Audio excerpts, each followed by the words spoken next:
Sound check 1 2. Sound check 1 2. Check one. Check one.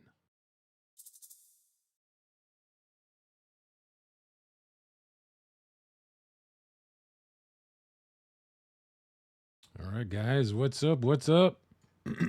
Welcome. Welcome to the stream. Let's move this over here. Maybe move this over here.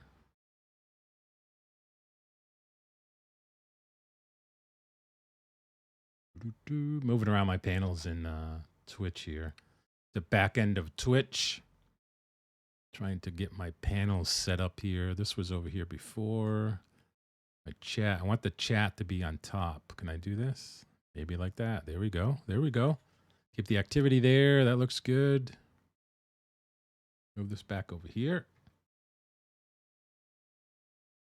All right.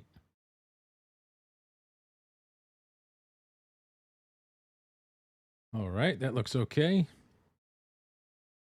Collapse this. Bring this down a little bit down there. There we go. There we go. Here we go. All right. All right. So what I'm going to do, guys, is first stream where I'm going to actually learn Godot 4, which is in beta. I'm currently on Godot 4 beta update 10 is what I'm going to be using. So I know a little bit about Godot, never really coded in Godot. So this is the first time that I'm going to be loading it up. I have a kind of like a game that I was starting in Python. I heard the Godot engine uses something called GD script, which is a native language to Godot engine. So, and that seems to be similar from what I've been hearing from other folks. About 80% of it is like Python. So it should be a cool adventure to continue to stream this. So I wanted to start it on with streaming with you guys for those who are interested in game development. The game's kind of going to be like a fantasy game. I always love fantasy games. So it's going to be kind of a text-based with some visual enhancements along the sides. If you guys have been watching me stream before when I was doing some Python work, I actually did a lot of mock-up work to try to get that completed on what I actually want to do. So it's going to be a visual game with some components on the side, text-based in the center, kind of like if you remember, for those who are old enough, Zork, which was a completely text-based game. But I'm going to have like some widgets around the sides to see if I can get that working. So let's open up Godot engine and let's get to work.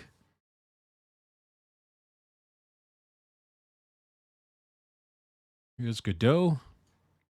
I already started like the project folder called Crescent Moon. That's going to be a nip, but I'm going to start it from scratch. So I'm going to actually remove this.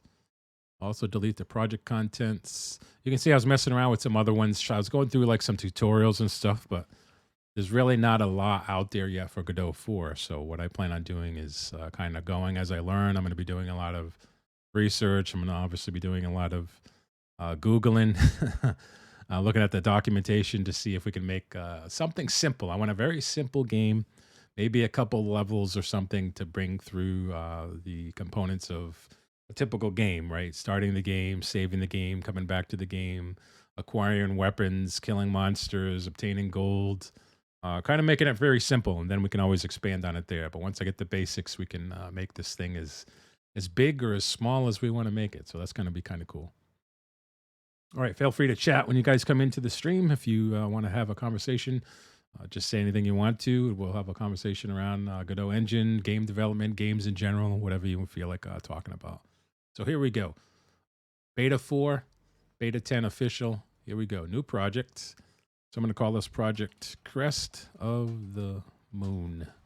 That's the project that I'm going to be calling it. I already have a concept in my head of what it's going to be like.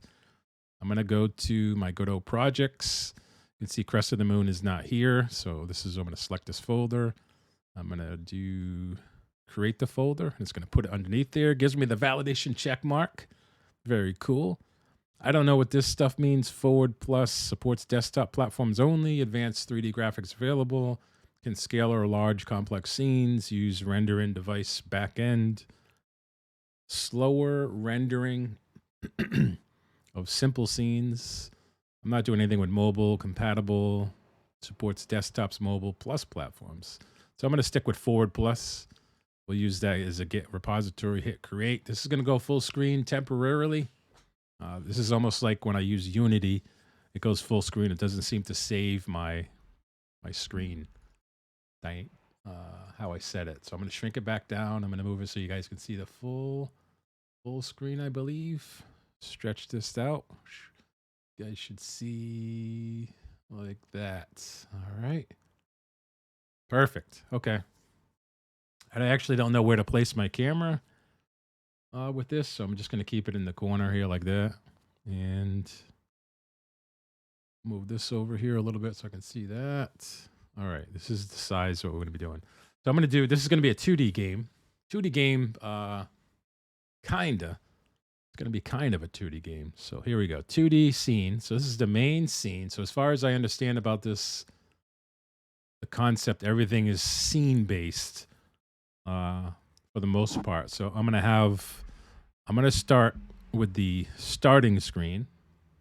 So I'm going to call this start or starting or main. Maybe we should call it main scene. No, not the main screen. I'll call it starting.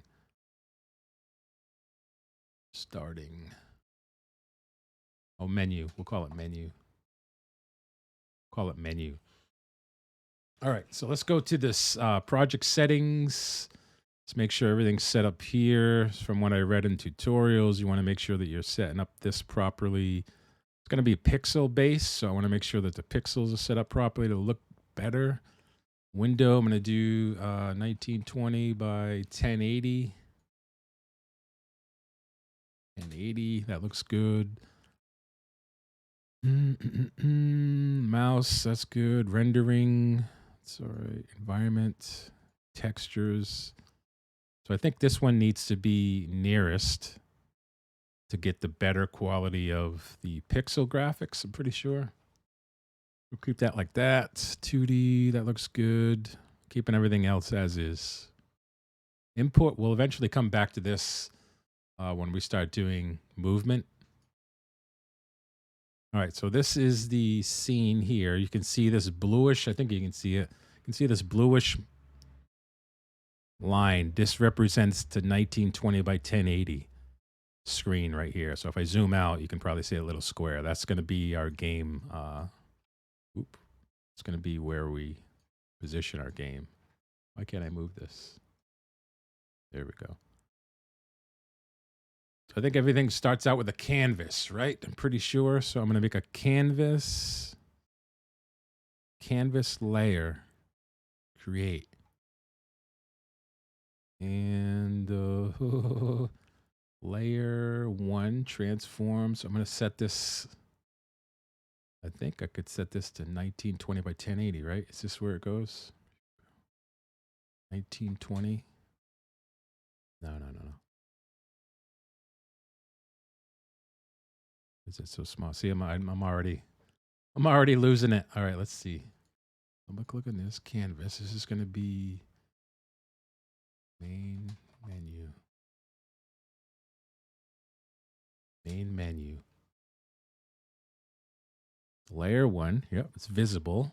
Scale, rotation, transforms, viewports, process, scripts, descriptions. I don't think I actually want this. I'm going to delete this. And I'm going to do another one. We definitely want canvas, but I'm not sure if it's a... I think it's canvas. I think I had it right. Why don't I see the size of that, though? Layer, transform, unlock this, 1920, 1080. Oops, 1080.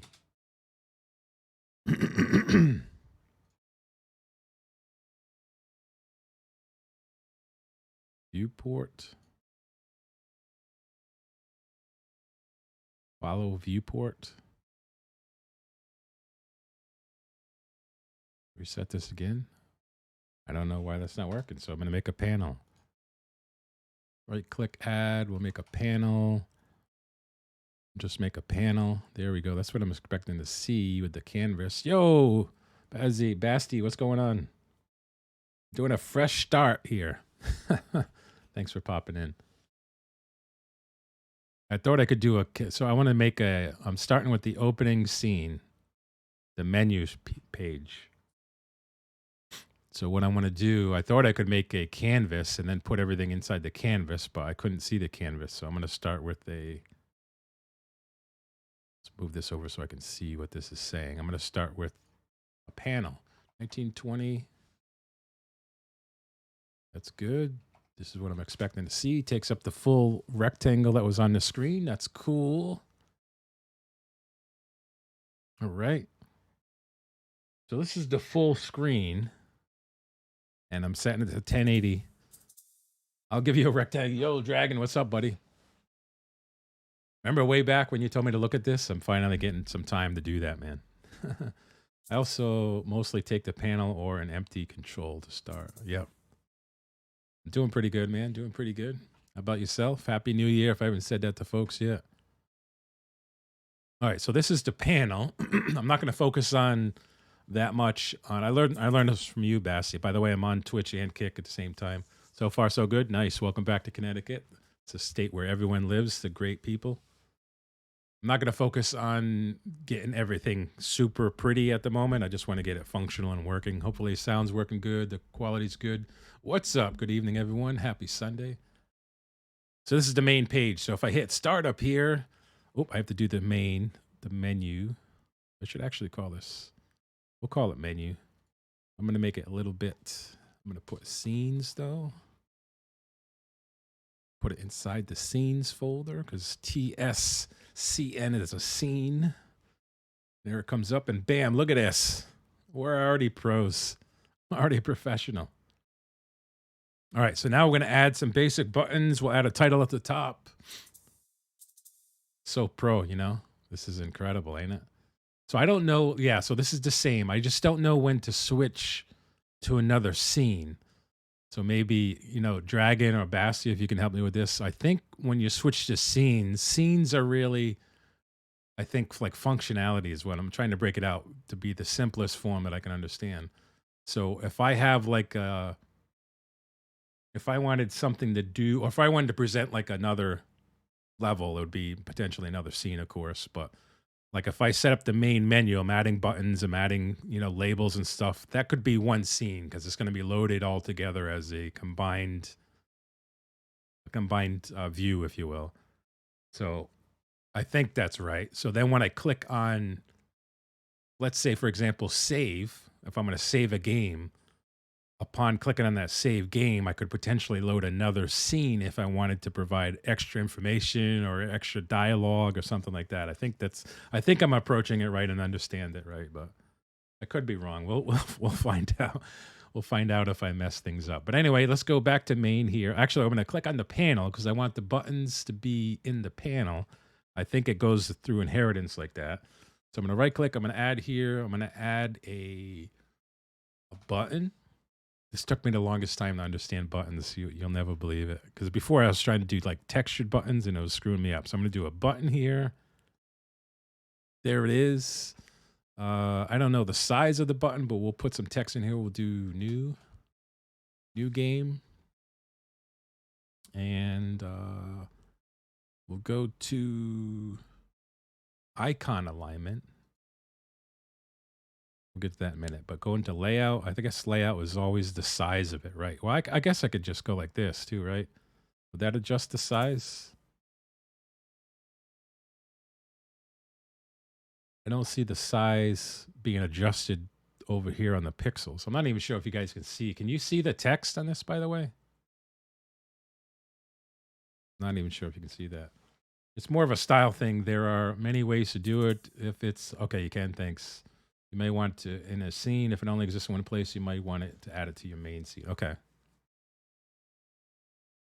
All right, so if I set this up, let's just see. If I set this up like this size, I would expect to see it change over here, but I guess it doesn't show that.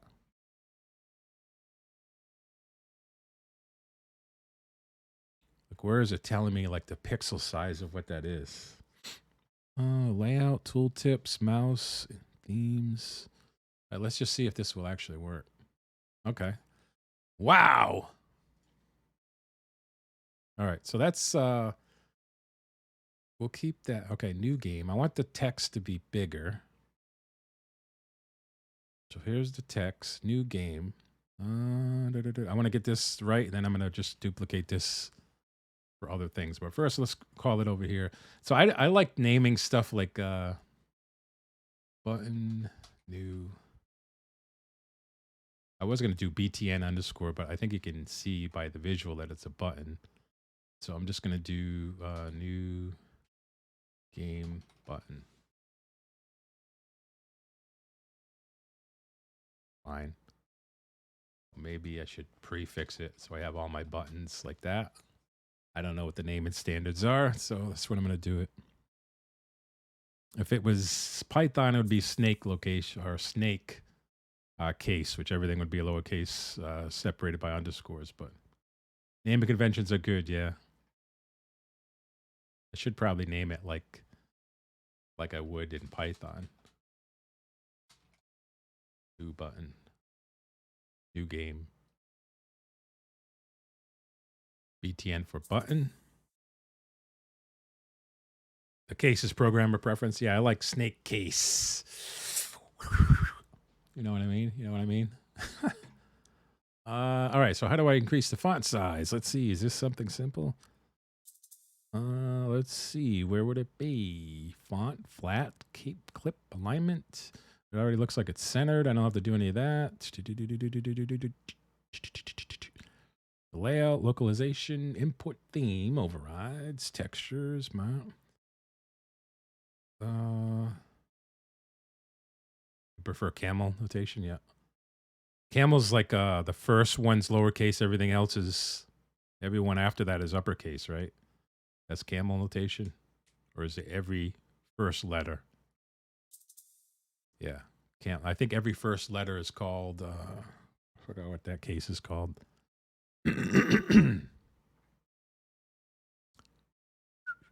Look at me talking dev with you, Dragon. Wow. All right. Where's is it under theme? I can't just increase the size of the font by, I should make this 100% too, right? Kind of 100%. Theme overrides, fonts, font sizes, font size. Can I check that box? Oh, there we go. 30. There we go. Look at that. You can usually tell where someone learned to program by the case and block style they use. They tend to carry it into other languages. Yeah. Yep. All right, cool. So now I should be able to just copy, paste. Just like that. How do I like snap? I want to like snap this. Use smart snap toggle, smart snapping. Okay, we need smart. There we go. Oh, it's so pretty. We'll put a little gap there. Careful, it's nested. Yeah, I'll move that over. You're jumping ahead of me, dude. Come on, man. I gotta like. All right, this is gonna be. Let's see. What's the typical order? Load game? Would that be like the? That. Call this BTN load game. Yo, Basti, I always trying to tell you by Bazing, but yeah, you can watch either side. I'm on both. I think it will have the panel selected when you paste it, Keems. Yeah, I specifically put it on the panel.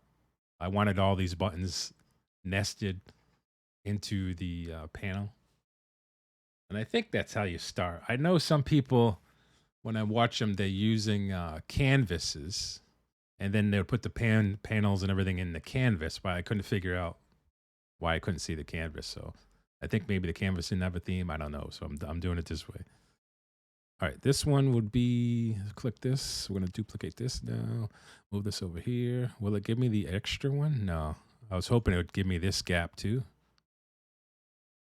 That kind of sucks. I guess I can put the your grid snap. Oh, that's kind of crazy. That's too much. Snap relatives. Use pixel snap. What's snap relative? Nope.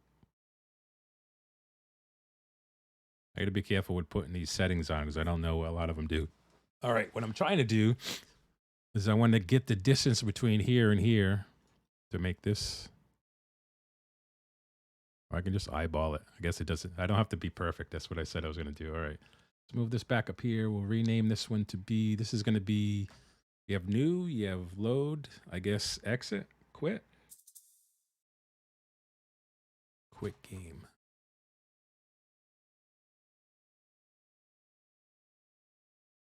Call this quit game. Yo, Chris, what's going on? Save game. That's right. Bood, what's up, dude? Welcome. Zaps, what's going on, man? Welcome. Hey, man, I miss you on the server. Pop in sometime. I will. Yeah, I will, actually. I'm on a break from Minecraft. I think if you have the panel selected when you paste it, is this on my face? Fair. But thanks for popping in, man. I appreciate it. Hey, I miss save game. That is correct. All right, we'll keep this one down here. We'll make a little gap for save game. Pop this one. Oh, whoa. Uh-oh. Uh-oh.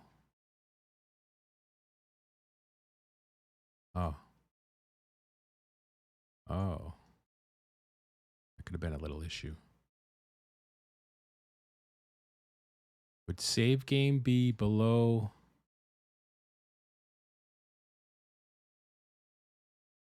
Why can't I? Oh, I was like, why can't I click on things here? Gotta switch it. Big chilling, eating some food, eating some good cheese and some whiskey. Nice. Thanks for that tip, dude. I think save game would be here and then load below that. I'm not even sure. This be save game?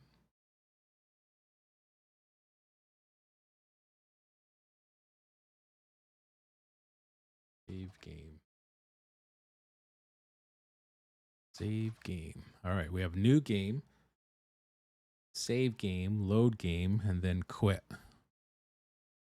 Just like that. Does that look good? Yeah, that looks good. That looks kind of good. You know what I mean? All right, let's see. Can I move all of these together? Oh. Can I snap these to... What's show helpers? I don't know what that is. How do I... Is it this? Okay, top. Oh, shit. Uh-oh. Okay. I want to see if these were like center of the screen. How do I do that? If I go up here, anchor. I thought it would be like anchor. Well, maybe can I do it center? Okay, so that's center. So this is top. So if I do it from top, and can I do this down? Just down a little bit. There we go. The game's going to be a text. If you ever played Zork, it's going to be a text-based. This is my first project ever doing anything in Godot, so it's going to be a text-based fantasy adventure game. So you'll be like a warrior. You'll pick your class, warrior. You know, the basic fundamental D&D type things. Text-based game in the middle. And then on the sides are going to be some widgets. So you'll have like your health will be a heart symbol or something. You'll have a coin symbol for like gold that you might collect.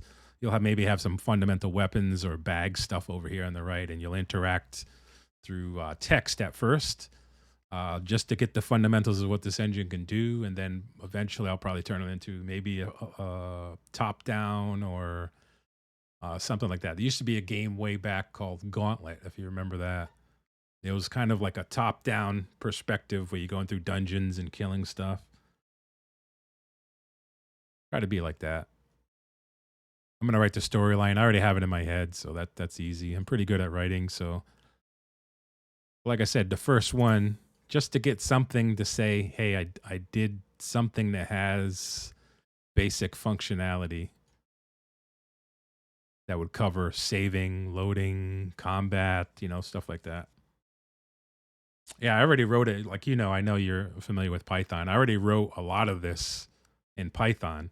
So I already know some of the things. It's actually more advanced than what I'm going to do here in Godot for beginning. But I had integration and databases in Python. I had, SQLite running. I had I had tables for random encounters with monsters with all their stats, their loot types, random generated, which I'm gonna do in here, random generated loot. So it's not always a wooden sword. You can get a crude iron sword or a rusted long sword or something like that. I'm gonna combine all of those from different tables to make a unique item by quality, by type of the item. So we'll see.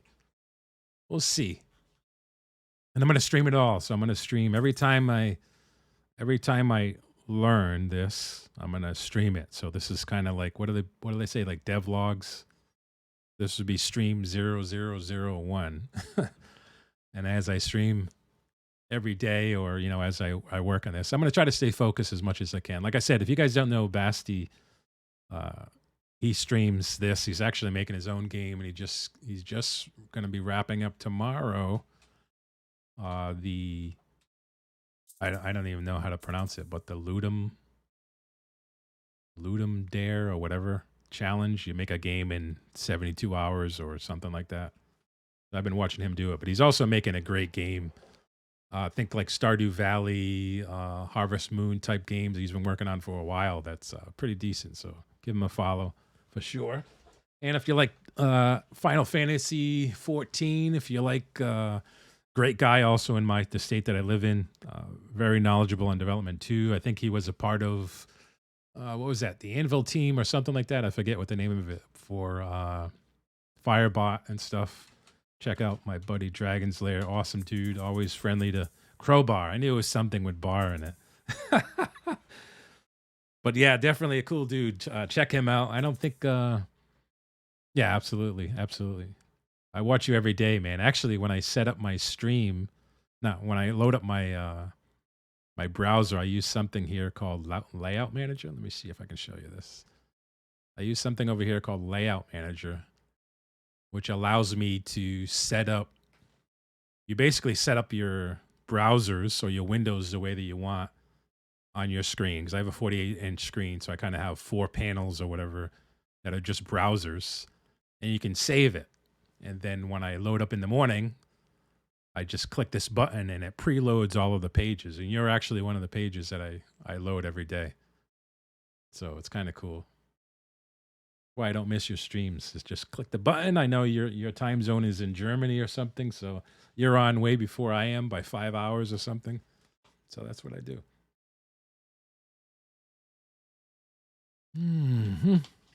All right, this is simple. So we got this. New game, save game, load game, quick game. I don't think I need to put main menu, but we did want to put a title. So let's come up here, add node. I think it's just a text, right? Is this just a rich text label? Sounds good. Rich text label. Crest of the moon. There it is. So I'm going to do, watch how fancy it is. I want to get so good like some of these people that I watch and just be able to blast through. Like I want to create a game in like 24 hours. Something better than like WoW or something. Huh? All right, so then I know that. I can come down to override themes, font styles. Ooh, look at this. Fonts. Wow. New font file. I didn't do that in the other one before, so I think I just did, is it styles? Nope. Oh, I see. So there's different attributes for every control or widget. I'm not even sure what these are called. Are these widgets or controls or objects? I can do markup. That's pretty cool. That's old school BB code. I want to increase the font size. Normal font, check. Empty. New font file.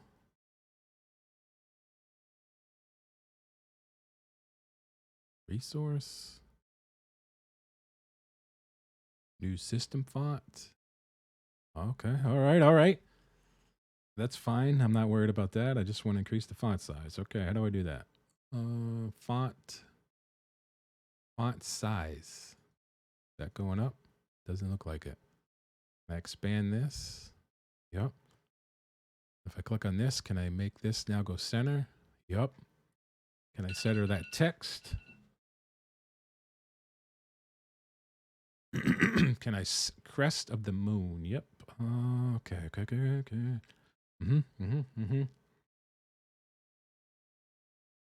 Oh, that's not what I wanted. All right. So let's delete all these. Good. It's good. It's good. What size? Can I just do like 50? Oh, perfect. All right. It's easy. Let's bring this down so it's visible. Now I want to center this text. How do I center the text? It has to be something simple. Go right click. Tab, auto wrap mode. Okay, we're not wrapping any text. Displayed text. Nope. Layout.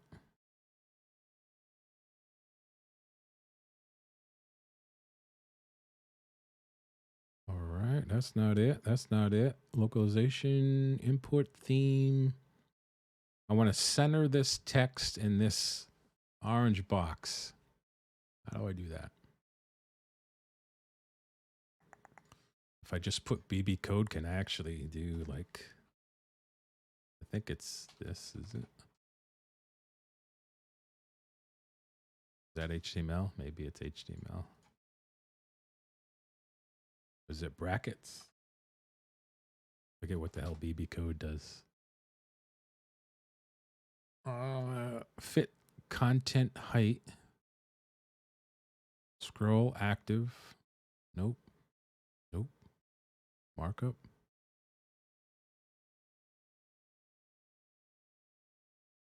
Size. Threading. Text selection. Nope. Nope. I don't even know what this bitty BIDI. What the hell is this? Nope. Can I type it? Center. Line. Okay, let's go down to themes. Constants. Bold. Style.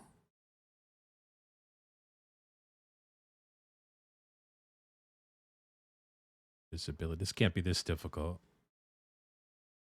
This can't be this difficult. What? Constants. Outline, offset, shadow, age separation, text highlights. I don't want any of this. Text direction. Left to right, right to left, inherited. Don't need that. Markup, don't need that. There's that. Is it somewhere over here? Nope. Center selection. Nope. Oh, shit. How's it going? Yo, what's up, Boone? What's going on, man? What's up? What's up? Doing good here. How about yourself? Let's set this to title. Text.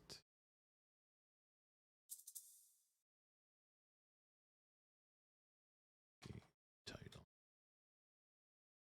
Yeah, that's what I was looking for in a line. I searched for the properties. Not much, just trying to distract the brain. Well, welcome. Doing a little coding. Thanks for the follow, Dad Gamer. Appreciate it over there on kick.com/Prophets TV. Feel free to head over there and do a follow. Reserve your name. Or pull up a chair over here on twitch.tv/Prophets TV. Happy to see you on any channel you want to watch.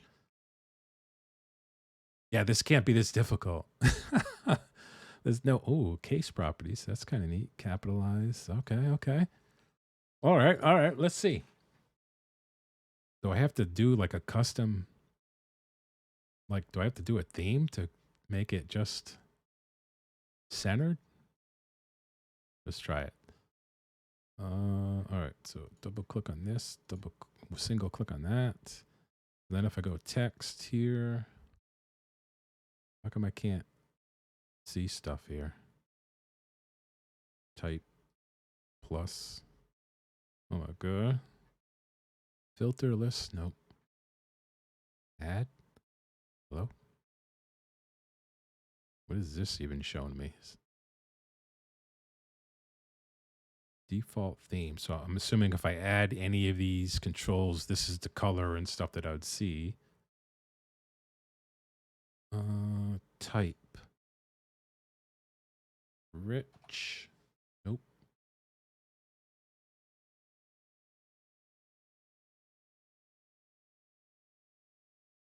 Click on this. No. No.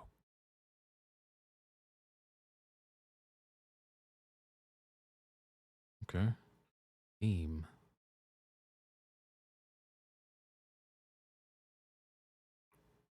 Clear.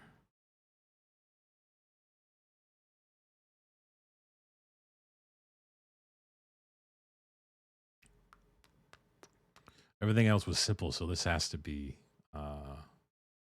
anchors. Can I do position? Moved it over there. Scale, offset, position, size, anchors. I want to do, I do center, so that brings it. So that's two inherited from the panel. So I want it definitely to be top, center top. But I just want to center that text inside of that rich text label. It can't be.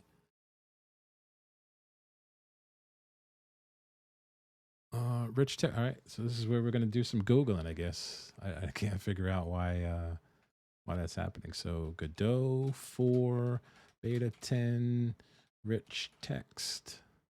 Is it a rich text label? What is this called? Rich text label. Rich text label center. Text. Text. All right, so I guess they're doing it through. You got to do it through BB code. That's kind of weird. Anyway, that was close. It was actually center.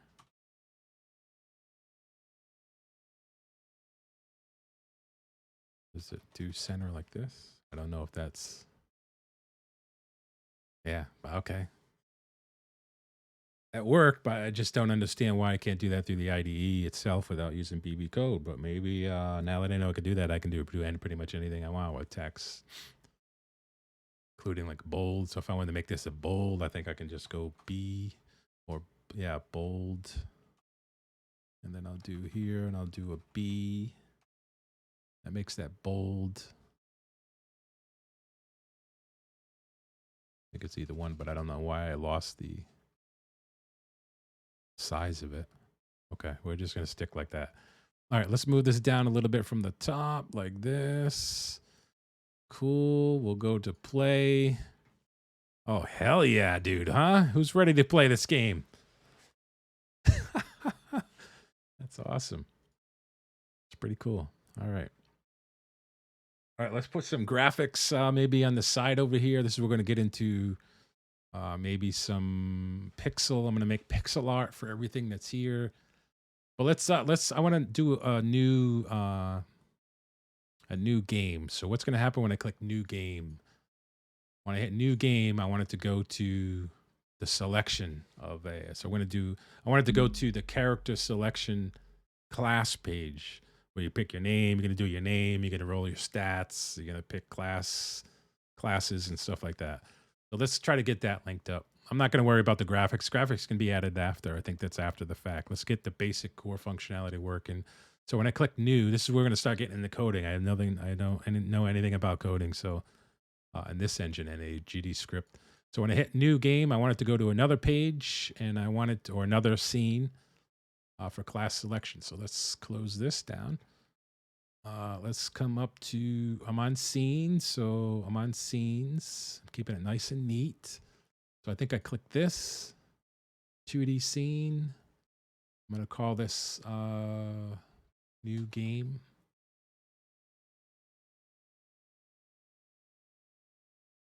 I think I made it capital, right? I think I can go back and name it, but new game. New game. Just call it new game. I'm going to save this right away. File, save scene as. I am in the scenes. New game looks good. Save. All right, now I got the menu and I want new scene. So the new scene, I'm kind of going to do the same thing. I'm going to make a panel. Yeah, I wonder if I can copy. Is that like that powerful where I can just right click, copy? I got to try this for experimentation. Paste. Perfect. Look at that. I think because it's unique to, that just saved me some time there, just testing that out. I think because it's, okay. I think because it's unique per scene that it's not gonna interfere with this if it's named the same, but I don't need that anyway. So I'm gonna do, this one would be text class selection. And come over here. Welcome, adventurer. Looks good. That looks good.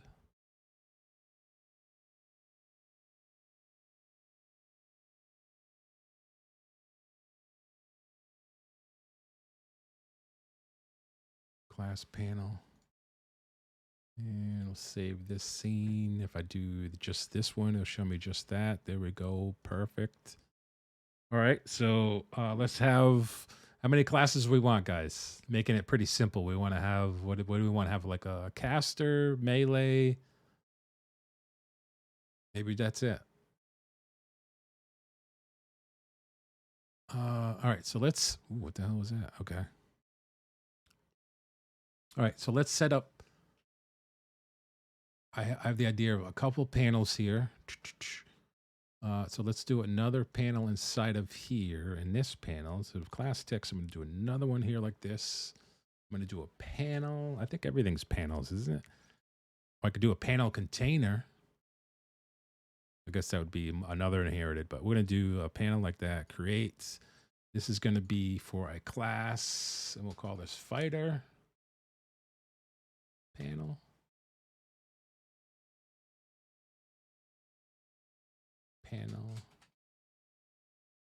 Panel class fighter. I guess I don't need to do the class. Let's drag this down over here. So the way, let me move this. Let's drag this down like this. So the way that I'm thinking is I'm going to have like these things like this, right? I'm going to have 1, 2, 3. Is 3 enough? We'll have a fighter one. We'll have a wizard. And then we'll have maybe a thief. Or should we have 4? Should we have the fighter, typical 4, the fighter, the mage, the cleric or priest, and then a thief or a rogue? 3 or 4? What do you guys want? Let's see them in chat. You want 3 classes or 4 classes?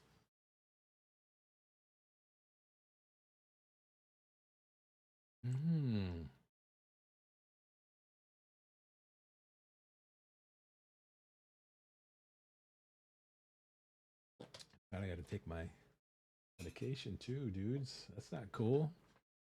That's not cool. I got this nice, because I'm old, I got a nice selection because sometimes I forget if I actually took them or not. That's not cool. Oh.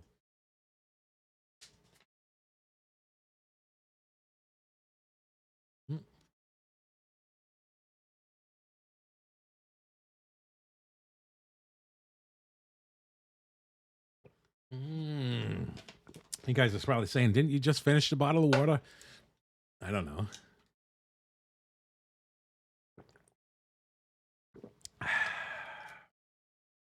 All right. No one chatting. Everyone's sleeping, so I'm gonna have to make the decision myself. We will put a 4. So I'm gonna take this. Should we put maybe a? We'll put some graphics in there eventually. For now, can I just? How do I distinguish the panels? I'll put a label below it, maybe, or above it. So now let's use this as an example. I'm going to do a text. Just going to do a text. Rich text. And I'm going to call this fighter, or maybe warrior. What's the? I think it's fighter. Is the classic. We will center this. We'll stretch this. Now the question is, how do I make this center to that? I think it should. Let's see if this works. If I use this, will it center to this panel because it's inherited, or will it center to the master panel? Oh, that's beautiful. That's beautiful. Okay. It's exactly what I wanted. It's freaking exactly what I wanted. I'm learning here. Okay, so it's relative to its own parent that it's an inheriting to. Okay. Come down here to this. Let's go to font sizes, normal. Is that what I did here? Let's go to 20. Let's go to 40. Stretch this out, fighter. And I can come back up here like this, like that. That's so cool. That's so cool. All right, I don't want it down here. Does it look maybe down below here? Keep it like below it. Yeah. We'll have a picture and we'll have the fighter. So now what I'm going to do, let's change this now. Rich text label. I'm just going to call it text. Fighter. And now I'm going to see if I can copy this whole thing now. If I copy this, will it copy everything? Certainly will. And I got to move the inheritance out to be this level. Fighter 2, yep. Oh, that's so cool. That is legendary. This one will be a wizard.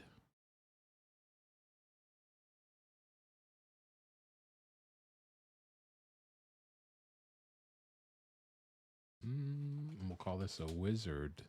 We'll call this over here a wizard. Yep. All right, so we'll take the same thing now. We'll close this down. We'll use this to the top. We'll have our panels down bottom. We'll take this one. We'll copy this one. Move this one over here like this. Eyeball it. That looks about right.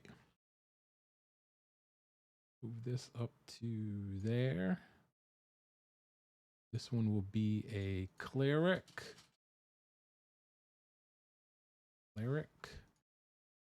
Text will be a cleric. And this one will be a cleric. All right. Fighter, wizard, cleric. Last is the rogue. Duplicate that. Bring that up like that. Call this like this. Rogue. Or a thief. Call it a thief. I think a thief's more classic than a rogue. All right. Come on over here like this. We'll do a thief. And we'll drag this whole unit over like that. We'll eyeball it like that. Looks good. Now we're a little off over here, so space these out. Oh, that. Yeah. Cool. Dude, we're doing it. We're freaking doing it. All right, now the first part of the coding. The first part of the coding challenge is, let's save this. Save. If I go back to the main screen, this is the, This set up in the project things. I think I got to do something in here to auto load. How do I tell it to be? Maybe I'm thinking of another platform, but how do I tell it that that's the main scene?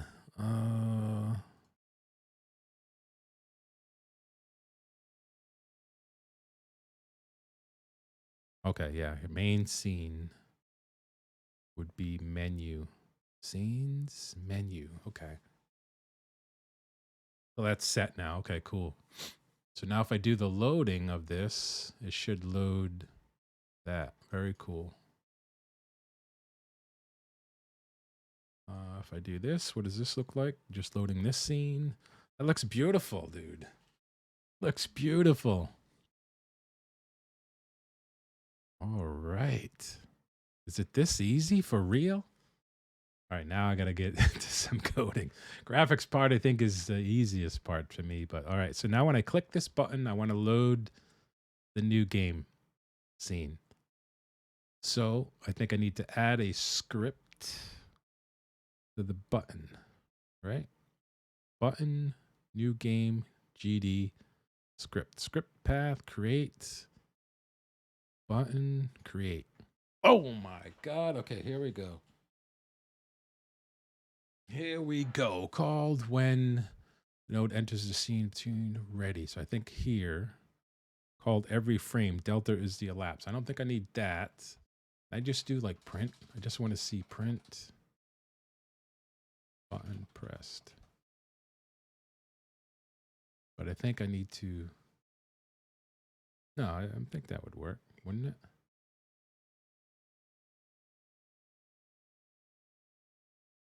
I don't know if that will work or not. Let's see.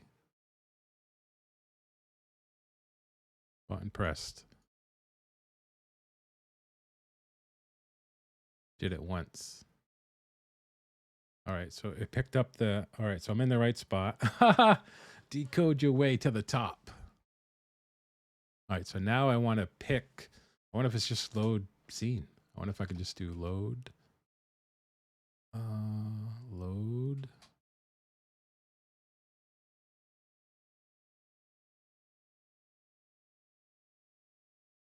Scene.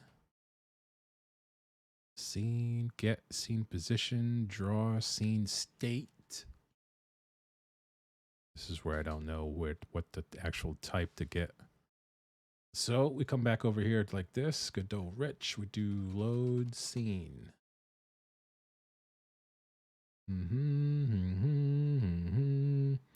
Godot engine 4. What do you have to do? Is there actually a built-in API library in here? Like, can I just that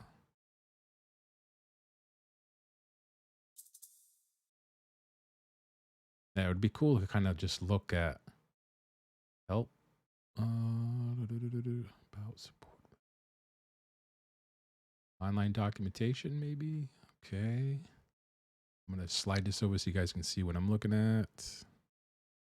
Because this is basically the core. If you understand the API, then everything else is pretty freaking easy. All right. So here's the manual. Maybe user interface. Everything else looks. User interface. Block building. That's not it. 2D canvases. Scene.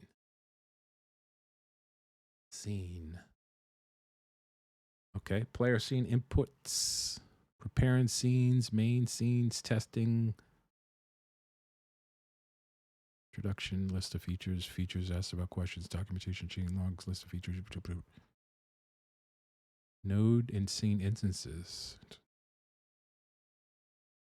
preload.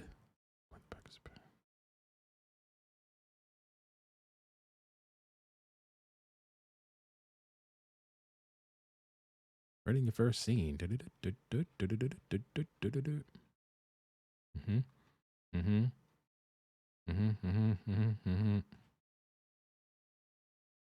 Writing your first scene, running the scene, setting the main scene, creating instances in practice, edit scenes and instances. Edit scenes. Don't want to do that. first 2D game. Contents. The main game scenes.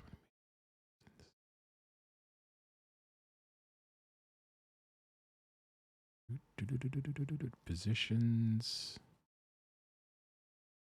Timers.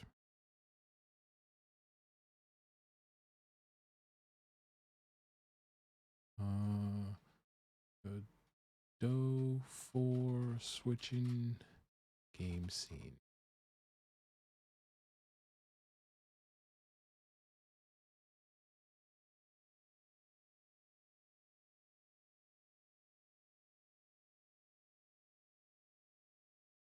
Okay, so it's just load then. Add next level. Level equals, it'll get node level.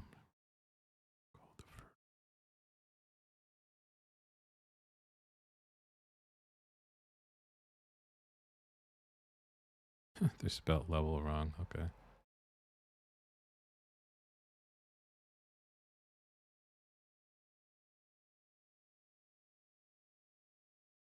We do var scene equal root next level. Does it just load that? Is it just load? Does it just like that?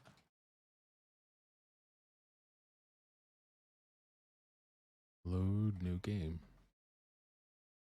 Can't be that easy, is it? This works. Nope.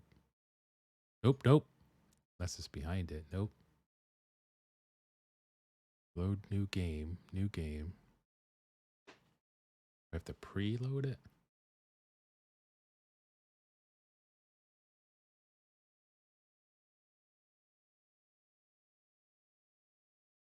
Called every frame. Delta is the elapsed time.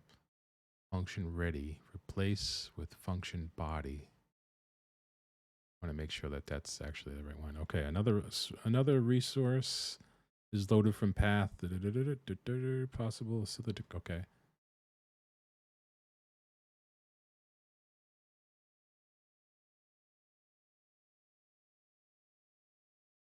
Oh, I see. So every time, so it's not really that on ready. It's not here. This is when it loads. So I wonder if it's down here. Print testing. I think this is just going to check for. Nope, that's automatically doing it. Okay. Not there. So this is This is the ticking delta every time. Pass. Did I keep pass there? Is that why it on ready? I think I got to put. I think I have to put detection of the mouse. Not sure.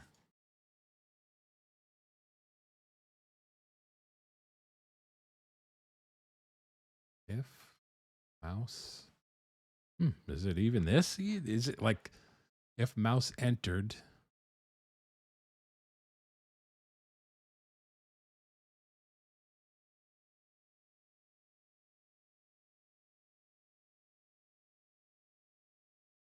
Okay, yeah, it's loading automatically like that.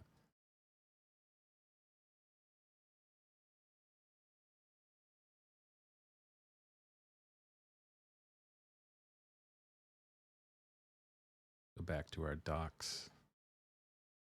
Loading a scene from a button Godot 4.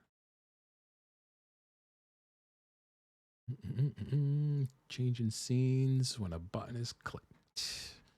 I'm currently making a 3D game. We play the menu. Play. You want to connect the button's press signal to a function that will change the scene. The docs have some nifty guides for that. Bring that open. As we understood, it's better read the guides. Better, yep. Okay, read the guides. Here we go. And okay, add the scenes via simultaneous scene preload dot instance. Okay, so it has to load an instance of it. This is like auto loading the scene only. It happens after already loading the main scene. Get tree, get root, add child simultaneously to complete. Specs. I don't think this is what I want, but let's try. I said I had to get the when the button's pressed.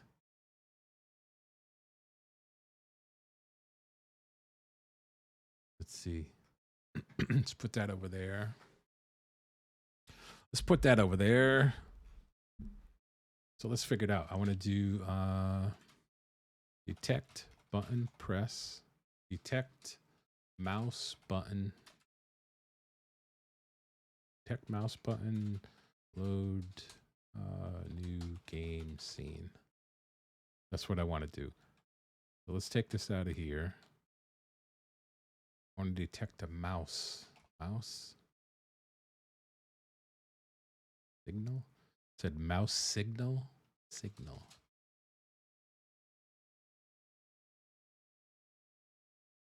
Input. Input event. I think it's event. Event. Input event.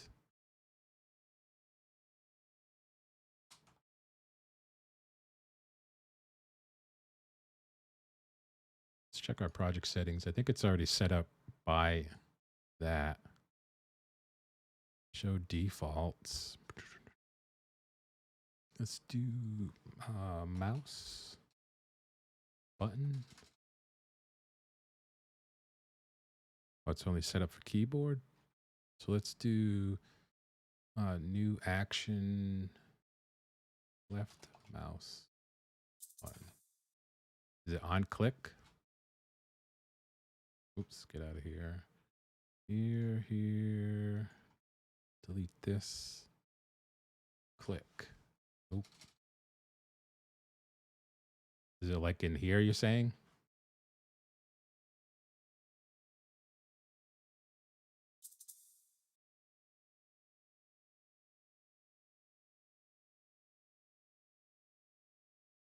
Let's just do, we'll do that. We'll do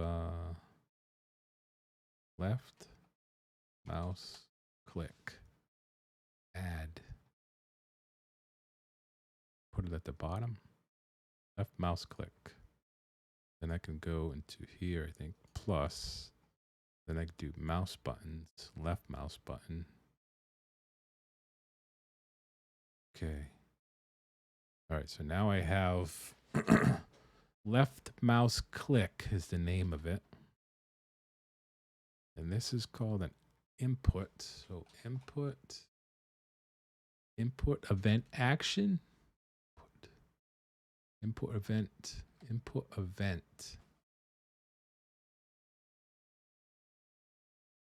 If, I don't know what I'm doing. If input event that print, wow.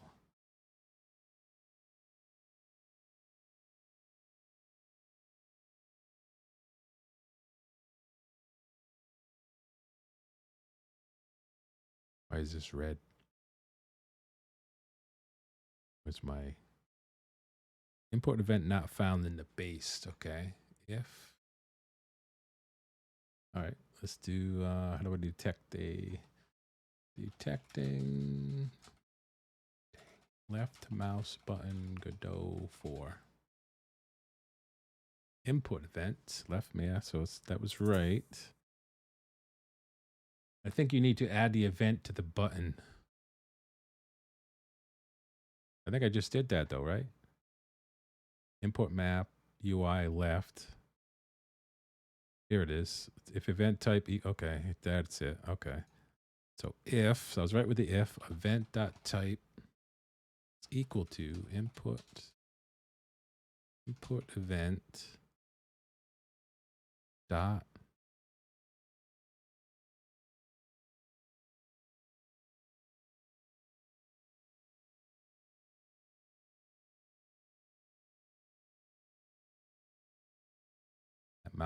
that mouse button might be questionable. Take a look at the documentation for import events. If you're using button index property, you can check it out. If the event button index equals button left, event pressed. If event dot button underscore index equal to button left, button left, and event dot pressed, print, yo. So I wonder if I messed. So let's go back up into the project settings. I wonder if I screwed it up by adding, maybe it already had the mouse in there. So let's delete this. Delete. And this is saying UI button index. Doesn't have any mouse though. UI menu. Show all built-in UI enter space. Is there anything with mouse? Left. UI left. What is this doing? Okay. So it's called left.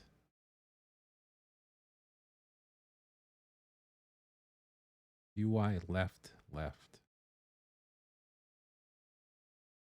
UI left.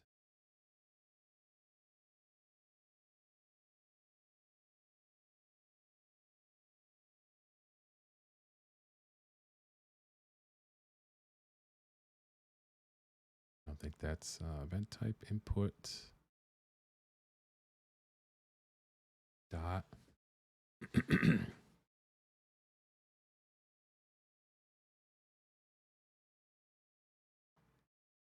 Changed. Nope. One shot.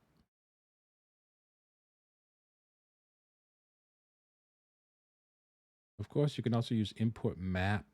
Oh, I think the one if that's import map. There it is.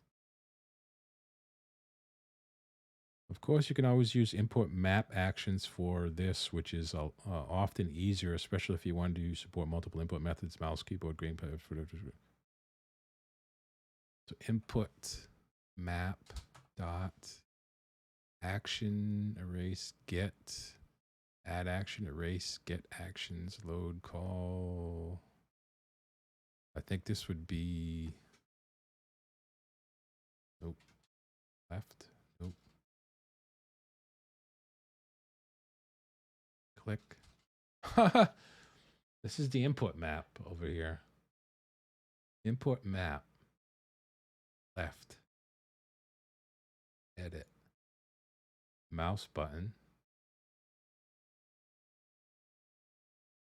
listening for input mouse buttons left. Okay, I probably fucked that up. Let's not change that. Uh-oh. Shut up. Stuff will never work again.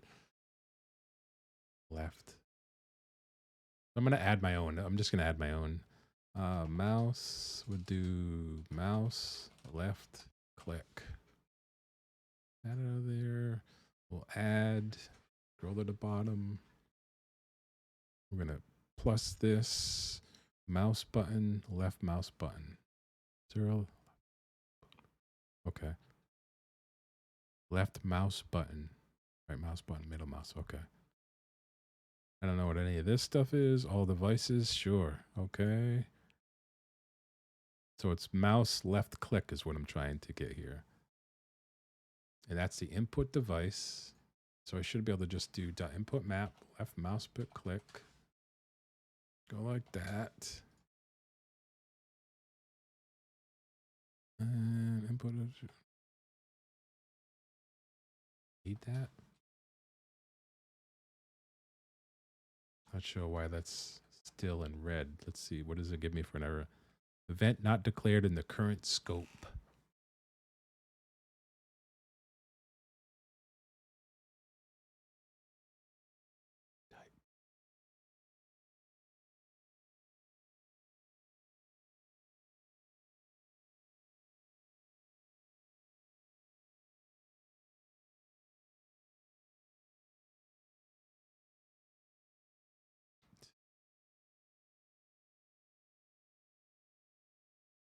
This is input map.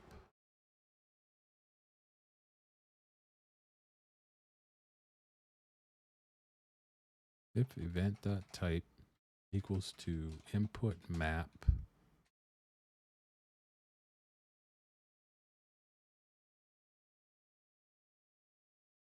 Could have swore that's what it was.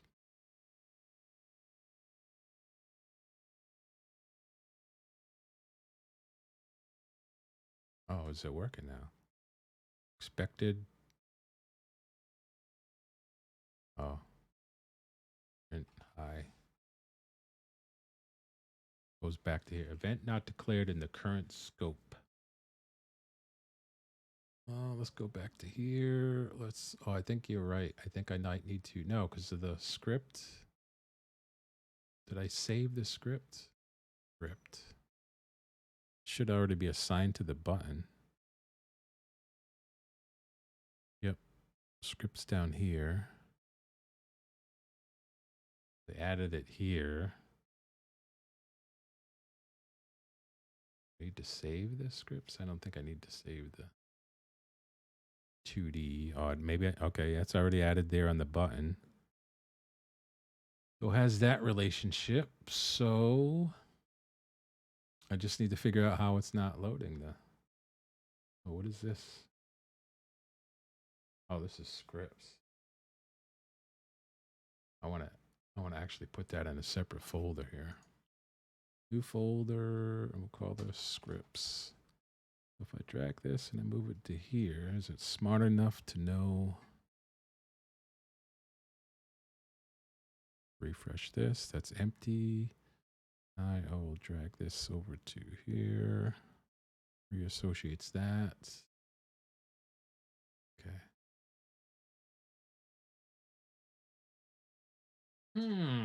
Alrighty. This ain't that difficult. Let's see. Input dot is action pressed. I always use input, so let's see. This is the name of our input map. I always use input dot is action just pressed. Oh, mouse button. Okay.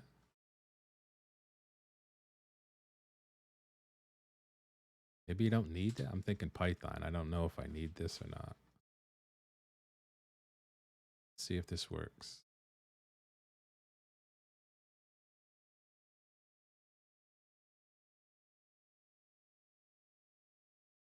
I don't get any messages.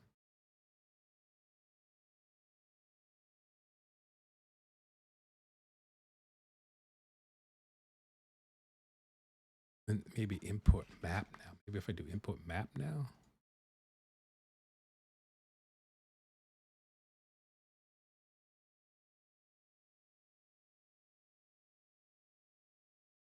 Mouse, left click. Yo, Toxic, what's going on, man? What's up? You see me doing some GD script and Godot engine. What's going on? What's up? Input. My first script that I'm doing here. If input event dot is, nope. If input action pressed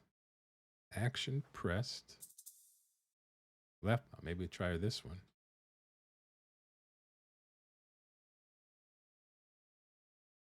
Print high. Let's see.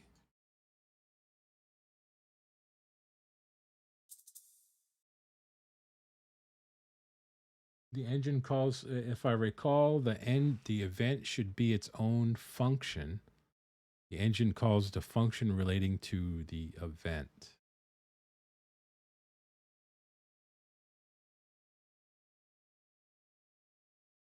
So you're saying it shouldn't be in here. It should be in its own function. If I do like here, I do function, new game. And I can do it like that. What's this messing up?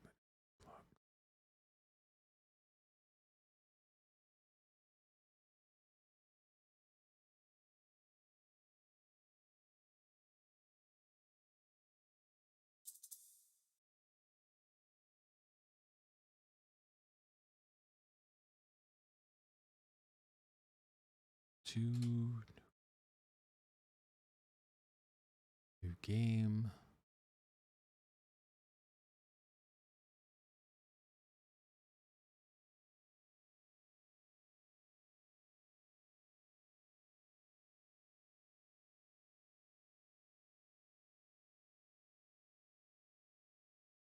Script.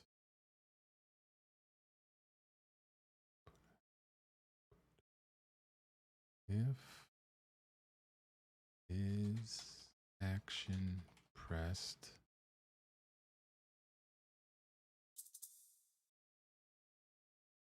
I haven't done this in Godot in a long time. I haven't done it at all.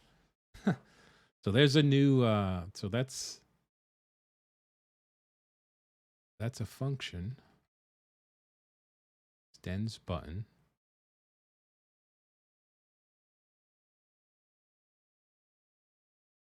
I have to call. I see what you're saying. I have to add, how do I add? Well, I added it over here. So the new button, new game. Let's pass this. Import event mouse button. If a mouse button is equals button. Yeah, that's what I looked that up, but I don't know if it's. I remember using, because I want to use input maps are easier than doing the detection of the input event. So that's what I was trying to use the map, but I don't understand what I have to press this to be. Input map.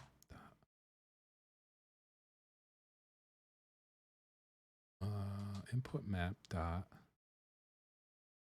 input map input map dot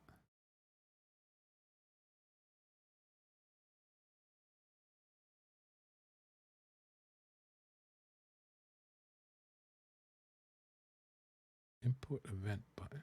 Look at the documentation here.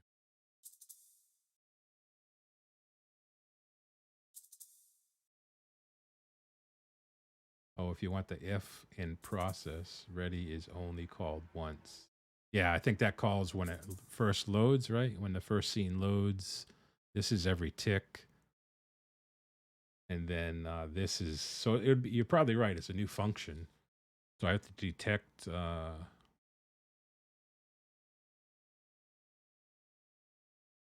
here's the mouse things. All right, false. This is kind of cool. This is cool documentation here. Import event mouse. So this is inputs or inherits input event mouse. So let's see if that's a thing. Input event mouse. Wow, is it this fucking easy, dude? Is it like this easy? Mouse. All right, let's look at this documentation. Is it, I know Godot is kind of easy, so if it's not easy, then I'm making it more difficult than it should be. The same thing how I learned Python. I went in with that mentality saying, okay, if it's hard, I'm making it hard. Void set button index, mouse button value, mouse button get index. It's easy, but it's also different. Yeah, that's a good way to put it. The mouse button identifier, one of the mouse buttons in mouse wheels. Okay, properties, mouse button. So I have input mouse, the properties mouse button, and it uses button index as a value of 0. Mouse button, button index. Bring this up over here. Same thing. Pressed. Okay, that's what I want. Is pressed. If true, the mouse button state is pressed. If false, the mouse button state is released. Input event.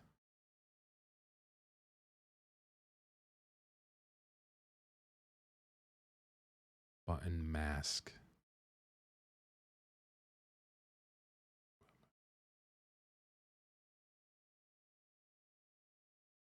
Nothing to do with that. Pick up the mouse motion. That's pretty cool. I'm already getting a lot of ideas coming out of my head. All right, input. All right, so this is a tutorial on it. GD script, function, handle input event, key press. That's for... Oh, look at this.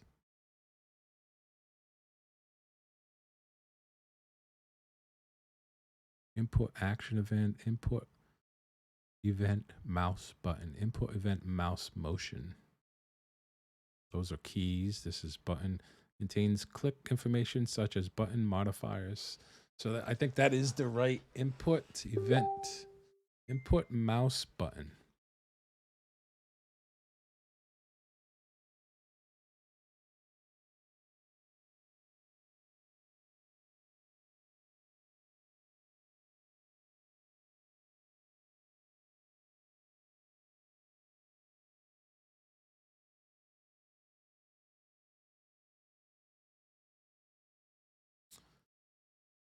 All right. Thankfully, thank God for big screens.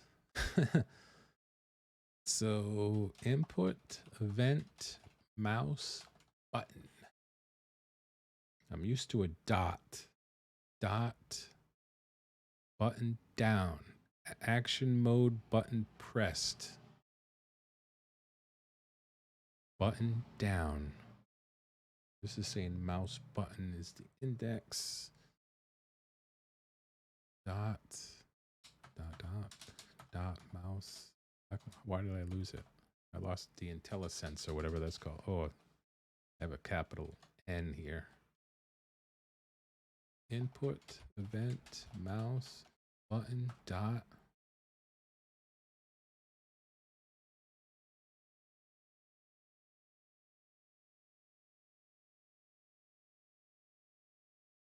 How come I lost my...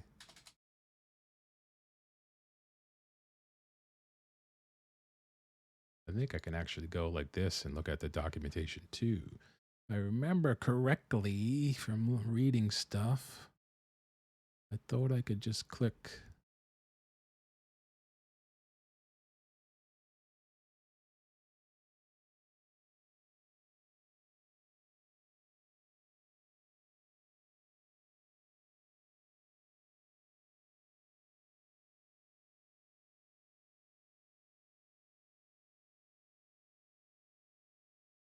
Input event mouse button. Input event mouse button.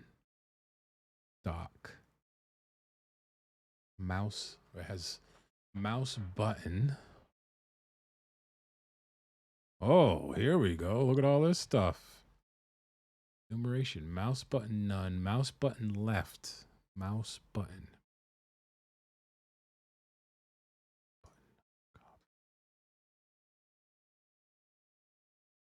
Enum. So that's a num. Mouse button left. Input event mouse button equals, I don't know, mouse button left. Is that what we're going to do? I don't know. But we're going to do a print here anyway, just to get that in there. If event dot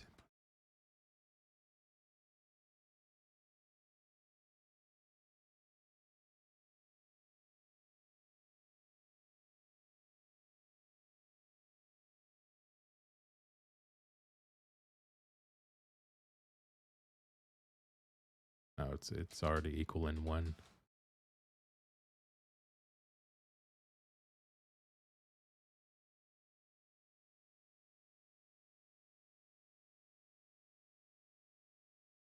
Fix that.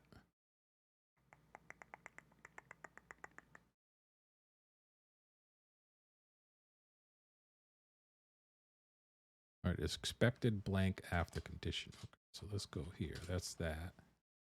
It's still error now. Cannot find member mouse button left in base inputs event mouse button because it's not in that one. It's in the other one that I looked at. Mouse button index.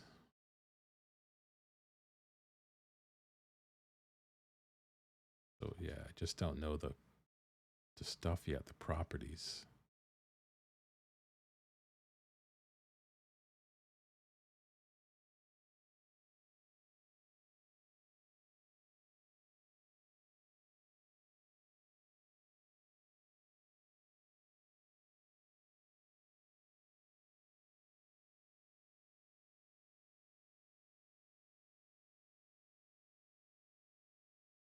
Just got to get used to reading the API.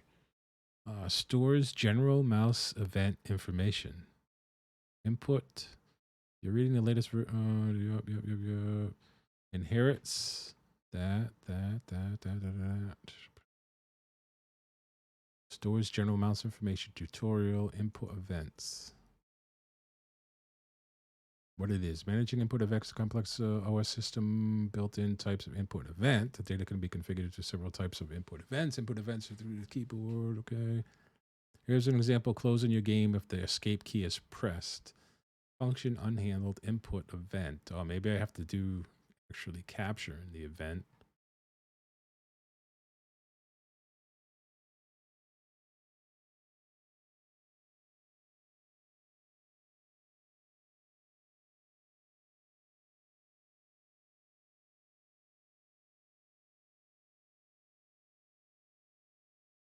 Anatomy of input event. Input event is just a base built-in type. It does not represent anything other than basic information of ID.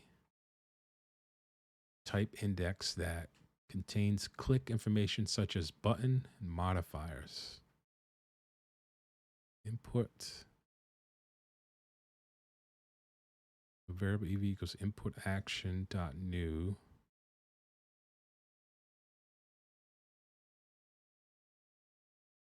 Input map. Customizing and remapping input from code is often desired. If your whole workflow depends on actions, the input map, bring this up in another tab, is ideal for reassigning or creating different actions at runtime. Singleton is not, sorry, so let's look up input map.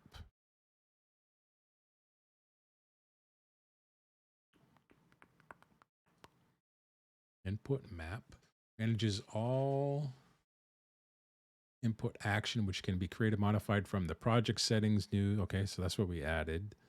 Tutorial, input methods, add events, erase event, get dead zone, get events, action, get has event, action. Event is action, input event, get actions. So wouldn't it be like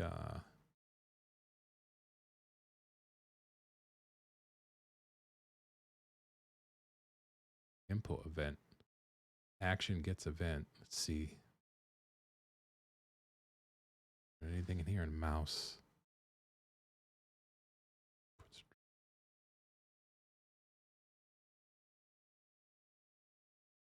Oh, it's modifiers, input key, and input mouse events. Input key. Yeah, it still goes back to this. So this has to be a way to do this. Mouse and input coordinates. Let's do this. Event is input mouse button. If event is event input mouse button. Oh, okay. If event, so we still need event. So we have to have an input here. So we're going to call this event. So if event equals or is, if event is input mouse button, print event position. Now it's given us that. So if it's event position, can we go back and get button index? Print button index. I don't know what the concatenation is. It's just a comma, okay.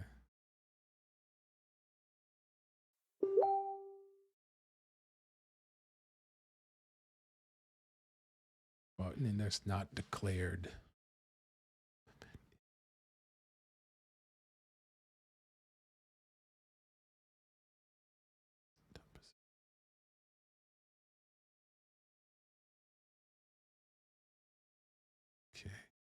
we're pulling events. So now we want to, all right, so this should be, I think I said 1.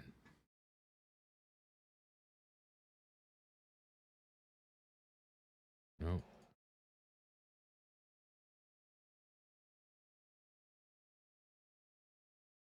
Hmm.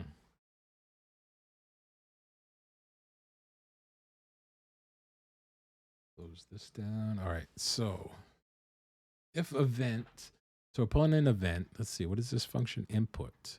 This is underscore input.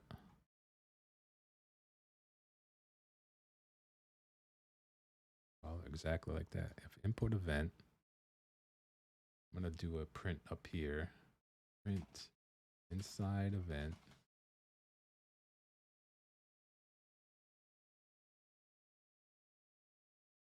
Okay, so that's not working properly. Oh, working. It is detecting when I press it. Okay, but why is it? Okay, so it's searching for, all right, so let's take this out. I think I just needed the input there. I don't know if that's a static value, but let's go over here again. Nothing there. If I press this, does it do high 1? It does. So I guess I don't understand why it needed underscore input. I wonder if that's a default inputs. Let's see. Using input events. Yeah, I thought I could call it anything I wanted to, but I guess that's the default for notification. Face ID. There it is. Oh, another device. I finally got like those Wi-Fi pods that come. I had it with my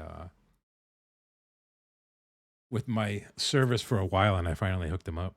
It's not a default; it's the event. Okay, so this is capturing any type of input then, and this is what it's filtering out. You need to call the.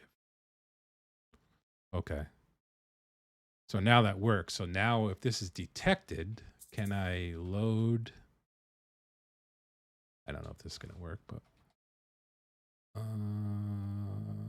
what did I call it? New game. Can I load this scene? I don't know what's going to happen. Let's see what works. So it's here. If I click this button and it loads the class scene, we did it. Okay, so I don't have that scene yet. It is detecting the right thing, though. That's cool. But now I need to figure out how this works. Oh, preload. So now I need to, now we're back to how do I figure out the scenes now? How do I figure out the scenes? We're getting there, though. We're getting there. We'll chop at this, man. We're chopping away. All right, I like this this documentation. So let's close this down. I like this page. I think it's the same page I had, but let's go to scene. Load.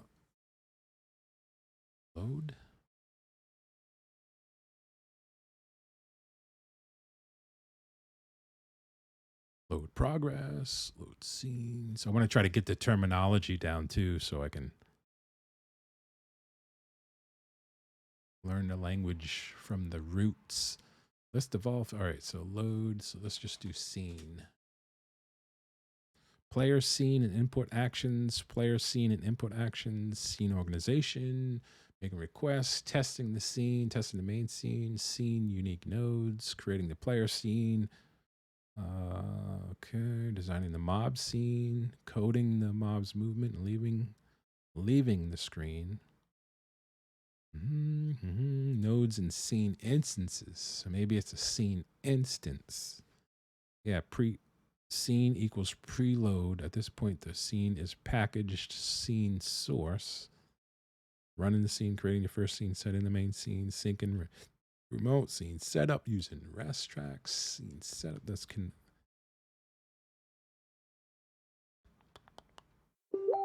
I think it's up here.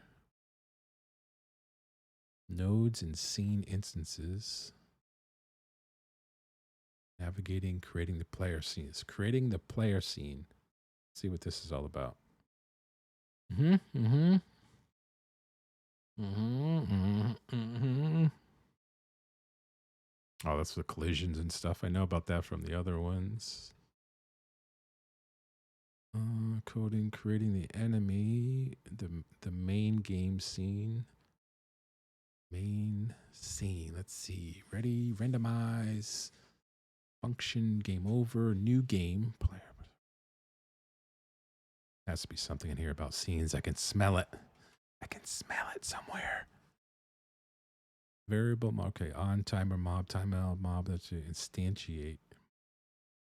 Instantiate.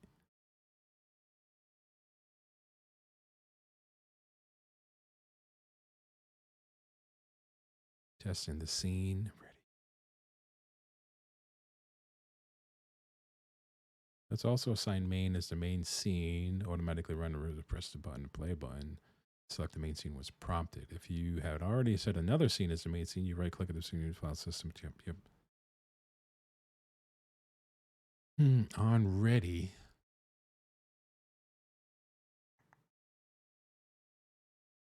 Or do I need to load it before? Like preload it before it actually is called?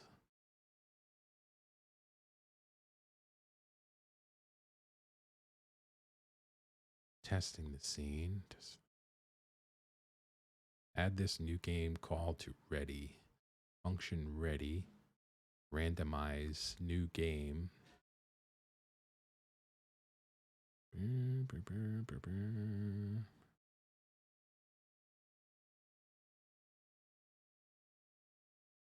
Heads up display. Calling a new scene in Godot.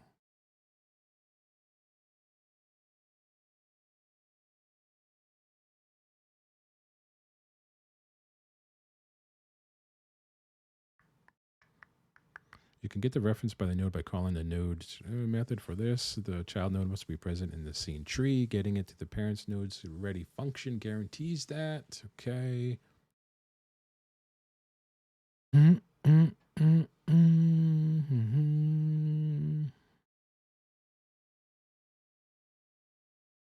Reading nodes.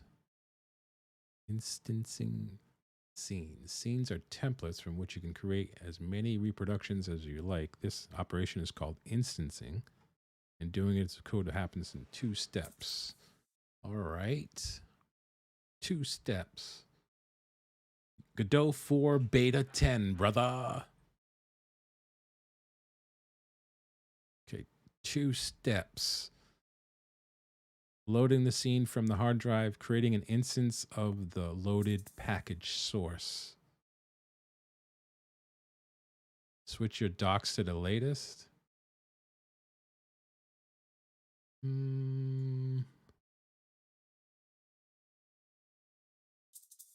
Okay, got it. Latest. Thank you. Thank you, good sir. Okay, still looks the same. So preloading the scene can improve the user's experience as load operations happens when the compiler reads the script and not at runtime. This feature is only available in GD script. At the point scene is package scenes. Okay, so I need to load, I want to preload it. So do I preload it on here? I want to preload it when this thing loads. Think. Variable, I want to call this new game scene equals preload. Obviously that don't exist, so I'm going to go like this. And new game. So now I think I can reference this, right? Can I reference this to just do the load? Can I do like this?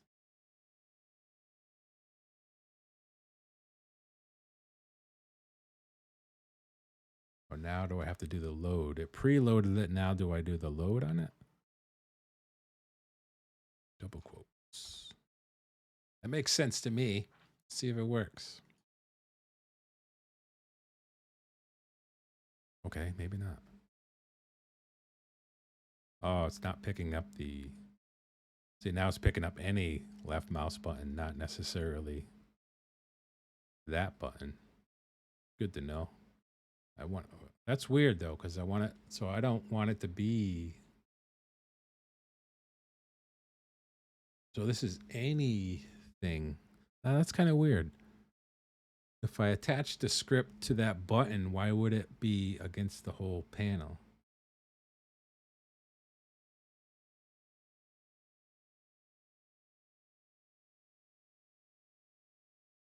Yeah, 3.5. Yeah, I want to do the because I'm learning. Godot 4 is going to be coming out for release soon. So I'm like, if I'm just tinkering with it, I can go with the latest. I'll stick with Godot 4 Beta 10 for now and get used to what's going on. The latest and greatest. They did a lot of improvements with tile mapping and stuff like that. So that's going to help a lot. All right. So why doesn't this? So this is input of any kind.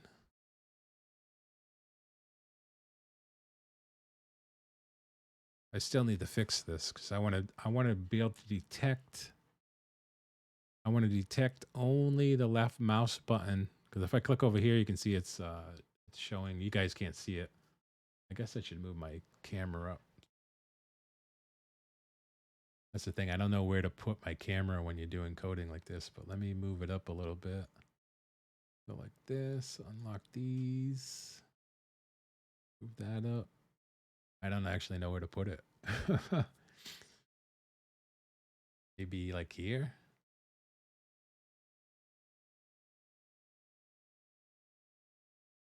You guys can see that, or should I put it like up over here maybe?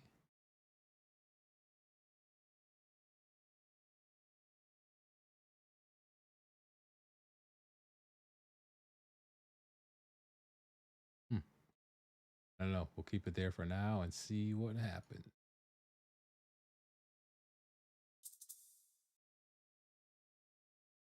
Bottom center. That's true. That's true. Go to here and here. Down here. That's center. That's center. We'll try that.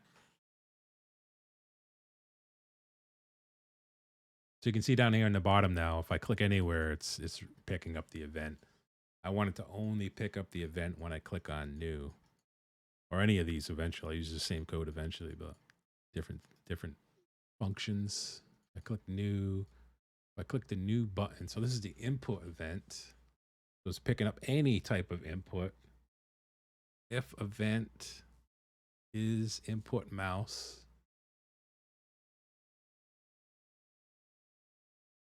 Is there an and function? And.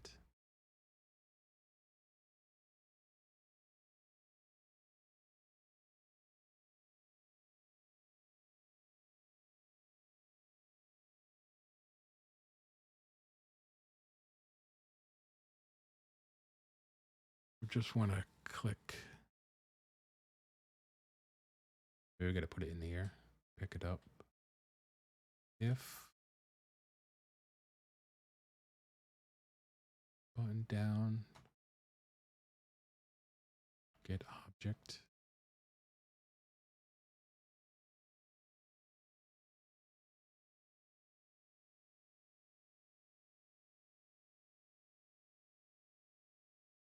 I don't know what I'm doing. I'm just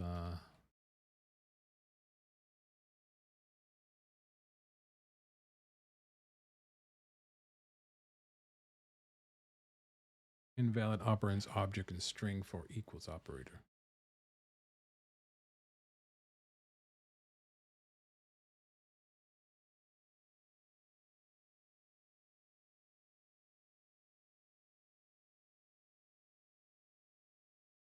Get name.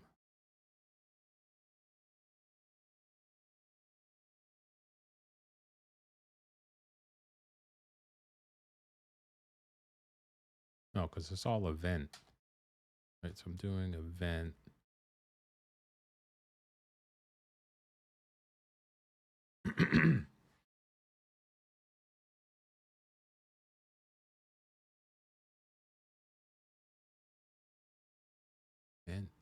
is.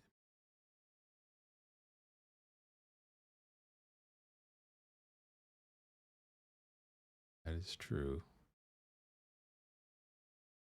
I'm assuming here we can have like left button. So we know we can get button index.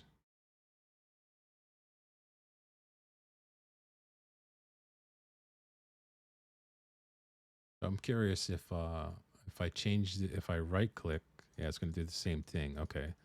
So 1, 2, middle mouse buttons 3. Okay. So I kind of want to put some logic in here to say if, let's just try if event button index, oops, if event, what the fuck? Oh, equal to 0 or equal to 1.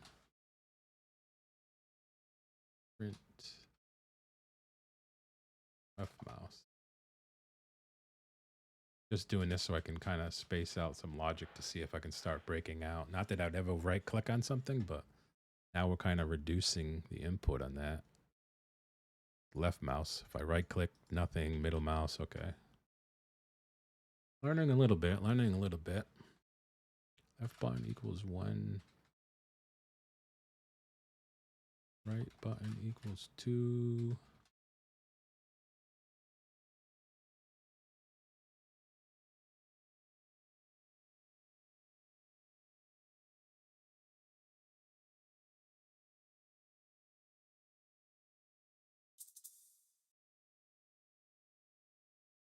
It is, yeah. Yeah, it's an enum that goes through different.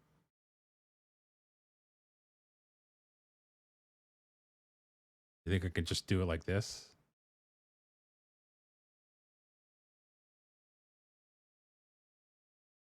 Is that what you're thinking?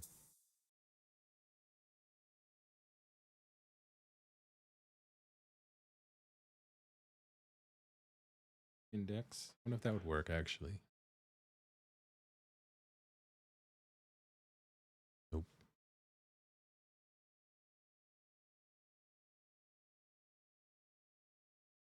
Get my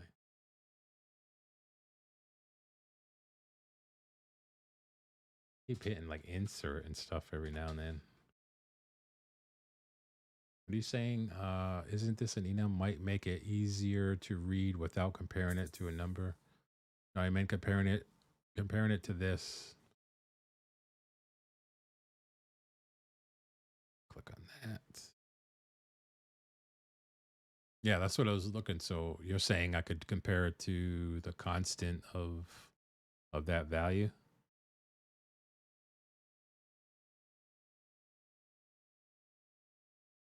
You're saying it like that?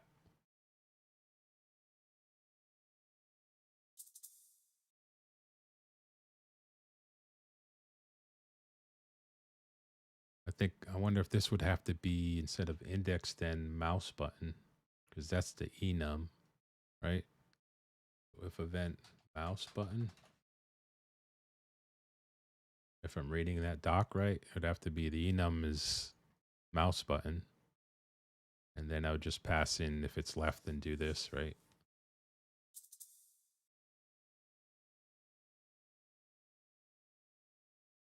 Okay, so you're saying dot if event, I can just put them all together like that then. If event dot mouse button dot, oops, it's still running.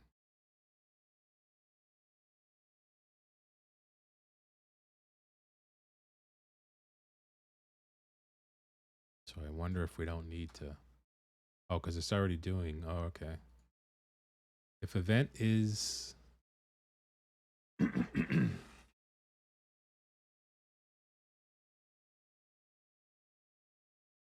why isn't this working then? Do I not need the,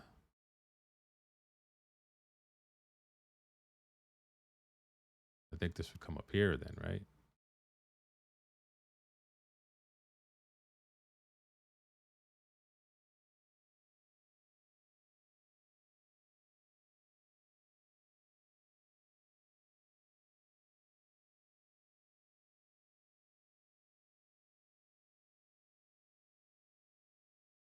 Not declared in the current scope.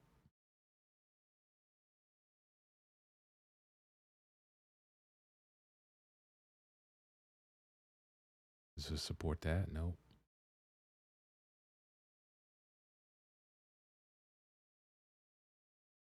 I don't need that. If mouse button.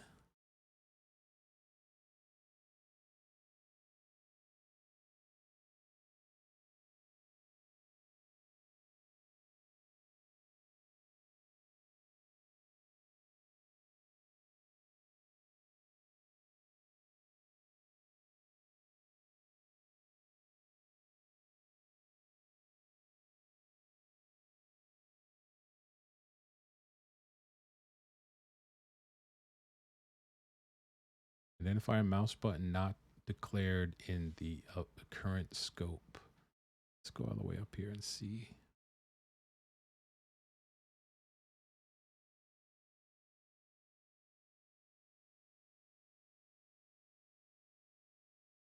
Mm.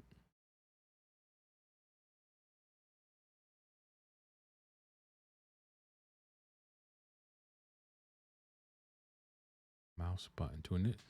This is used to initialize mouse button properties with a generic state. Mouse button left.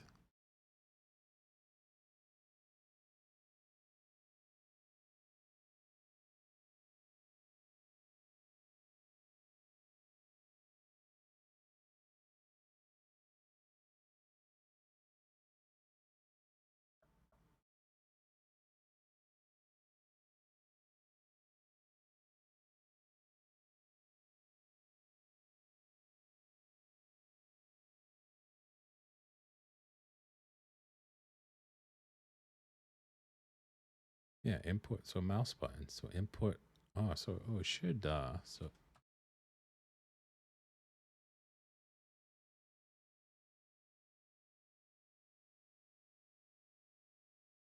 if that's a property of it, wouldn't it be able to do that? Am I in the right one? I have too many open now. Hold on. So that's not that one. Here. So if I do, so if this is input event, oh, mouse. What if it's,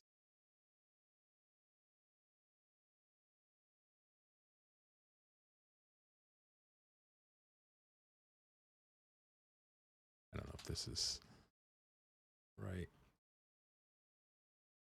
Because input, okay, so it is that one, okay.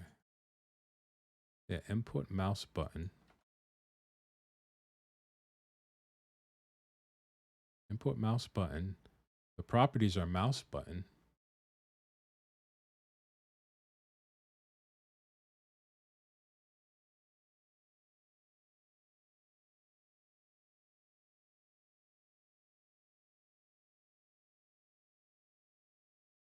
Just close this up a little bit. See if we can figure out why this isn't.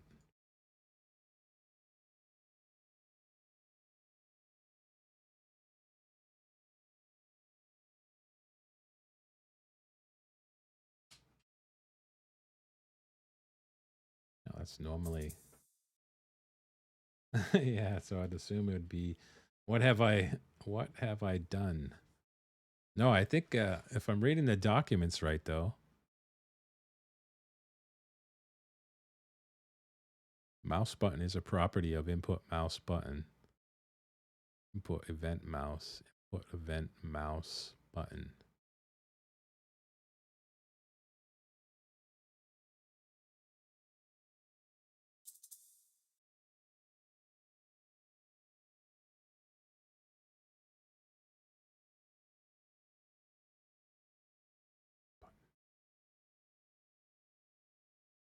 Properties. Go to mouse button.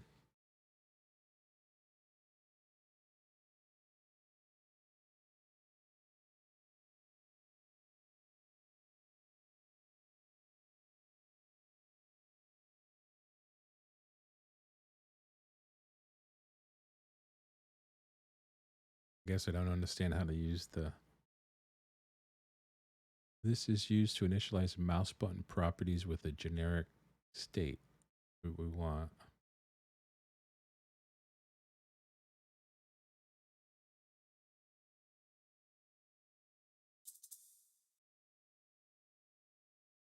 You remember is instance in form Python?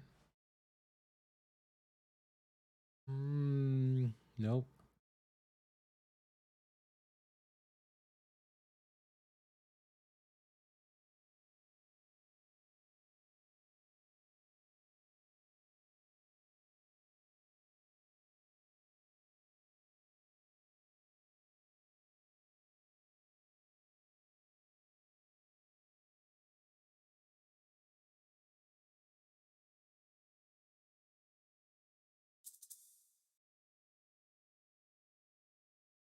It checks the type of the variable you give it and compares it to the type you give it.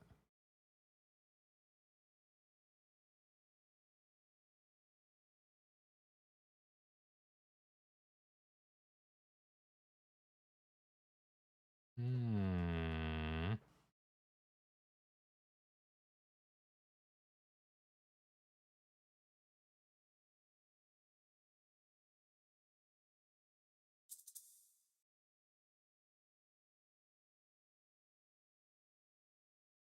If you have here, from what I understand, does a similar thing. Is pressed.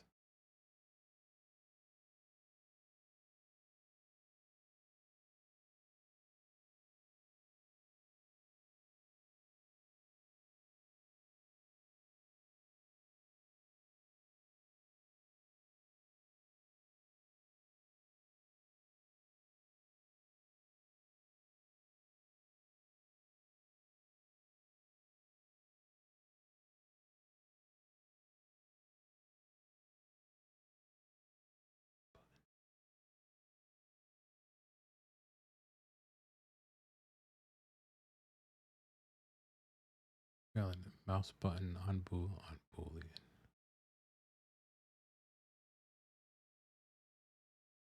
Invalid get index mouse button on base boolean.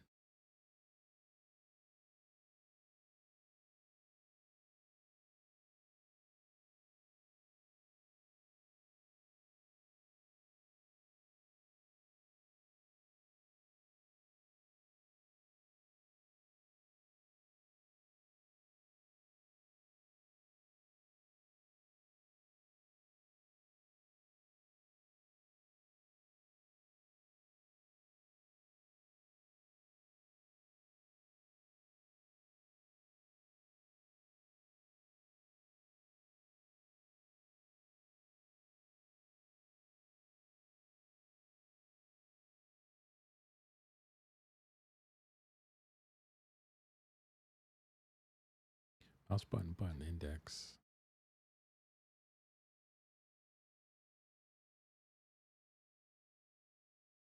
See what this does here.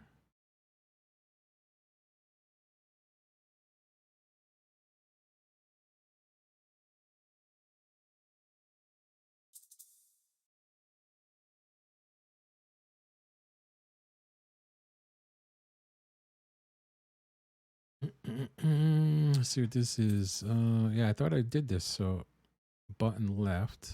Yeah, so that's the.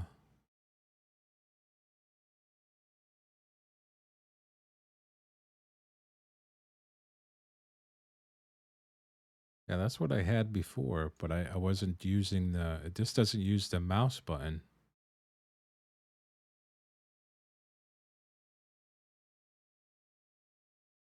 If event is, it put mouse button. If event dot button index. So if event dot button index equal to. Wonder if I can do that now.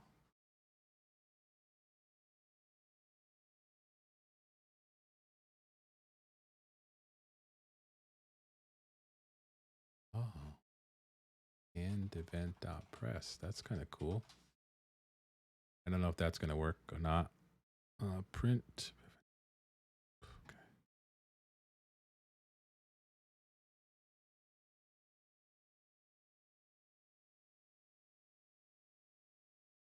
See if that mouse button left works. Works. Okay. Yeah, I'm pressing the other buttons that don't work. So let's see. Let's make this like a. Is there else if in here? Else if. I guess I could just do 3 buttons, right? I don't think I need to just do if statements. If event dot button underscore index is equal to mouse button right. Oh, so now it shows me an and event dot pressed. Right. I don't think I'm ever going to use the right mouse button, but I want to see. I'm typing it out every time because it's muscle memory, guys. I don't want to copy and paste anything. Mouse dot button middle and event dot pressed. Print middle mouse. Okay. So now we're back to here. Will it load the scene if I left mouse button? Do right mouse. Do right mouse, that works. Left mouse works. All right, so now it's just mastering out why. So now I got the detection. Now I want to see if the mouse, I guess I would have to detect if the mouse is over that button. I thought I'd be able to detect the button itself being pressed. I have to be able to do that. There's no way I have to do the hover. That's new game dot.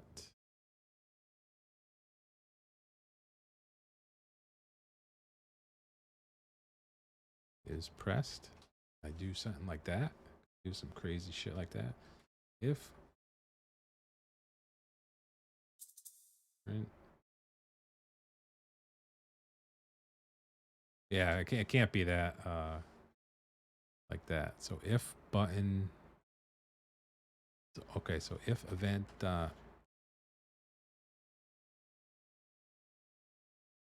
don't know. That seemed to take it. I don't know if that would be because where the input's the event. So we want to know if the event is this and it's pressed, then load high. That makes sense to me, but let's see if it works.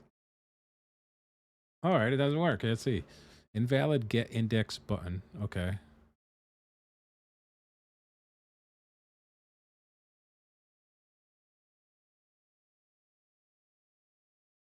So I need to detect how a button is pressed.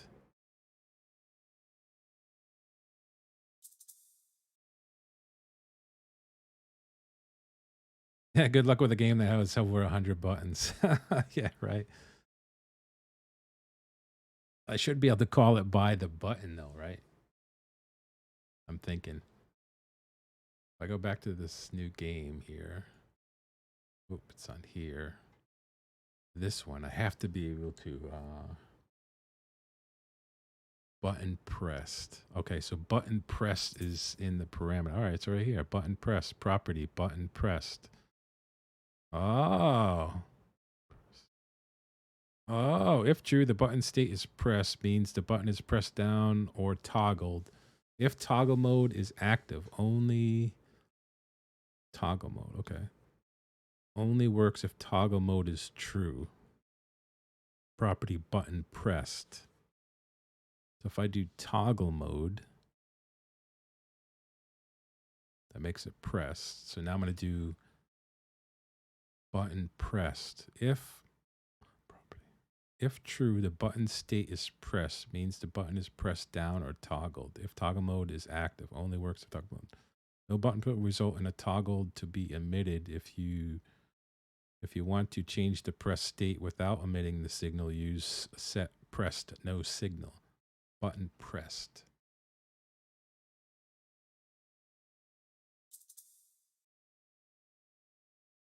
Yo, Zemo, what's going on? Toggle mode is for buttons you can check and uncheck. You should not need to worry about it with normal buttons. Thank you very much. Before I went down that hole, Welcome to the channel, my friend. I appreciate it. I think the most big games have over 100 buttons in their channel. Yeah.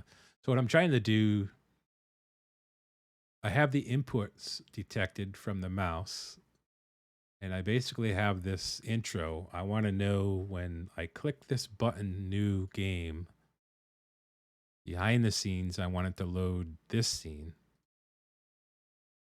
I have to be close. So I have it detecting the left mouse button, right, middle.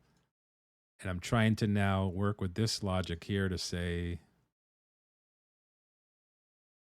if maybe I thought it'd be is pressed, but button pressed. I don't know what that would be. Dot.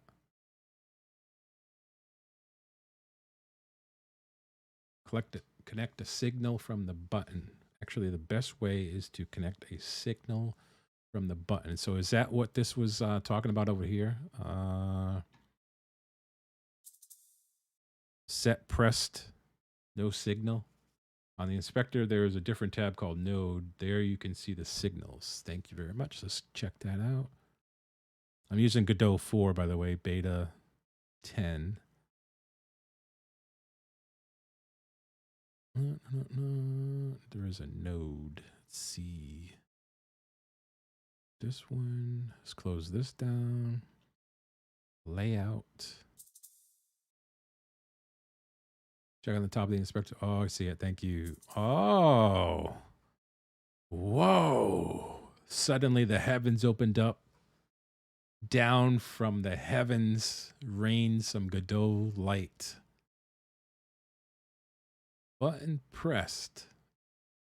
Base button, control, canvas, node. Double click on pressed and connect to a function. Double click on pressed. Connect to a function.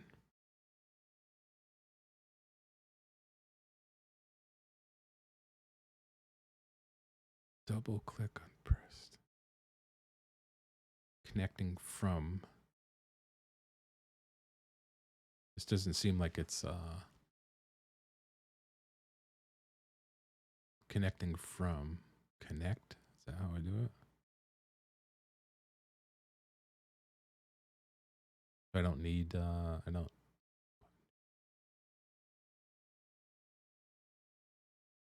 on pressed.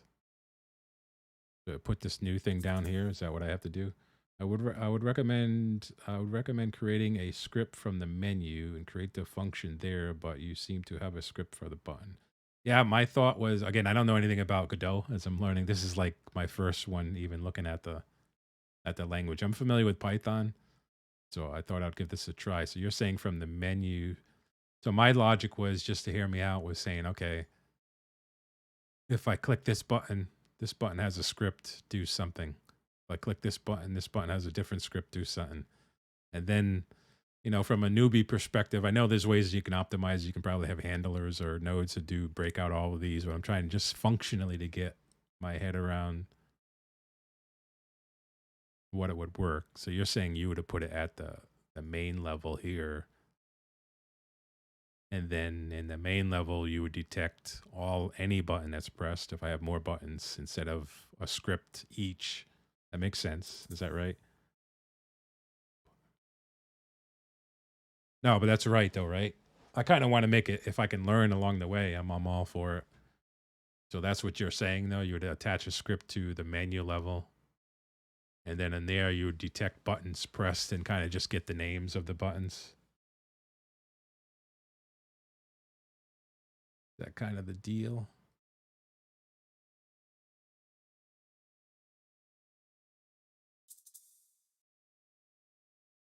Okay. So let's do that then. So I should be able to. So let's start from scratch. So if I do this, I click on menu, I do new script, menu's fine. Create.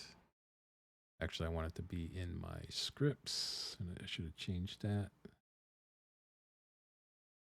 Actually, I have a new one there. Why is it called? Hold on. Oh, because I haven't saved it yet, right?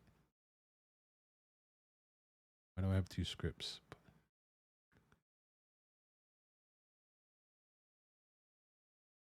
I see that that's over there now. That's kind of cool.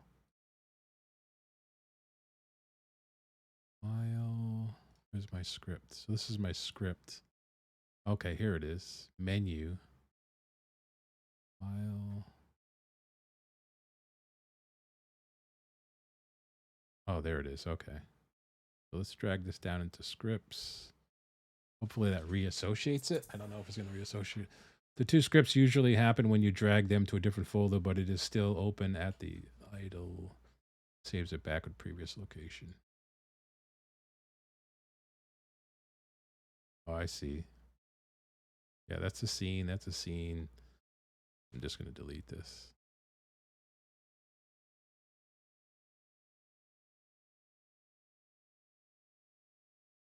So I want to start over. I'm going to start completely over. So let's delete this too.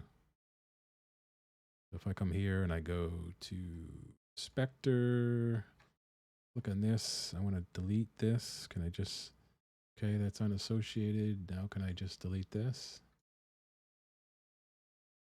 Close.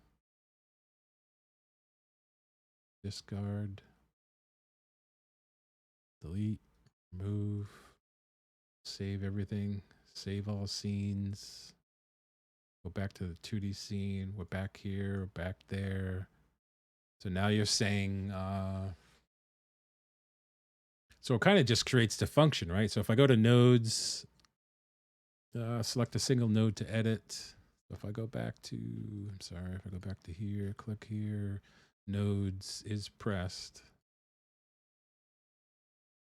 Let's connect to method. Let's disconnect. So now if I, because I have this clicked, it's a script. It's called menu. Well, actually, would it do? I'd do it from here then. Nope, I would have to do it from here. Okay, I do see the different buttons. But because I have it associated from the top level, would that, if I do pressed here, menu. Oh, these are my buttons.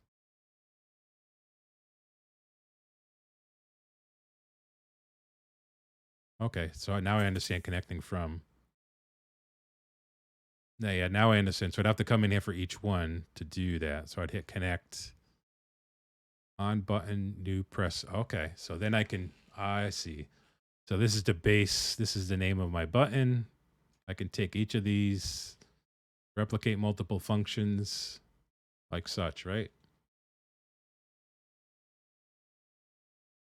So if that's the case, I could do function, or is it easier just to do it from, okay. So it's probably easier to do it from the same thing, right? So if I wanted to add a second one, I can come up in here, I do the same thing, press, just coming from that connector to add the function automatically instead of typing it.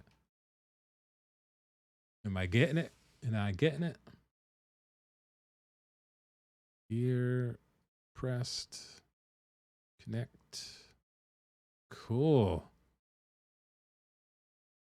Whip, pressed, connect.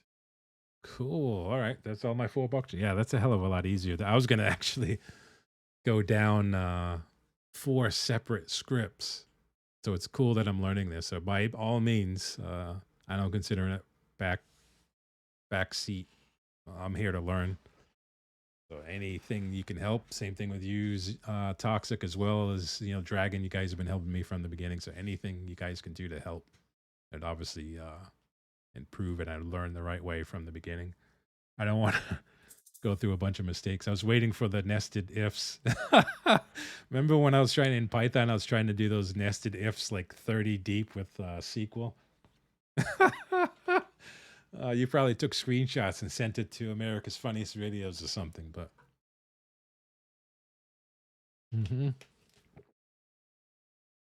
All right, so. Oh God, I kind of want to check the Python one. Oh yeah, you don't want to see that. That was funny. I was kept nested and going and going and going. It's too funny. All right, so Let's try one. So let's try what I wanted to do. So here's the new button press. So now I just want to load the scenes. So is it as simple as just doing load new scene? What's happening here? If button pressed, load. Oh, double quote. Okay. Is it that simple? It can't be. Is Godot this simple? Nope.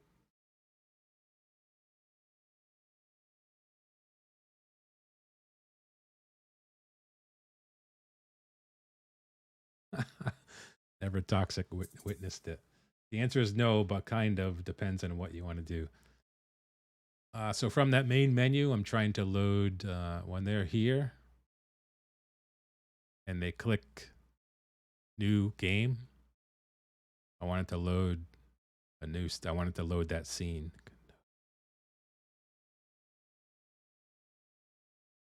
That's cool. I got to pay attention to these nodes too. This simplifies the hell of a lot. Mouse. Oh, mouse entered. Button pressed. Get tree.change scene to file name. Get tree. So that's the name of it. Get tree. Okay. Tree entered. Tree existing. All right, cool. Let's see. I don't know what I was doing with gold. Get tree.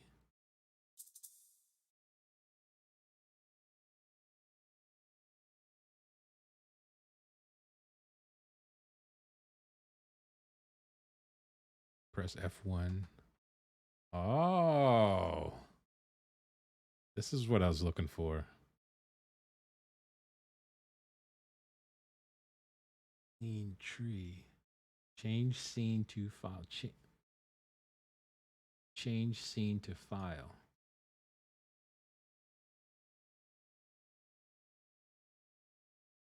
Change scene to file path. Okay.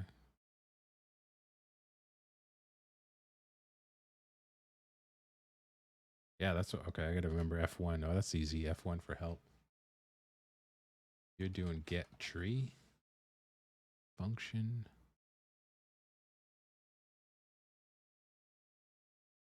Oh, so that's basically this is my tree over here, right? So anything in this tree I'm pulling. Access to your scene tree by using get tree from any node. Okay, so it's basically giving me access to anything over on this panel, over on the scene panel over here, right? So let's see. Sorry if the questions are basic, but I think I have total of, what is it? How long I've been streaming? 2 hours time and looking at Godot. So get tree. And it's a function dot change scene to file. This should pull up that. It recognize my two scenes. I don't know why it puts a double quote there. I don't need this pass, right?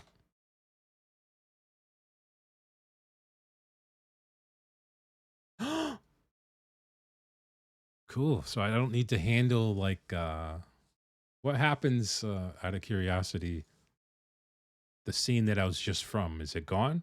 Does it automatically handle that? I don't have to close that scene and then come back and bounce back. It's just gone. Like I'm just thinking from memory management right off the bat. On Godot, click remote while the game is running. On Godot, click remote. Where's remote?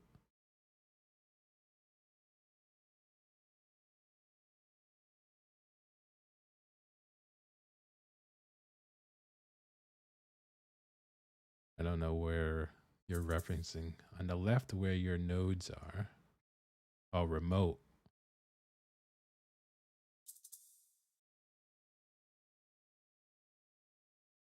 Got it.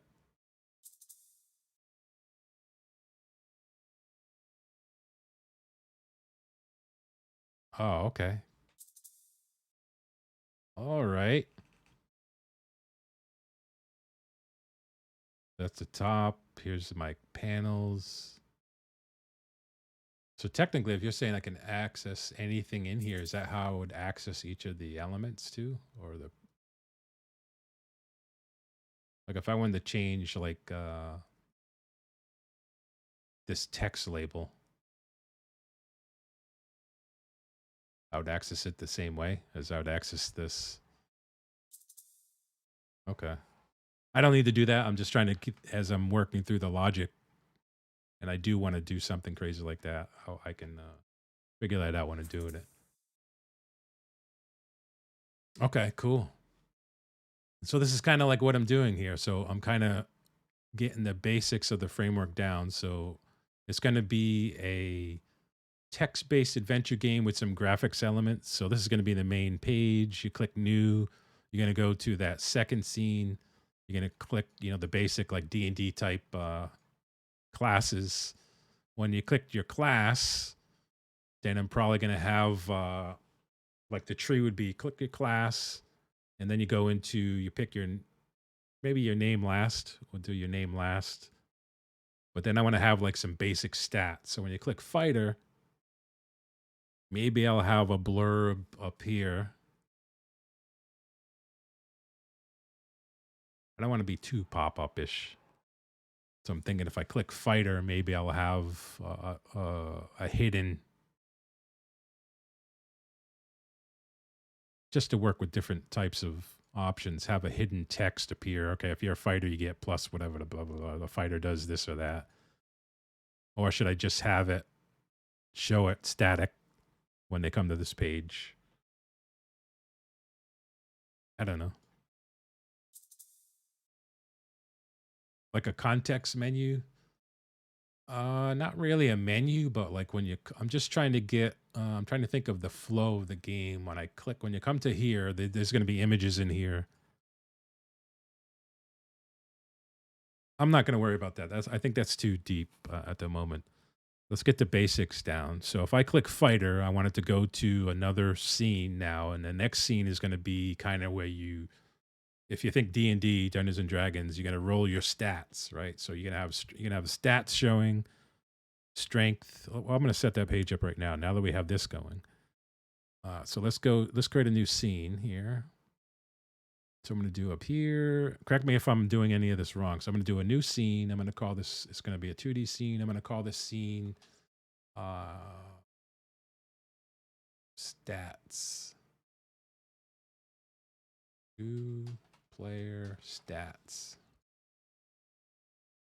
What I like here is I'm going to take this same panel,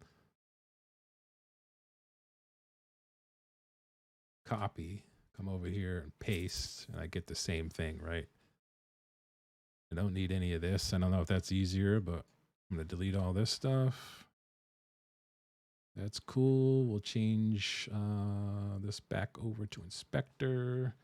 Nice. What will be interesting is that you will have to carry some information which class is chosen so you can learn something new along the way. Yeah, definitely. So I plan on doing, like I said, I'm not sure if you were in here before, but I wrote a lot of this already in Python. So I kind of understand in my head where I want to go with it. And if I did quite a bit of mapping, I use Xmind because I like visual mapping before I even think of a game. I'll show you like quickly. This is how much in detail I went to, the systems that I wanted to have. So this is like Xmind. You can kind of see where I wanted to go from, like learning different repositories. I wanted, when you start the game, game systems, you have stats, crafting, merchants, all of this different types of stuff that you can have. And then I went into each of the systems and I put like, let's see, character class. Like this is what we're doing now. So in the character class, you're going to select your class. You're going to select the name. I'm going to roll stats. And then from there, you're going to have, this is the main quest line that you're going to go through. You're going to have combats. I had initiatives, all sorts of stuff. The ability to flee, critical hits. So I'm going to put all that in here too. But now I'm at the stats where I'm going to select the class. Then in the class, I couldn't figure out also to center the text. So I'm using BB code to do it. Okay, so this is going to be kind of cool. So let's see if we can do this. You have chosen. So this would be cool. Now I want to kind of, this is kind of getting a little bit into the weeds, but I want to actually tell them what they chose. Like you have chosen fighter. So I want to carry that in from the prior scene. So that's what I want to do here. But before we get into that, let's do some stats. The problem is that you are using node 2D as the parent. You should really use control for the UI. I don't even know what that means.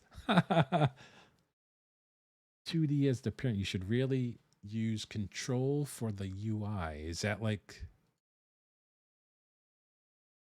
user interface?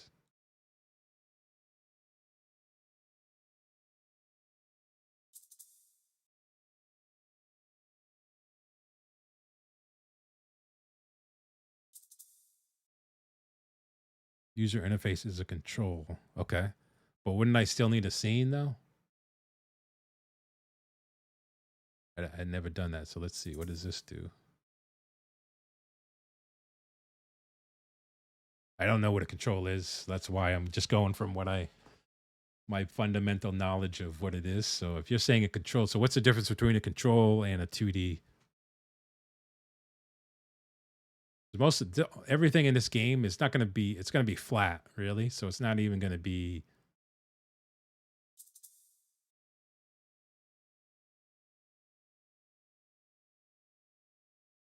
Okay, let's see. Well, let's try that then. So you're saying I can add, so if I take this and I call this control, so let's delete this. Delete. Don't save.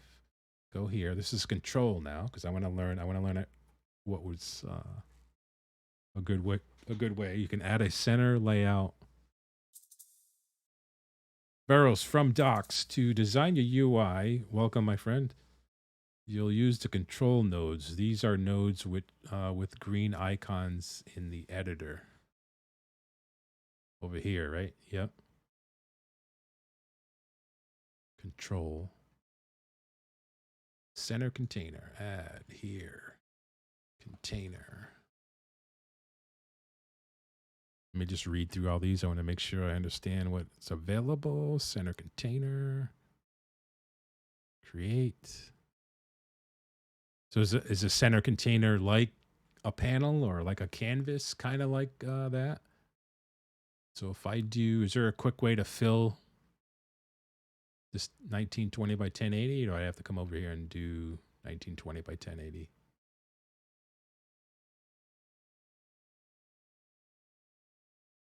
Like, can I make this fill the entire screen without dragging it or defining it over here?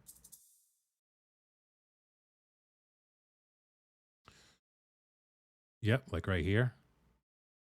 Oh, is this it? Oh.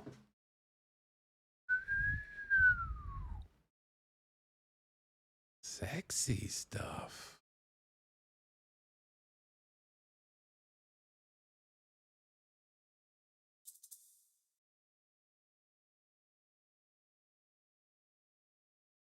You should select the one on top for this one. What do you mean? This one? Top left instead of fill rectangle?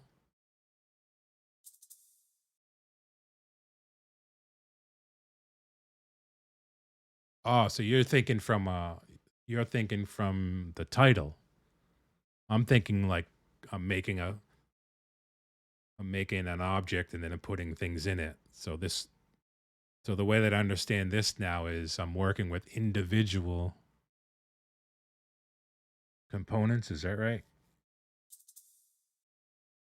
I was thinking like a panel. I'm filling the screen, and then I'm adding UI objects or widgets, whatever they're called, inside of that. But you're saying there's no, because I still want to carry over this theme of this color. You know what I mean? So if I do it with this control and I go fill, my thought process was, okay, now I can fill this with that brown color. Like fill rectangle. Does that give me the option to color it?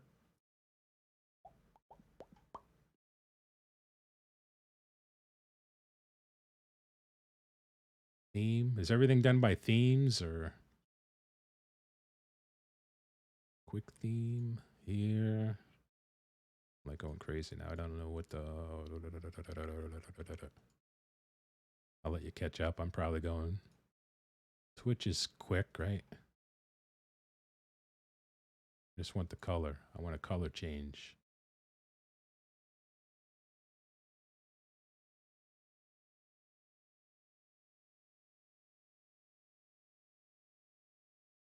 Canvas items. Not a texture. Could be material, but I'm not using any of that. I just want to change the color of it.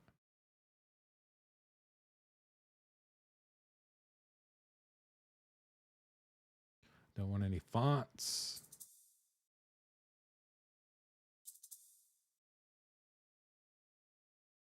You have to change the color on the label, not on the container. Container is just to say where the child components go, like inside for like, so you can't color the container. So would I still have to put in like a panel if I wanted to follow the other things? Container, panel container.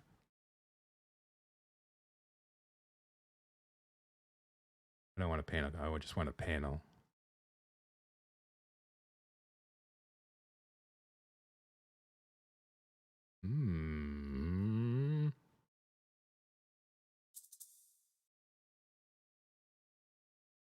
Okay. Within that, within here. Colored, oops. Colored rec. Oh, this is a hell of a lot easier than I was doing last time. If I come over here, can I pick up this color?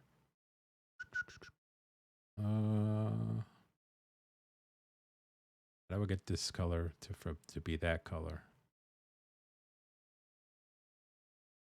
It's not a theme.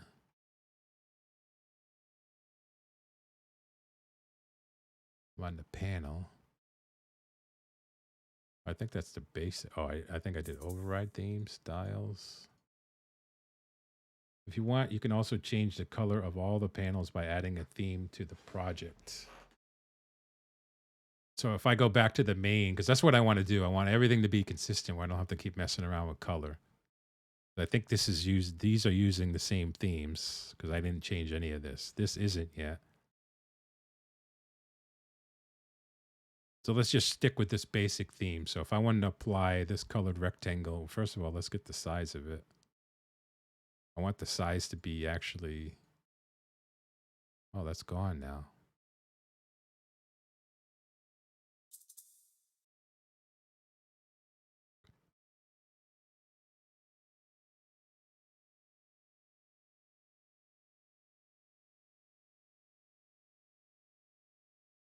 Right click.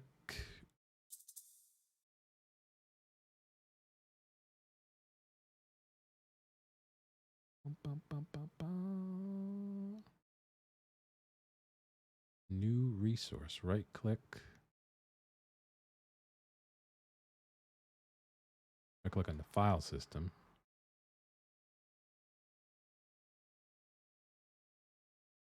New resource.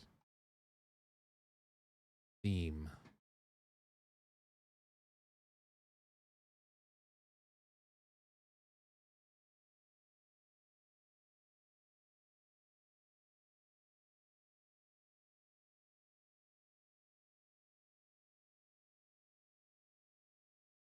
All right. Themes. Okay, so here's the themes. Is that the theme on the properties in the project? Is that what you mean?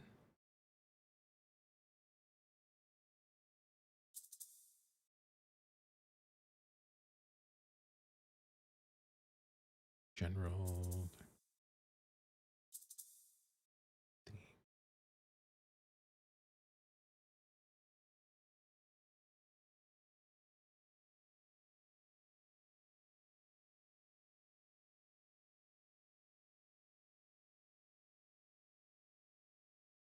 like such. Save and restart. Bam! Shrink this back down. For some reason it doesn't remember my location on the screen.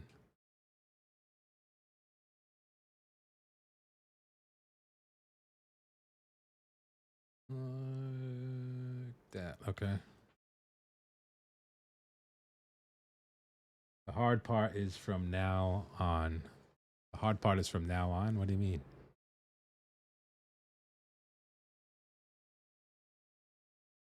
Okay, so this is here, right? So these are like, is this just previews or is this like all the controls that I'm seeing now that's available? Theme, shade editor, theme. So if I want to change this,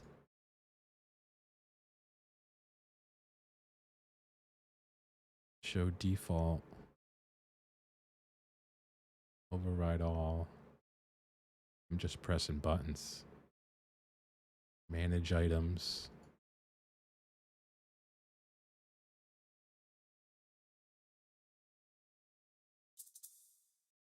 Below the tab, there is a button to pick the item you want to change. Below the tab,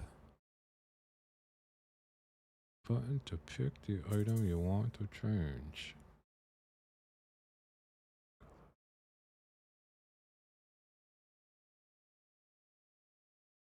Got a plane flying overhead, so. Below where it says default preview on the panel. Okay. Oh, this. Okay. The eyedropper.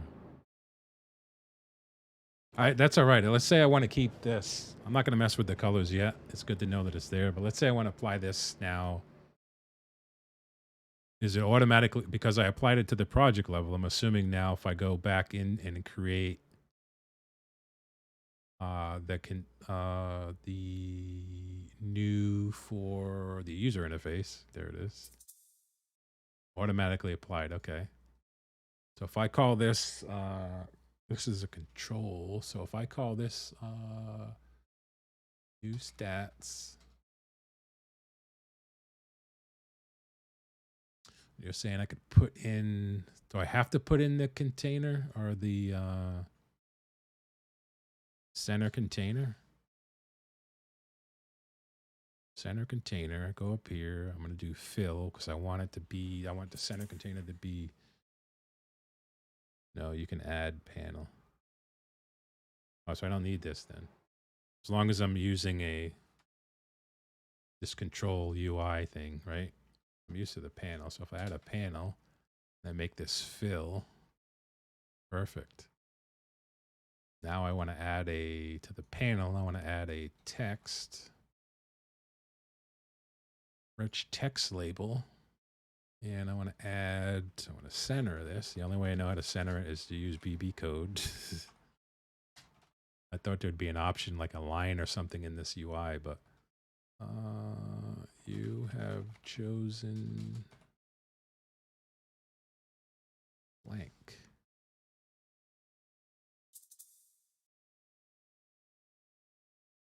Yeah. So this one, I want to increase the font. That was font sizes.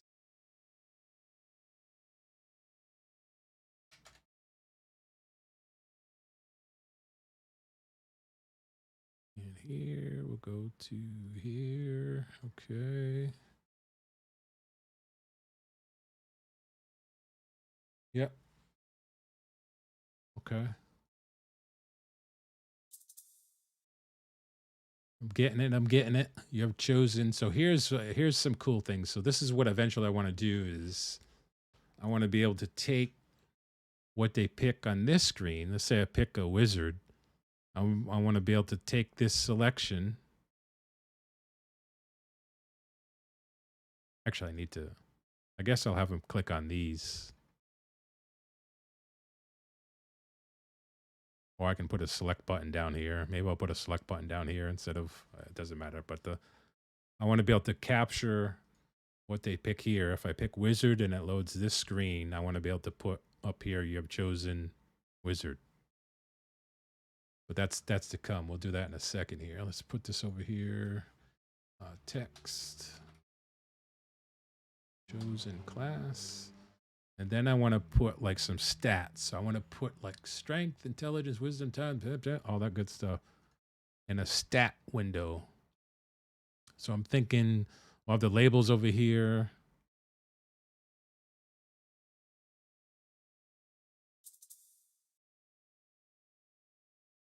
You're a wizard, Harry. Yeah. Something clever like that. Yeah. Yeah, I could put something there based on what they do. Script behind the scenes detecting that. If it is, then load this, load that. All right, so how do I want to have the... So I want to have strength, intelligence, wisdom, text. Yo, Demay, how you doing? Welcome to the channel. My name's Ray of Prophets TV. I am very new to Godot, but thanks for the kind people that are in the channel. They're helping me out immensely. Making a fantasy-based game. I think D&D if you want to. So cool is, so back in the days when you rolled D&D characters, if you had a cool DM, they would allow you to roll 3 sets or 4. You'd roll 4 6-sided dice and remove the lowest and add up those values, and those would be your scores. So that's kind of like what I want to do here. This is getting into some math, but that's kind of cool. So here I want to kind of have let's get the labels in first, right? So let's put and I don't know how organized that you guys normally get over here, because I like the stuff to be pretty organized. So I'm thinking, do I make another group? Can I just make a group? Like if I want to have the stats in one group that I could fold up so I don't have a long list of different stats, can I do that? Just from a grouping standpoint, or is that not like a folder? I'm thinking like Unity or something, but maybe I don't need to do that. All right, so if I just wanted to take this and I want to copy this, bring that down over here. I'm going to bring this up like this. I'm going to call this strength.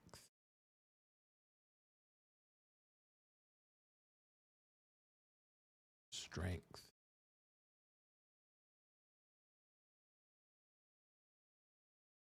Yeah, just kind of like, just to keep it. You'll see when I get organized here. Yeah, kind of like the file system, just not really. What's this thing do? Not really anything to do with objects in the scene, but just organization somehow. Maybe I have to put them in a panel and then I can collapse the panel, or container. Probably a container, right? Text. This is getting exciting though. I'm actually like doing some of this stuff, guys. All right, so if I take this and I just do, I think, wasn't it like D? Yeah, strength. I remember, Control D. So strength, intelligence, wisdom, dexterity, constitution, charisma. All right, now I can just rename all these. Bring these down like this. Bring this down like dash. Look at me getting all shortcuts. You know what I mean? You know what I mean?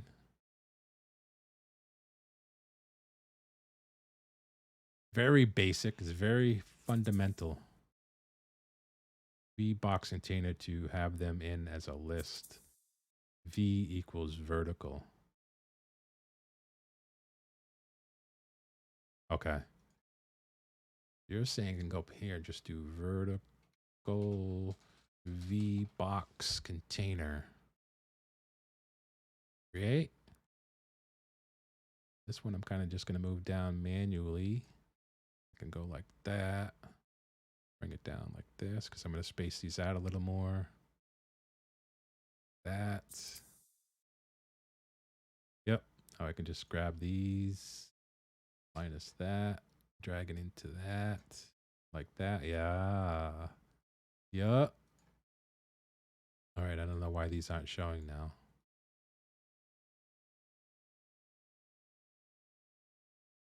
Do I need to move these on a higher layer? Oh, why they're so small? You have to set them to expand.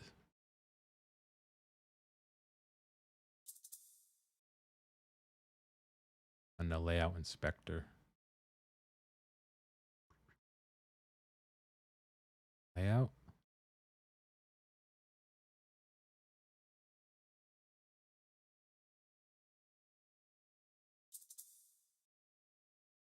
Container sizing. Container sizing. Expand. Vertical. Oh.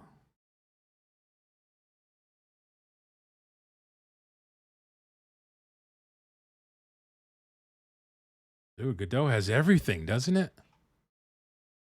Does it really have everything, guys? Strength. Intelligence. Should do int.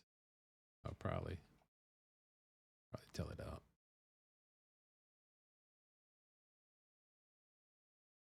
Intelligence. Ooh, we need to do some justification over here. We need to do some justification. Go back to container level.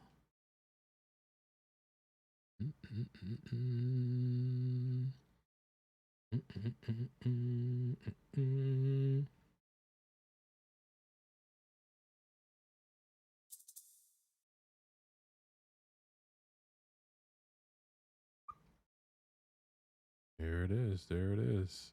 Container sizing. Oop.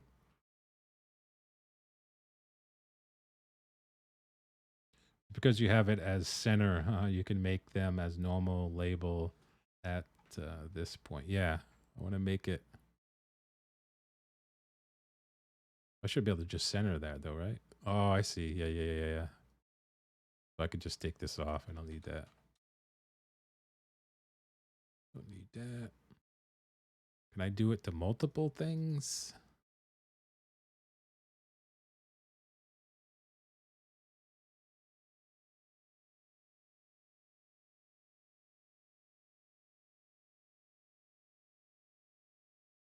That's kind of cool how it changed it all to one. Thing does a lot, huh? This thing does a lot. All right, we got intelligence. We got wisdom. I mean, some of the stuff will come in later as you start doing saving throws and stuff, but wisdom. I'll do one at a time so I don't get confused. Strength, intelligence, wisdom, dexterity. Dexterity. Dexterity, strength, intelligence, wisdom, dexterity, constitution, and charisma.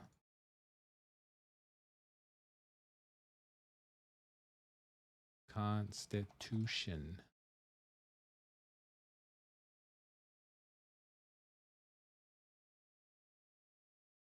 Charisma.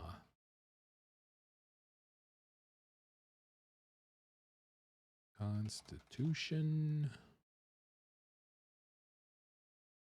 Charisma. Nice. Wow. Ooh, that looks cool. So now to kind of be cool, this is going to kind of be a cool feature here. I was thinking of showing three. Just hear me out here. Just hear me out. Let's see if this is even possible. Let's see if this is even possible. Is it possible if I make another panel and I drag this over like this and I go like this? Is it possible to have three panels? Let's just duplicate. Doop. Three panels like this. Just tell me if it's possible. Oops. Is it possible to have, when they come into this screen, I'm going to have a button here called Roll Stats. Let's actually, we'll add a button right now while I'm doing it, thinking about it. Okay, so this is the main panel right here, right here.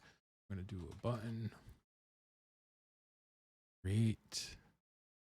And roll stats. So for the hell of it, we'll have it over here. Actually, we'll make this so it's center. We'll do like that. And then we'll come down over here. We'll do layout.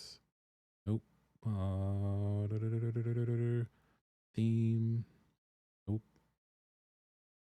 Font sizes. Font size. Just like 30. And then we'll just bring this down like this. Temporarily. All right, so, oh, what the hell? That's a button, right? That looks kind of weird. Oh, no, you converted. Yo, what's going on, Scott? How you doing, buddy? Having some good times. Just started, actually. Just started learning.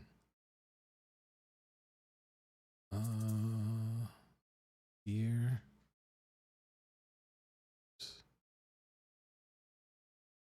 What's up, man? What's up? I saw some of your devlogs too. If you guys want to follow my buddy Scott here, he's actually master of Godot, not Godot, but Unity. And I have Godot in my mind. Several years into solo development on one of his games is currently available. As you can follow, I think there's a demo on Steam too, called Journey for the Crown.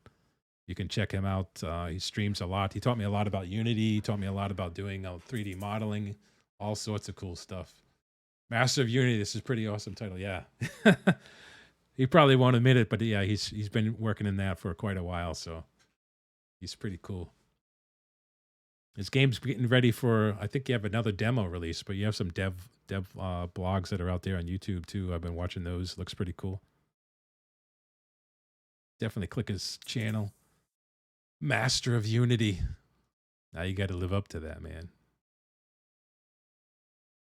All right, so here's, you chose the class roll stats. So this is what I'm thinking is it possible when they click roll stats, I have 1, 2, 3, 4, 5, 6. I want it to randomly roll. This is what I talked about, 4d6. So random 1 to 6, 1 to 6, 1 to 6, 1 to 6. Take out the lowest and roll those 6 times and put the stats in these. Roll it once, put all the stats in here. The second set here, second set here. And then what the person will be able to do is saying, okay, I want to select one of these boxes with stats in it. Down here, there'll be another button, select, select, select. When they click select, it would assign those values equally to those. So the top value would be strength. The next value would be blah, blah, blah, blah. That's what my plan is. I think Sage of Unity is cooler. Can I propose the change? I agree with the change, CMO. All in favor, press 1. Scott, or Journey for the Crown, is now crowned and will be known as Sage of Unity. Thanks for the share. Much appreciated. The devlogs are tough to keep up with. So much work I've been putting together, but you know how YouTube works. Yep. Barely shares anything. You can link your channel if you want, man. If you link your latest, for people that are watching, link your latest dev blog.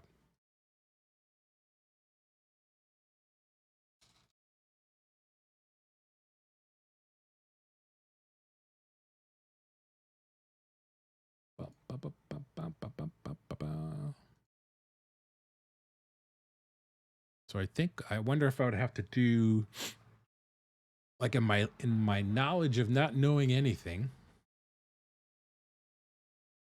if I were to do this in Python, each of these would probably be a list. And in the list, I would populate it every time I rolled the dice. And then I would output that to this panel.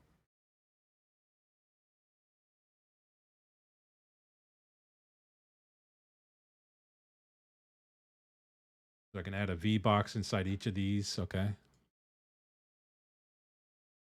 All right, so let's name this. So I'm going to call this roll 1.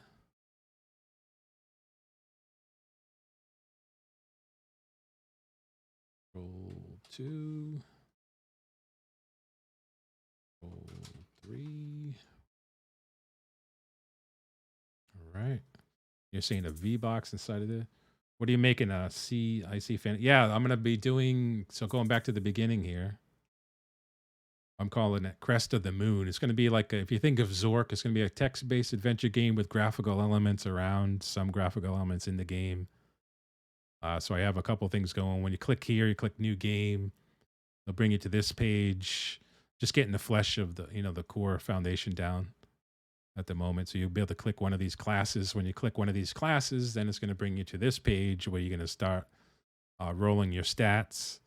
You click the roll stats button. These 3 boxes are going to pick, you're going to roll 3 sets of stats. So inside of here, these 6 stats are going to be rolled three times. So you'll be able to pick, sometimes you get shitty rolls. You don't want this one. You want this one. You want this one. You can pick this one, and it would assign those stats equivalently to those things. So one possibility is you have a V box with okay, let me read. Definitely possible you can V box inside each of those, or you can make an H box for each of them. A horizontal box or a vertical box. Okay. So one possibility is you have a vertical box with a bunch of horizontal boxes. Each horizontal box is one item in your list. Okay. That seems pretty easy. It'll be blank initially, right? Or you can make them loosely connected, which can be harder to align. No, I don't like that word hard. I don't like that word hard. Yeah, if you're learning Unity, definitely give Journey for the Crown, my buddy Scott, a follow. Very cool dude. He's from Canada. So he talks a little different. He talks a little different than me, but cool dude, very knowledgeable. And his game's pretty impressive. I played the early parts of the demo and it's very fun. Think of like what is it? Like what is that game that's out there now? I was thinking Bard's Tale, but not Bard's Tale, but the hell's that game where it's click and move and hold your mouse down? The hell? I was playing it for a while too. Maybe it is Bard's Tale. I don't know. Doesn't sound right. All right. So let's do instead of okay. In which case, I recommend you add a horizontal box inside your V box, have it working, and then just duplicate it. Okay. Baldur's Gate. Yeah, I don't understand why I couldn't remember that. Yeah, Baldur's Gate. Yeah, because I played Baldur's Gate 3, I think the new one that came out I don't know if it was, I say the new one, but the last one I should say, because that came out like a year ago or 2 years ago. I don't remember. But very cool. And he has a cool storyline, guys, too. It's very, very cool. And nice voiceovers. Very neat. All right, so you recommend, sorry, let's delete. So I could do a vertical box inside of here for the panel look. Yeah, let's do that. So in row 1, so I'm going to delete this. I'm going to delete this. I'm going to delete this. Make this a little, no, I don't need it to be wider. It's only going to be numbers. So inside of here, I'm going to go like this. I'm going to right click. I'm going to change this button first while I see it. Button, roll stats. All right. Now here, let's move this up here because I don't want it to be down here like that. I can close this like this. I can go like that, like that. I can go like this. I can go here. I'm going to do a vertical box container. Is that what you're thinking? Create. And then because it's there, I wonder if I can go like this, fill shape. Oh yeah, dude. What? Come on. Godot, is this easy? What the hell's going on? All right, so I'm going to have that like that. And then inside of here, I'm going to add vertical V boxes. V box container. Ooh, what the hell is this all about? How do I, okay, so I just need to set the size of that. Container sizing, expand. Can I adjust this by just dragging it? Oh, just labels? I thought I was going to put like a... Oh, I wanted a horizontal box, not a V box. Okay, that's not... If I put a horizontal box, it would make it a little nice and neater, right? H box.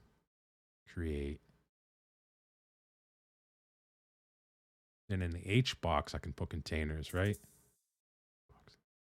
Right. And I can duplicate the label. Label. Maybe a rich text label? What's the difference between a rich text label and a label? Rich text is just like if I wanted color and stuff. I've been using all rich text labels. Okay.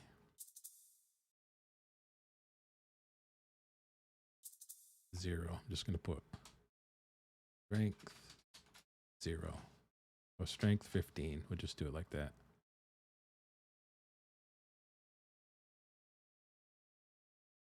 Okay, cool.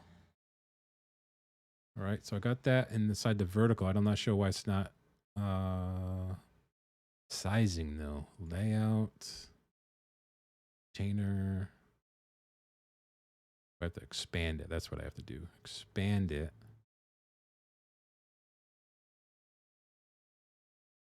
Horizontal. I need to do...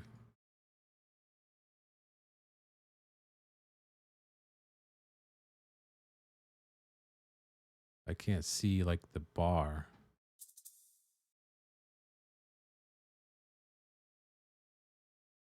Okay. No problem. No problem. Look at that. Look at that. Look at that changeover.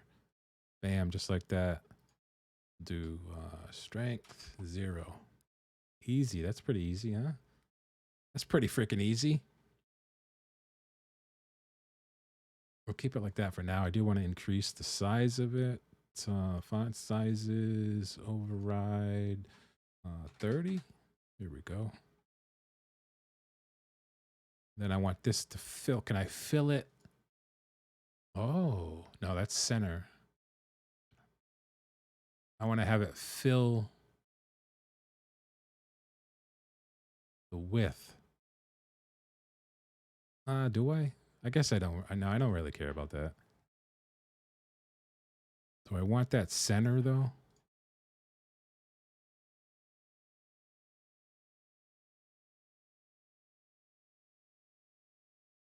Doesn't seem to be doing anything. Vertical alignment. Yeah, horizontal alignment. I want it center. Vertical alignment center. I think it's just doing that. But why can't I expand? Like make this the width of that box?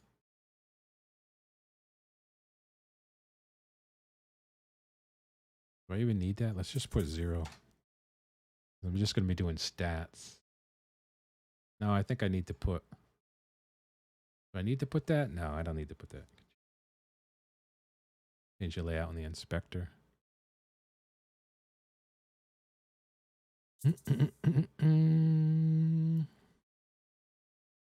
If it is a child of a container, you need to set the layout settings. Otherwise, you will use the anchor.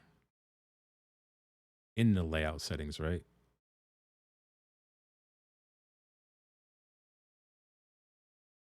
Get rid of these. Keep that.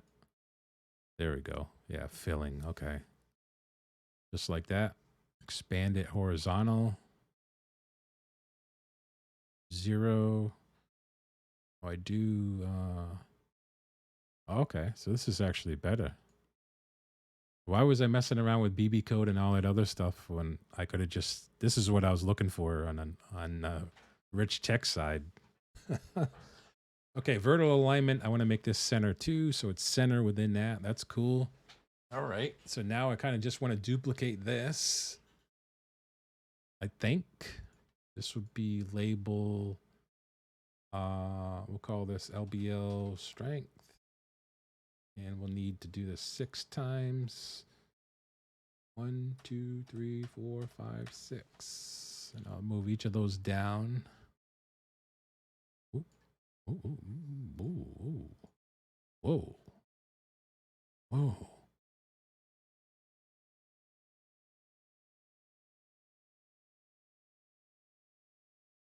Okay, I guess I wasn't thinking it would do that. I wonder if I have to do vertical.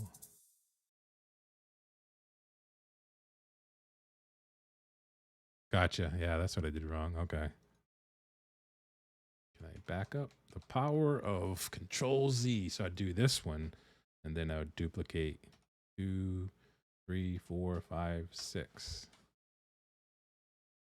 Mm-hmm.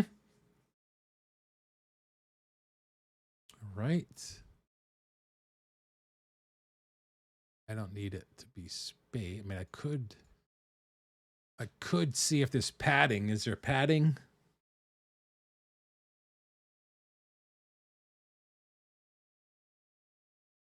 Tooltip focus mouse input themes. Is that would that be in like underneath themes, or I guess I don't need to recommendation that you duplicate this at the end, just make one work for yeah, yeah. Yep. Is there a concept of padding? Constants. Shadow. Line spacing. I don't think that's it. Styles. No. Trim, uppercase, display text. You have to set it on the styles. Okay. We'll get that worked out. Nah, do I want to figure with that now? No, we can do the visual after. But there is a better way. I like better ways. Select the vertical box. Okay.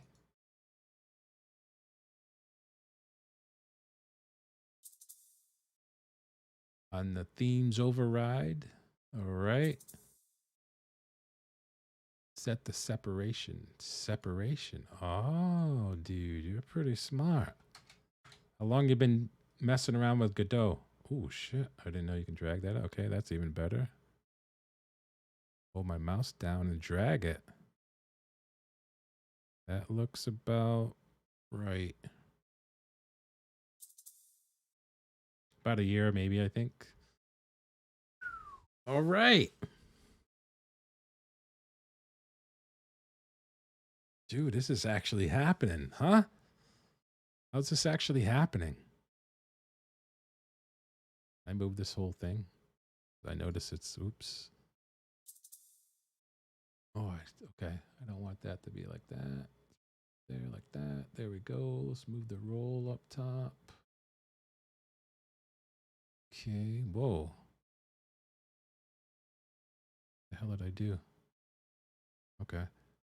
I saw it was this was nested. I don't want this to be nested like that. So I'm gonna drag this. Is there a way I can just move it out instead of moving it up? Is there a quick way to make that the same level as reparent?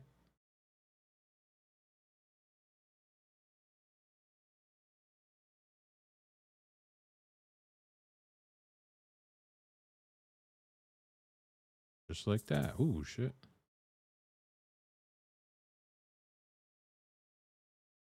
Wait, if you want them to match the size of the container, there is an even better way.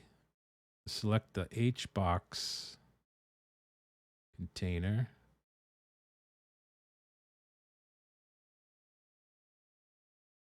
And set the vertical expand under layout to fill on the Y.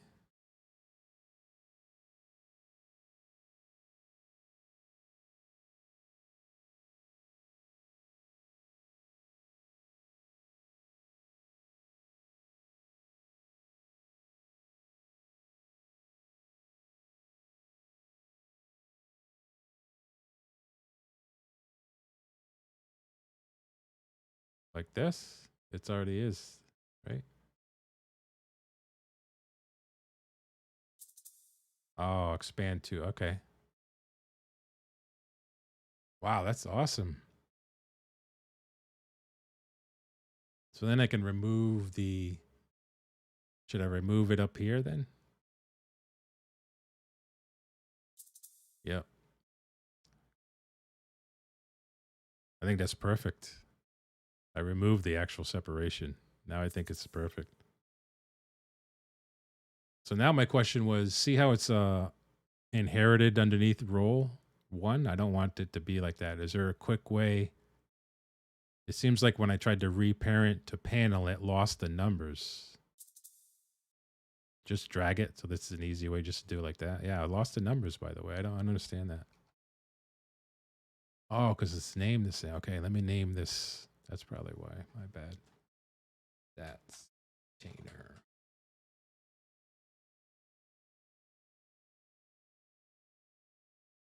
Oh, see, that's weird.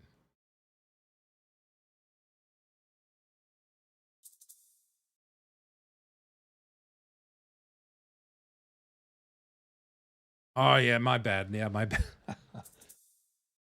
Yeah, my bad. I was thinking roll. My mind was like roll stats button. I'm like, why is it underneath roll stats button? Okay. Yeah, I don't know what I was thinking. My bad. My bad. My bad. All right. So we have this now. Okay. So now roll stats. This is what's going to happen. I want to try to get some. I want to try to get this script in. I know it's 9:40 my time. If I do roll stats, I want to do random d6 4 times and take out the minimum. Add them up. I want to do that 6 times and assign or relabel the text field in each of these accordingly. Man. All right. So let's save this first. This is what is this called? New stat. So let's save this scene. Is this still a scene? Is that what this thing's called? Yeah, save scene as new stats. Underneath scenes. Save. Okay, all right, all right. So, from what I remember, a wise man once told me that I can click on this, go to nodes, and then do if buttons pressed. And then the receiver's buttons. I'm going to connect. Oh.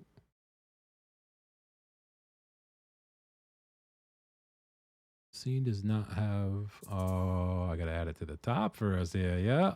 Yeah. Yeah. New scenes. Create.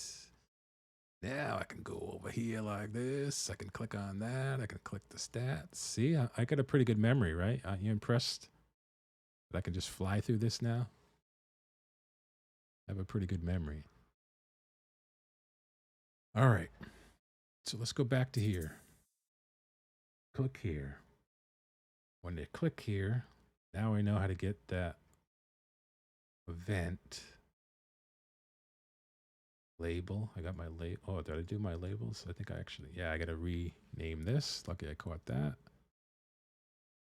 And I want to rename. I'm going to call this strength. Intelligence.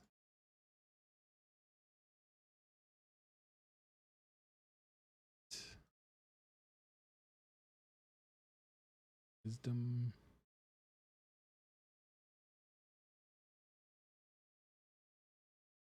Wisdom. X. X. On.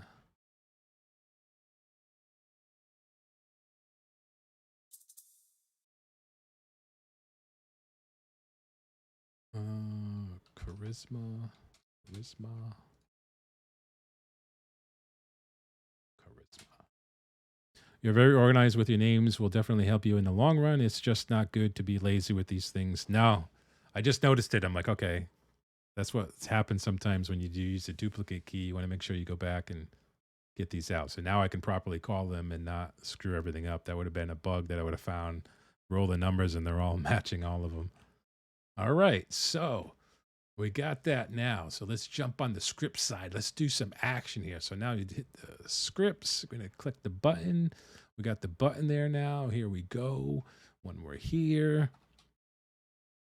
So I want to roll. So I'm going to do my pseudo code or my comments first, how I want to do it. And I'm going to work top to bottom. So I want to roll Roll 1d6 for 1d6. Actually, I want to go 4d6 and minus the min value and return the sum to each label. That's what I want to do. All right, so is there randy? Look at that, random. What's up? Random integer? Is that what I see right there? Okay. All right, let's see. So this is already the event, right? So let me go back to where was my other script? That's the scene. So this is already the event. Is already pressed. So I don't have to do anything with like detection of events or anything. This is already attached because we did it at the node level. Is that right? It's already attached to that stat button being pressed. So just for the hell of it, because I like to do shit like this, I'm going to click just the scene. And if I do this, it does high. Okay. I always like doing debug step by step. All right. So we're inside this function. So now I want to assign some variables, right? I want to find a strength variable. Do I have to do, do I have to do explicit like this? Or can I just sign the variable and have it null? This is what I'm thinking. Intelligence. Oh, I can't do that. I'll just spell them out. It's all right. I think it's good to just assign the value. I don't want to run into any nulls or I'm learning C++ too. I don't want any null pointers or anything like that. Ferdo, what's going on? Welcome. You can var strength intelligence, so it initializes to int default. Var string int equals 0 star. Variable.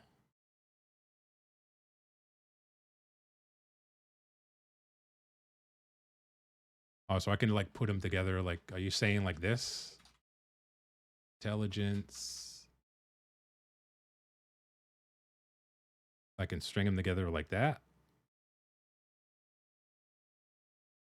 Like multiple.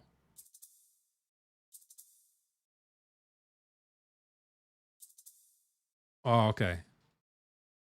You can put the type of it in. But this is all right too, right? If I just do it out longhand like this. Dexterity equals 0. Yep. I'm a newbie, so I only have like, what is it, 3 hours? I'm super pumped though. Strength, intelligence, wisdom, dex, variable, constitution. I'm spelling them all out so I don't run into like I did with intelligence. Charisma equals 0. Expected var. There we go. All right, so these are the stats. Assigning baseline stats for character. All right, so now I want to roll. So let's put this up here, put this down here. Now I want to roll the first, right? So let's see if I can figure this out. In Python, it would have been already done, but so I see that there's a random int and there's a random range.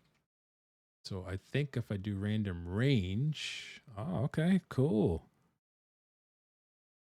So I can just do 1 to 6. And I'll sign this to be, oh, actually, can I do a function here? I'm going to have to do this multiple times. I don't want to do it for every single thing. So let's get the basics first. All right, function. So I'm going to call this a strength. Strength equals.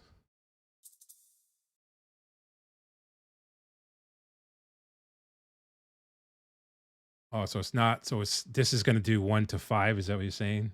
It's not going to be. Okay. Well, let's see. Print.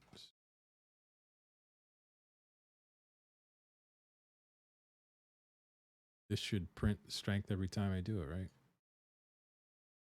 2, 1. Okay, we get 6. No, so it was 7. I'm getting 7s. So I think that's right.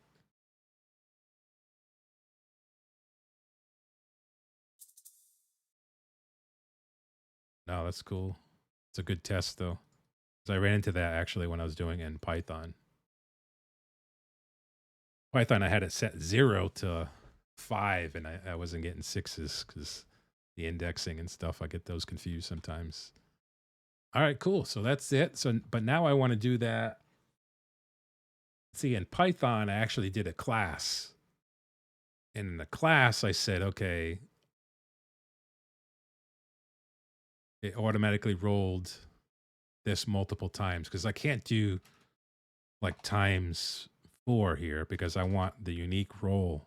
I don't want to just say 3 and they roll a 3 and then I'm timesing that by 4. I want to roll this range 4 times. So I guess I could do like a loop if that's a thing. I guess I can do a loop, a for loop. Is that a thing in here? There's such a thing. For I equals. Yeah, it's a thing. All right, so for I equals.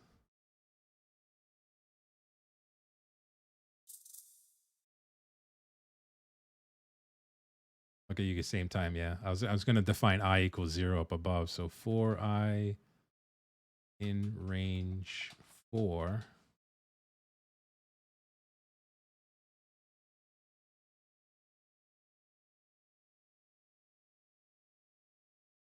I'm thinking I can actually. Can I make this into like a function? Like an outside function in here? Like function roll stats. Can I do something like this? And then up here, roll the stat, return it, roll the stat, return it.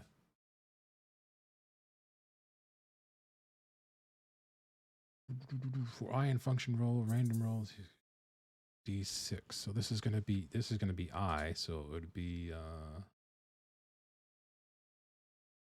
so if I were to do that, I would say strength equals.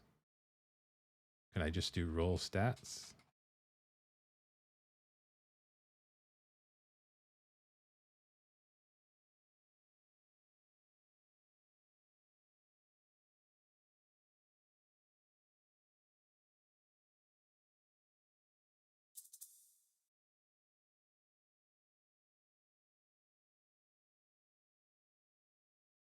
You can create an array like values, then sort it and get the last 3.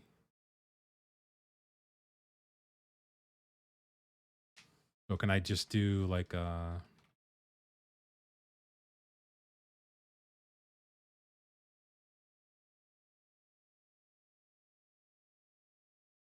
kind of want to do it. Let me see. I know what you're saying, but let me see if I can figure. If I do I in range 4, 4 is going to be.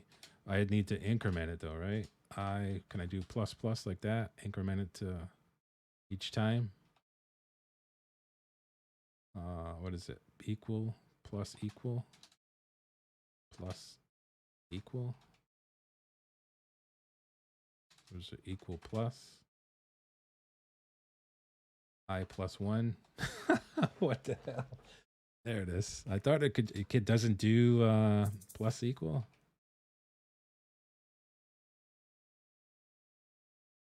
Oh, so it's already, so I don't have to account for that then. All right. So now I just need to say for I in range, so we're going to do variable. Well, I guess I can define my variable up here, right? Variable stat, variable score equals 0. And then down here I can put score equals. No, I could just, because that's the I. I would add a variable and roll stats like result equal. Yeah, that's what I just did. Yeah, and then every time result plus equals. Okay. So wouldn't that be it though? You can't do that because he wants to ignore one of the values. But I should be able to take that out at the last part though, right?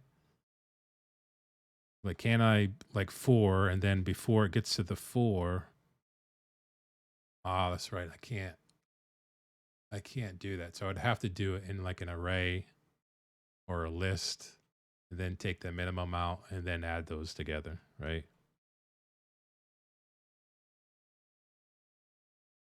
So can I do, I don't know how to define a list here.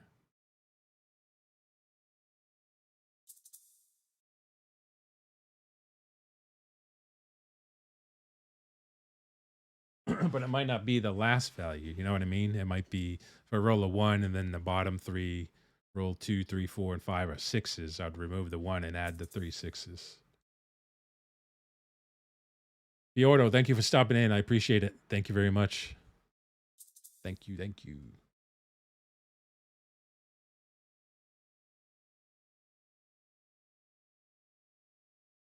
Phoenix, thanks for the follow over there. I appreciate it.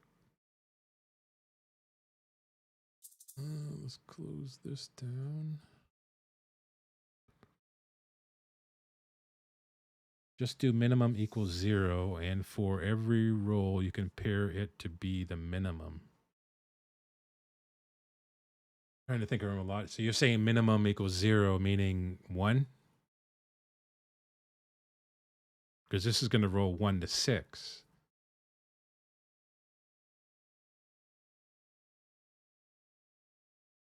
Just get the basic down, then I'll do the minimum here. Score equals 1 to 6. Then I'll do score plus equal. Why won't that work?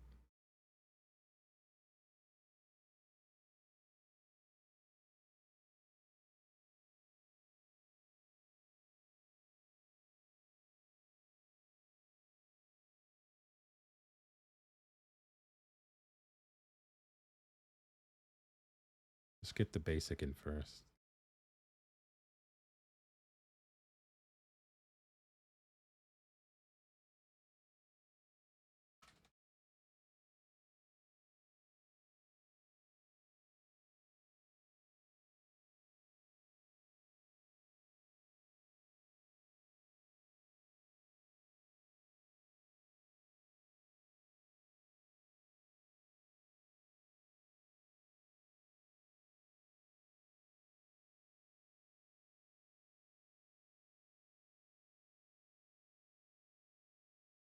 I don't know why that don't.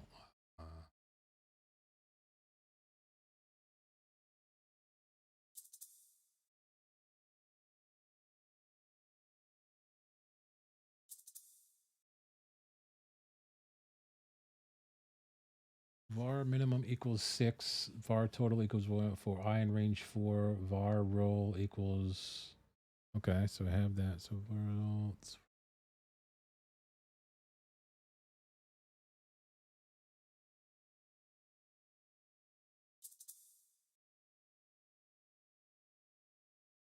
But what, I don't understand what your var, you're making it 6 though.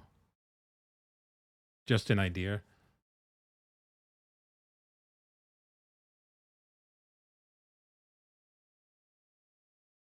For I in range, is there extra space there? No.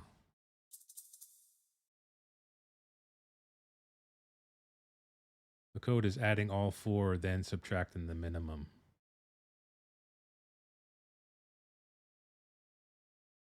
All right, so let's see. So you're adding up top. So you have a total. So var total equals 0. And you're adding var minimum. I don't understand the 6 part. 6 is because it can never be greater than 6. Never can be greater than 6. But wouldn't we want it to be 1 though? It never can be greater than 6. But what about the bottom part? Let's see. All right, let's see. I'm gonna do. All right, so we got that. We got that. I have to define a variable. Okay, because I didn't define. Variable role equals random range 1 to 6. Minimum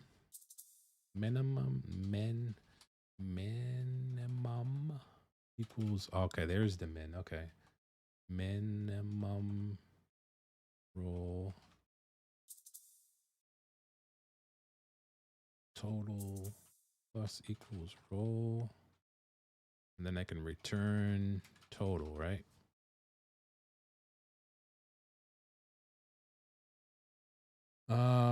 If the second roll is a 2, it will reset it to 2. If the third is a 4, minimum will stay 2. Okay, so it remembers what the minimum is. Turn total minus minimum. Do I have to put that in like this? Or is it going to know enough to do that without that? Yeah, it doesn't like that.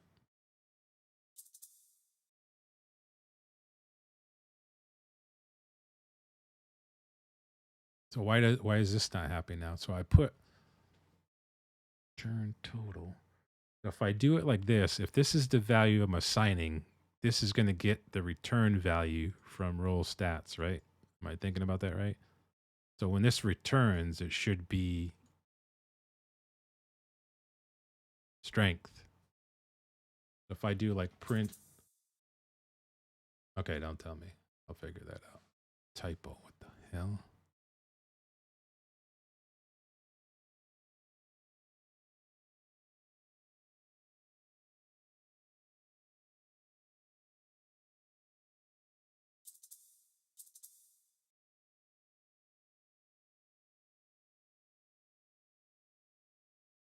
That is true. Thank you for that, Dragon. You have a typo on the function you are calling. Oh, that was a cool one, huh? That was a cool one. I love bug hunting. You're only rolling one stat of the function. You're calling it multiple times. That is true. That is true, sir. All right, so if this works, technically it should print out something for strength, and then I'll just keep calling it for each of those.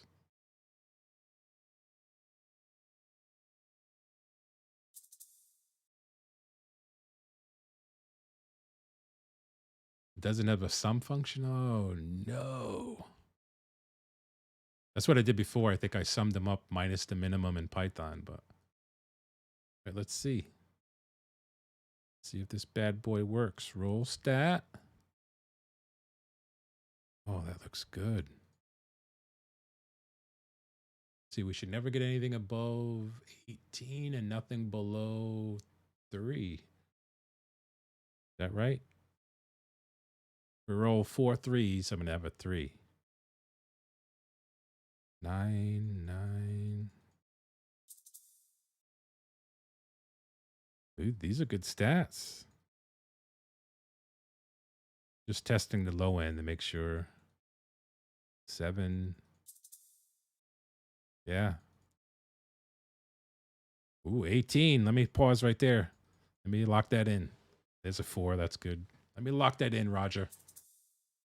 What's that guy's name? Yeah. Very generous. Definitely don't look like my dice. This is cool as hell. All right. So that works. So now when it returns, I want to assign. Well, I can assign them each at the bottom. I'll put them signing. I'll call them all. Probably an easier way to do this, but I'm doing it my way. Let's see. I'll call all of these. Then each of these will have values. And then below each one, I'm gonna change the text label. LBL.strength. Oh man, this is gonna be intense. This is gonna be intense. Strength. Set. Is it let's see if I can figure this. So if I go here, I have to get used to the inspector because this is where it's going to tell me where I can change. I want to change the text of the properties label. Right click on stats container 1 and click to unique name. Yes. Do it with me, Dragon. Yes. Recommendation, right click on stats container 1 and click to unique name. Click to unique name. Okay. Access as unique name.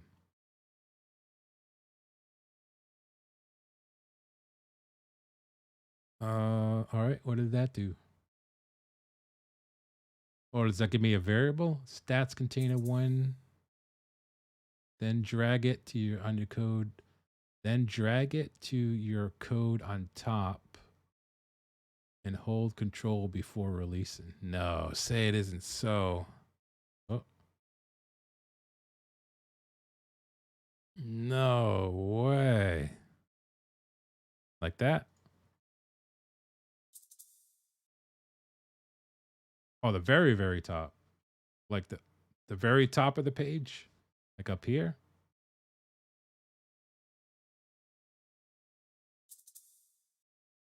The top of my function? Before the defined functions. So here, before, like here, here.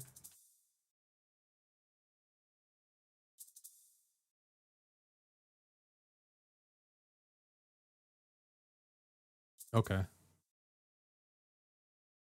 Okay, so this is basically just setting this up. I don't want to call it a global, but it's setting this up to allow me to access this anywhere within this script. Is that right? So is it, can I go like,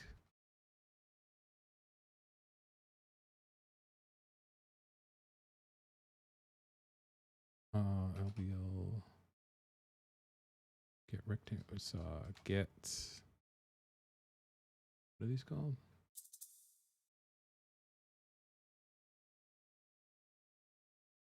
Okay, cool. That's container dot. These are all because it's a node because we, okay, node. Oh, it even has it. It even has it. I don't know why that double quotes like that. Can I just do strength equals like that?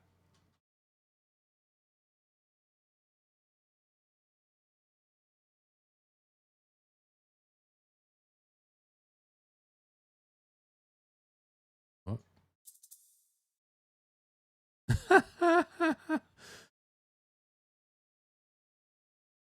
So do I have to assign like a variable strength stat equals like that, and then dot set, or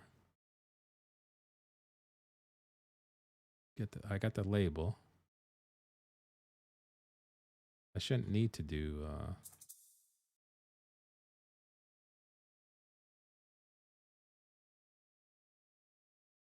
strength dot stat equals strength.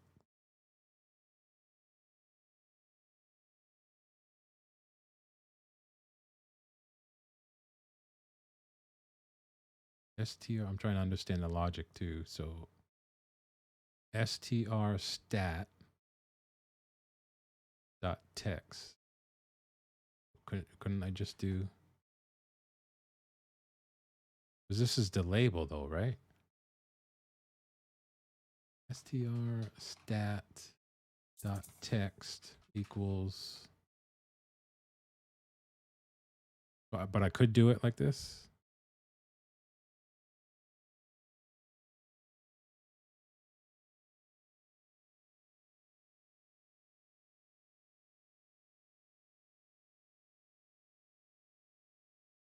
This is getting the label, but how do I assign the label the value? You're saying strength stat dot text, but where's strength underscore stat coming from?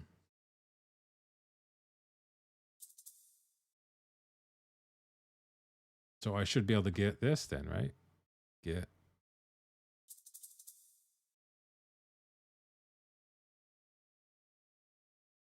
Yo, what's going on, Striker? So you can just do set stat if you want. Set text.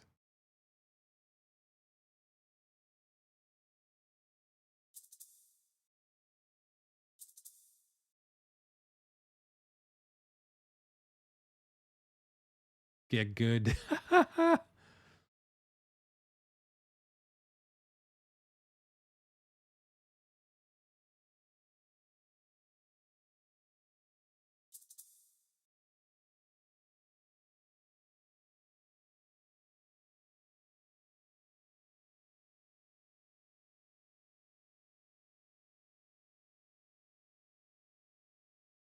So I don't need this. I don't need to get this stats label then.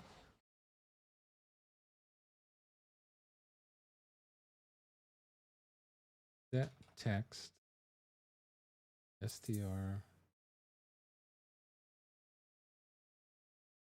Oh, so you're saying here? I want to change the text inside the label. Set text str strength. You call this set text on the label. You're saying set text strength, which is the strength of that V box. All right, so it actually brought it up actually. Strength, like that.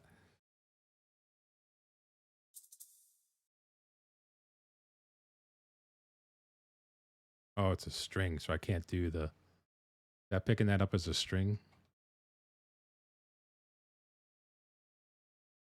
No, it is a string. It already is a string.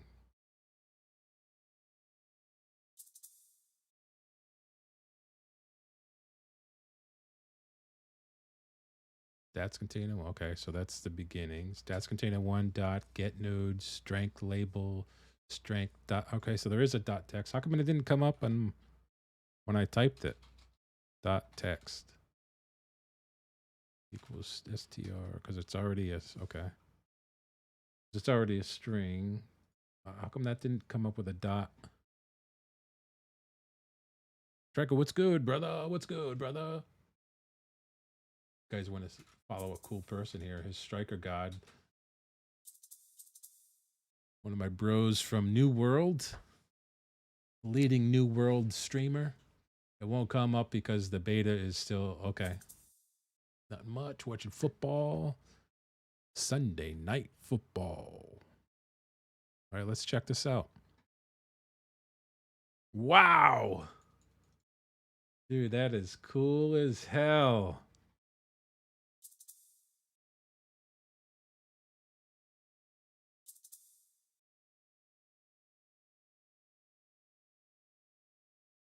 Well, what you can do to fix that is to change the line 3 to be on ready var container. On ready var.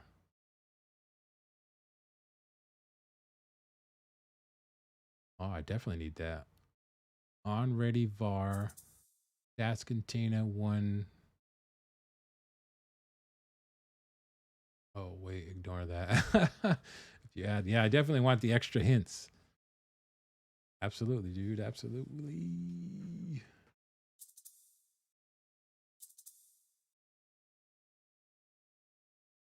Dragon, thanks for stopping in, man. Again, I think I already said Happy New Year to you, but if not, Happy New Year to you and your family. Thanks for the support, and I'll see you on the flip side. You definitely have to follow. I think I already gave you a shout out, did I? I gave you a shout out, Dragon. One of my bros there too. Final Fantasy extraordinaire, MMO extraordinaire, Firebot extraordinaire from Crowbar. See that? I remember Crowbar from earlier. Definitely give that guy a follow too. I watch only good people, so if I shout him out, you can rest assured it's going to be good content.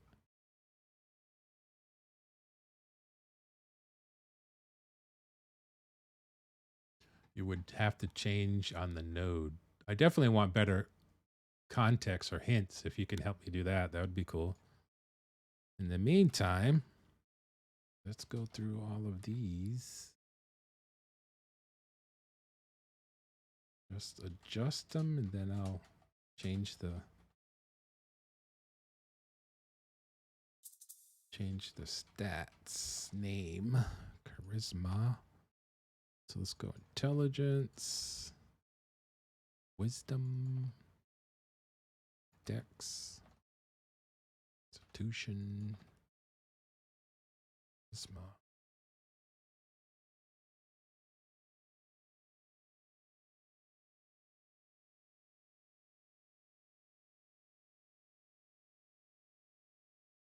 Okay, something has happened. Let's see if I can.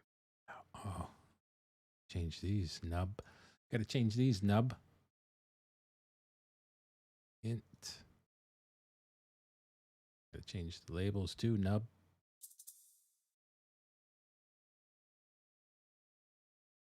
Wisdom.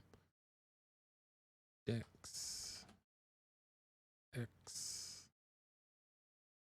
On.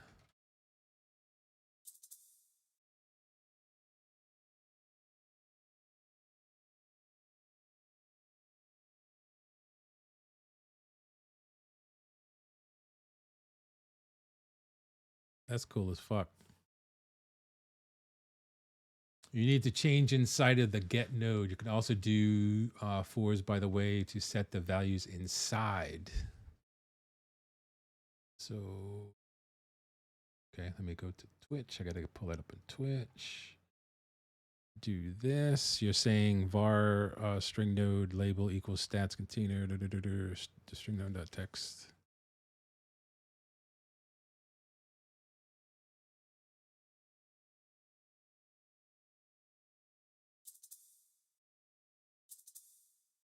Yep, role-based dungeon crawler. This is to have the better auto. So I have to put this on the top. So it's only going to be better hinting just for this container.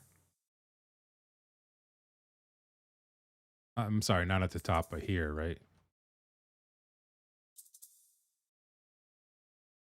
Oh, okay. Is there any way to set it globally so I get global hints? Role-based dungeon crawler, man. Yep. It's going to be incredible. String node text.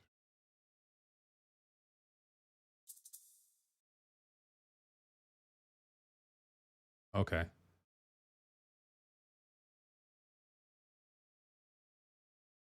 So I have to do this for all of them then, really. But that's we'll take it off for now.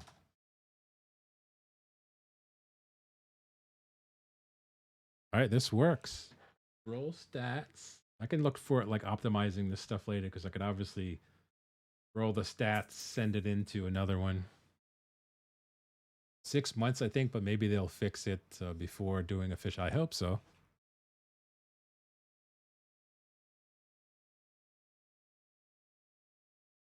All right, that's cool.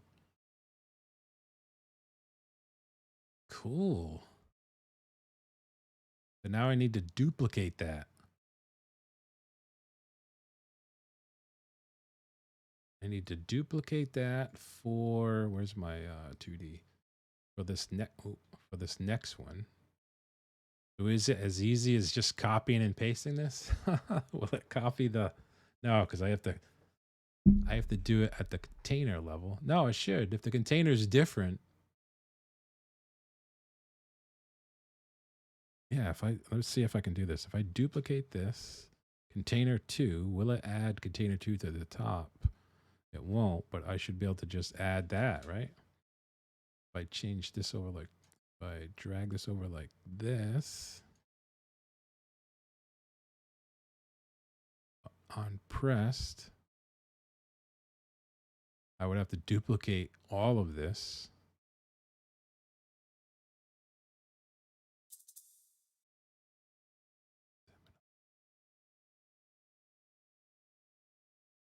So what I'm thinking is for strength, trying to think, I do all of the strengths across all of them because it's going to be so fast anyway. It doesn't matter if these are because it's unique because of the container's unique.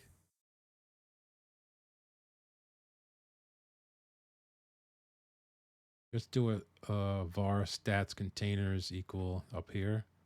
Var stats containers equal. Okay, so you can just do. So I don't need. I don't need these for each one.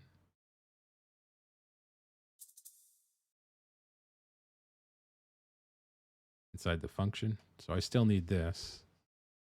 You're saying inside the function.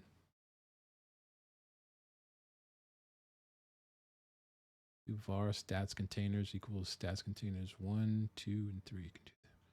You can then put them in a list in your function.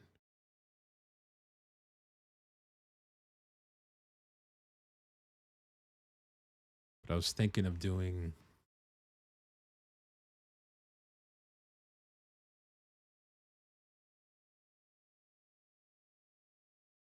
Trying to think of the. Like this would pretty much be the same, except it would be this. I'm just figuring this out.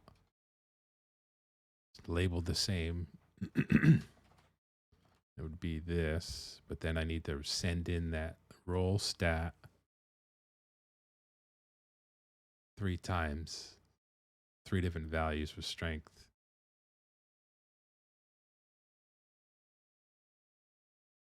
Do this while I'm okay.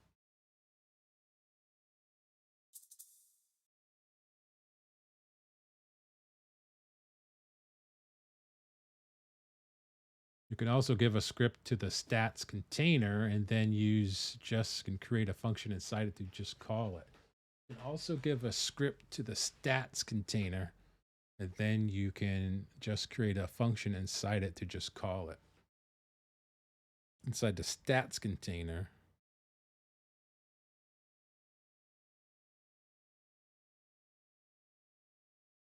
let me do this still. Hold on. So if I need to roll that, can I just do yeah, for a specific node in Python?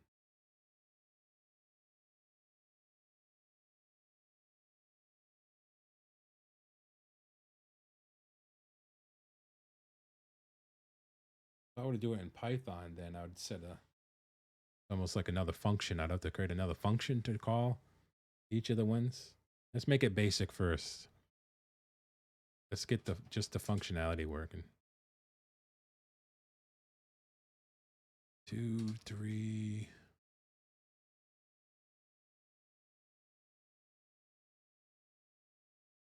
Because I could actually send in like this whole string into a function.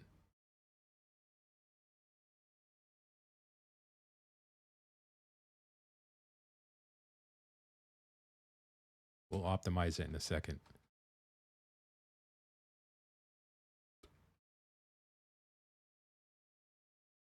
Everyone's looking at all this duplicate lines like, oh my God, this isn't a function. Change this stuff. Ooh.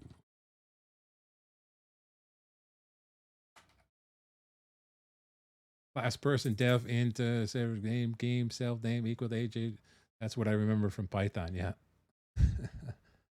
Class define int self name age self dot name dot yeah. Let's get the basics. So this is only rolling one stat. So I could just say Python Ray. Yep, remember that.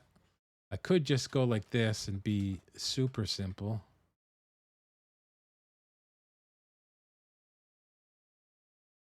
This would definitely work to rudimentary, very rude, rude.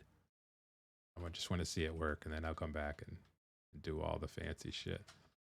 Obviously, every time you see duplicated code like this, you can have opportunity to optimize it, but let's get it in. Let's get it in first.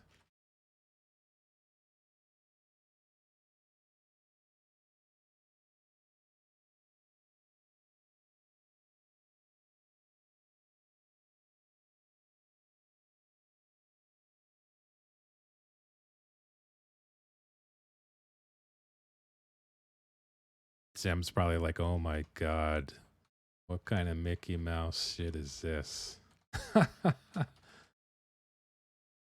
It works though. Not optimized for sure. Every teacher in the world would be slapping me like, what the hell are you guys doing? What are you doing, Ray? What the hell are you doing right now? So many duplicate lines of code, I don't even know what you're doing.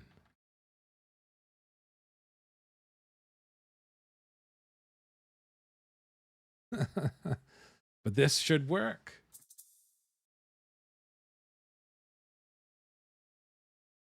Oh, it won't work because I have to create the. Oh, hold on. No, I think the containers are there. I just need to move them over. Let's go back over to the visual stuff. Let's do container 2. Oh, no, no, no, no, no.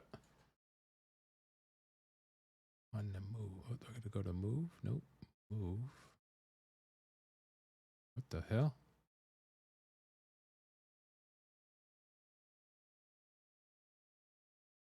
Why won't that let me just move it? Hold Alt to move? Alt. Oh. Oh, I lost the background. Oh, I know what I did wrong here. Gonna make it underneath roll 2, roll 3. Never. He's having flashbacks of that's why. All right. Son of a All right, let's create a what is this? A panel? Damn it. All right, we're deleting all this stuff. Have PTSD, that's right. All right, let's duplicate it from here. We'll duplicate and then duplicate. Roll 2. Now I should be able to just fix all the containers. Whoa! I want to do that, but that's cool to see.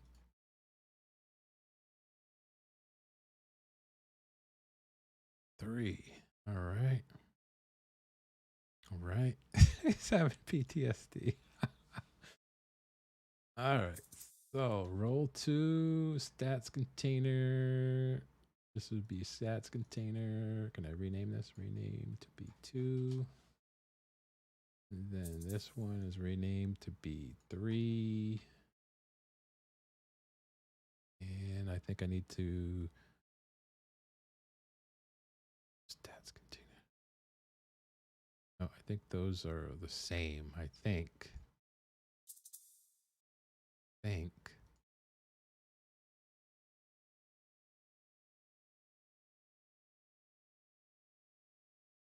Okay, yep.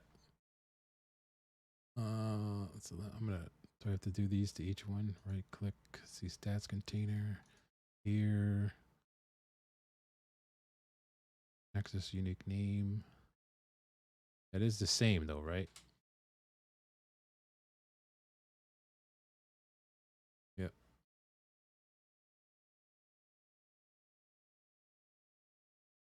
All right. Take 23. Failure.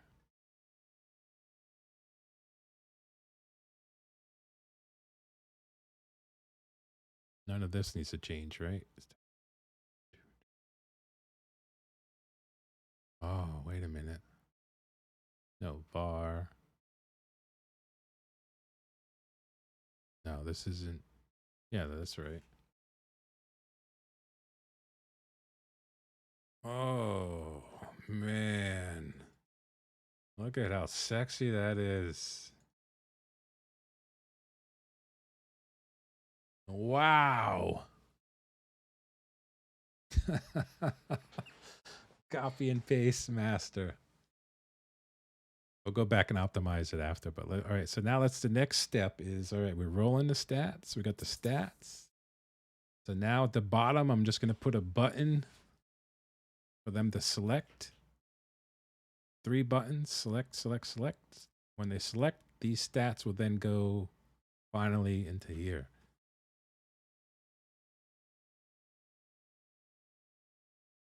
So let's make a same. I should actually put these in the same. Look at that code there. That's awesome. Yeah. I did that with my. It was so bad looking at my Python code before. I didn't even want to even mess with it. It would have taken me 5 months just to go back and optimize it. What is it called? Not optimize, but mm, mm, what's that fancy word? Refactor. That's it. Refactor. That's it.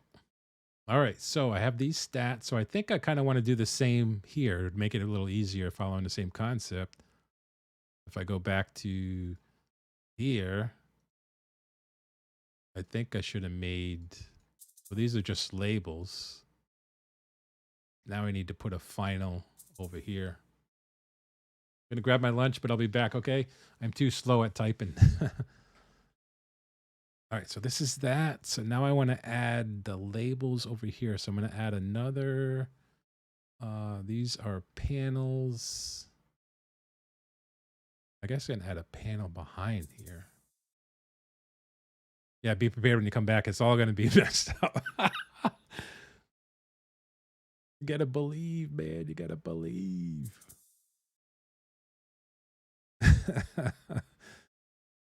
Let's see. All right, so V container. I want to actually make a panel here. So let's in here, I'm gonna go up here. I'm gonna go right here. I'm gonna add stats main. Oh, hold on. I'm already trying to name it stuff. Create. Bring that up here like this. I'm gonna bring this inside of there. There we go. Bring that down like, oh my god, what the fuck?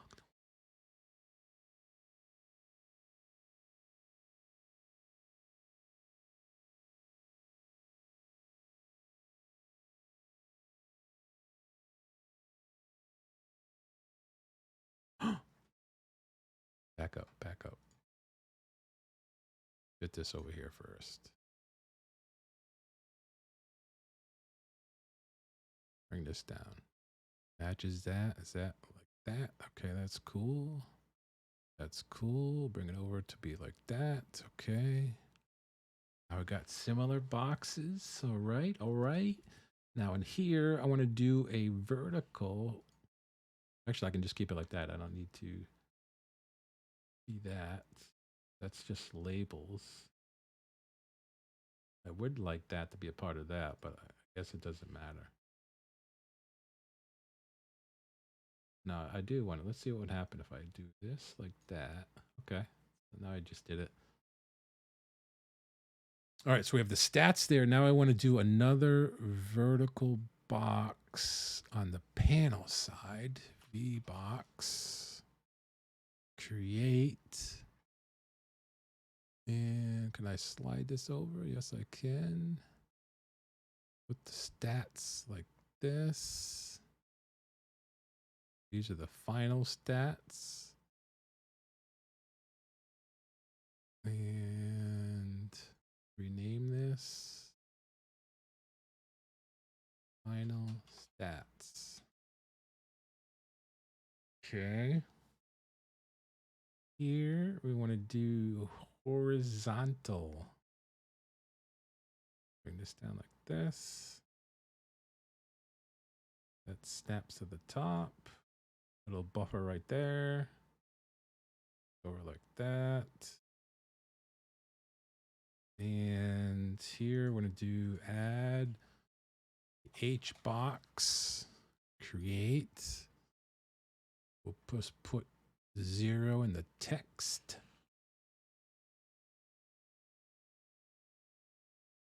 No. We didn't do those. We just put, yeah, H box. Then we went over to, no, I think, okay. I put a label in here. Following those things, stats. We did a stats. This is a V box, and then this is an H box, and that's a label. So here, right click, add label, and then here we can just put 0. And this is, I think it's 20, 30. We Nope,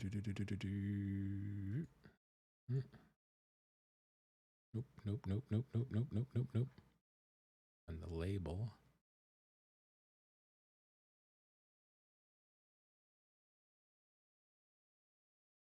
$30. Okay. Now I want to do a fill on this. This is underneath the layout here. Expand, which is cool. And then do it like that. And then we want to do center and center like such. That's that. I'm going to do F for final strength. WL final strength. Then I should be able to take it from here or from here. Duplicate. Okay. Nope, nope. Nope, nope, nope. Yeah. Yep. That's what I want. Final stats. Nope, I don't want that. I want to take it from here. I want duplicate. 1, 2, 3, 4, 5, 6. Select them all. Come over to layout, container, form. Nope, nope, nope, nope, nope, nope, nope, nope. This level. Layout here.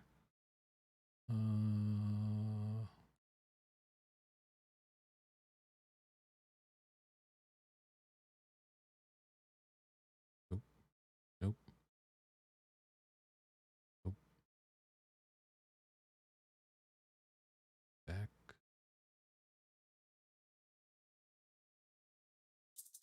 That.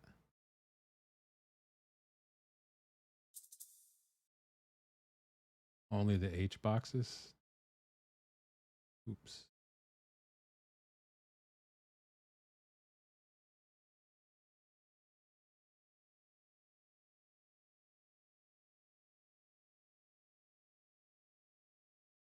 There it is. Okay. And cool. There it is. There it is.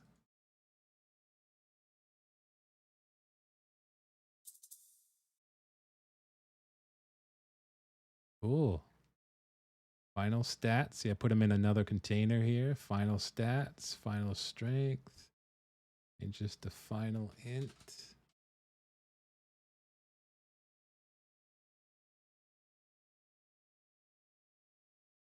Final int. Final wisdom.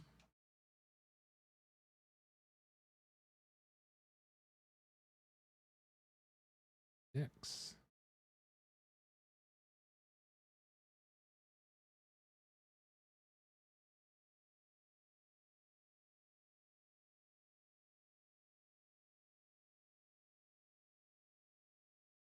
Oh.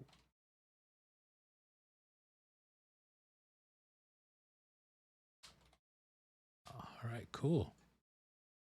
So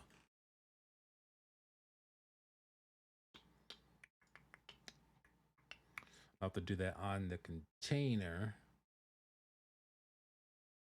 I would do it on this container. Right click, access unique name, script, drag, control.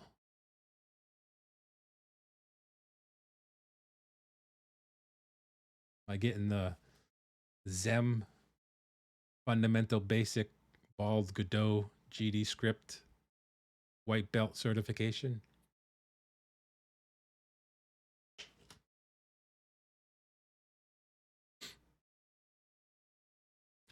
Water, what's going on, man? Waterfield Gaming in the house. What's going on?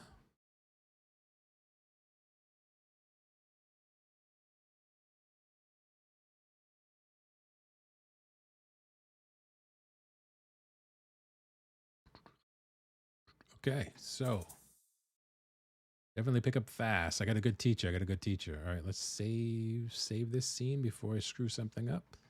I'm gonna go back here to recollect my thoughts. So now I'm gonna add a button. I'm gonna add a button to the bottom here. And I think a button's easier. It's more interactive than a drop down. I was gonna say I could add a drop down, say 1, 2, or 3, but I think people like buttons better than drop downs. It's a little bit more user friendly too. So I'm gonna say at the bottom here, we need to add. Let's roll these up. What's this panel actually? Okay, stats panel. Stats. Main stats panel. Okay. Roll 1, 2, 3. So here I'm gonna add another button. 3 buttons. Create. And also gives you more copy and pasting to do.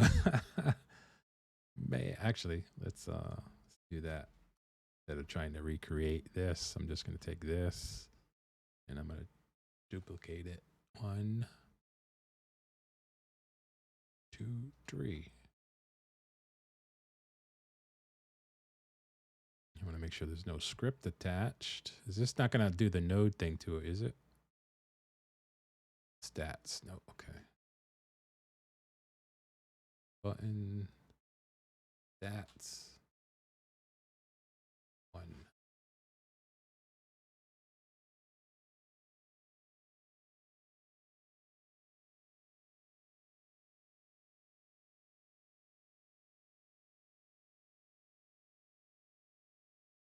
3.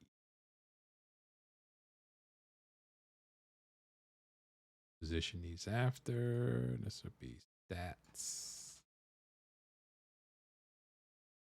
Stats 2 and stats 1. Right. Select 1 or select. Call it select.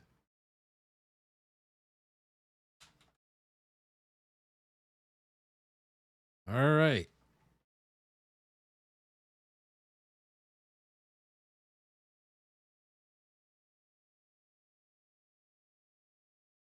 Is there an option, while I'm asking, is there an option that would be like in most graphical editors, it would show me the difference between this gap, these gaps, like a snap feature or a distance? But for right now, that's it. So roll stats. I'm going to make this a little bigger. Maybe over here. Roll stats. But will it snap to the grid?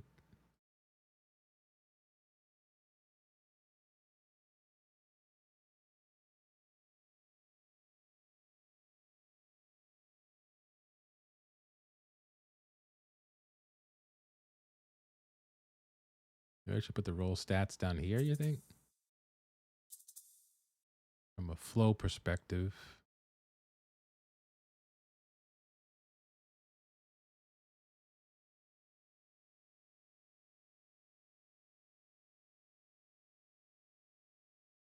It will.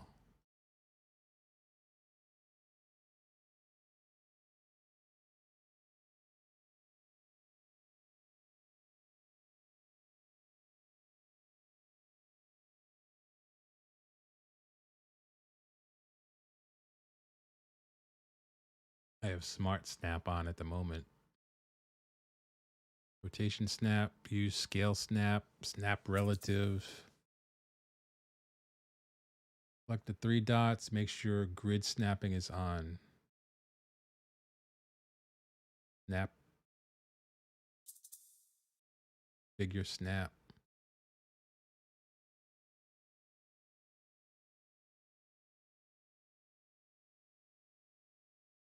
I think that looks right.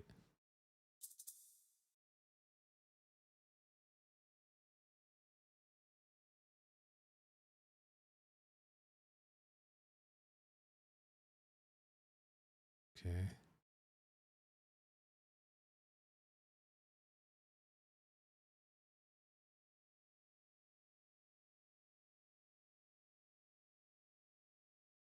We'll mess with that after. All right. This is looking freaking cool, man, ain't it? All right. So now when they select, let's go back to the node level. I'm going to do all of these buttons. Can I just add another one here?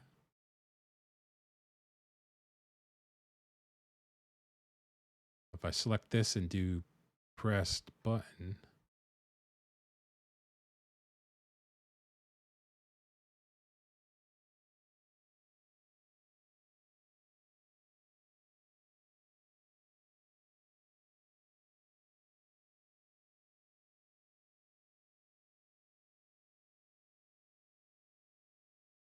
I'm thinking it would add the same thing. Let's test it out. Let's test it out. Thought that's what I did. Click there. Okay, yeah. Button stats 1. Then here it's 2. This is easy. Now that you learn, now that I know what the hell I'm doing.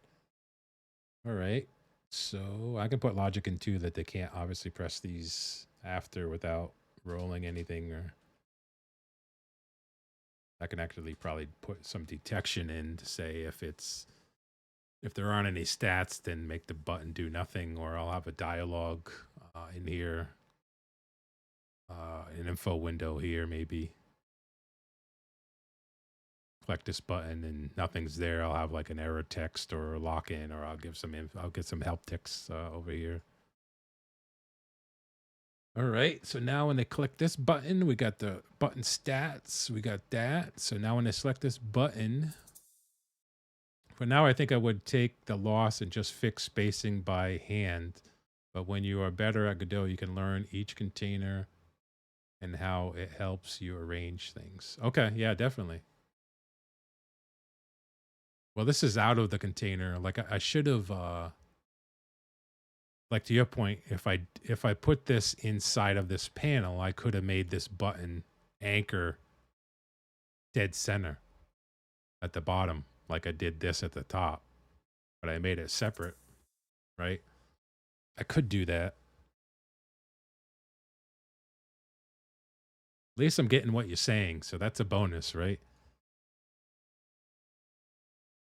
All right. So now if I select 1, I want to take all of these stats and map them to this.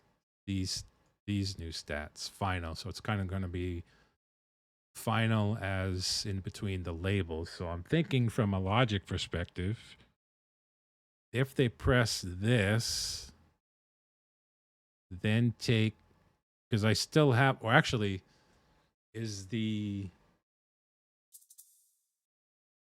no, so I still have the stats. So I still have the text. Now wouldn't it be just mapping that strength 1, strength 2, strength 3, whatever one it is, to the new label? So I'm thinking because of functions, right? I'm assuming because I'm doing all of these variables inside of the function, they're local to that variable, but the container isn't. So I'm thinking down here. Let me know if my logic right.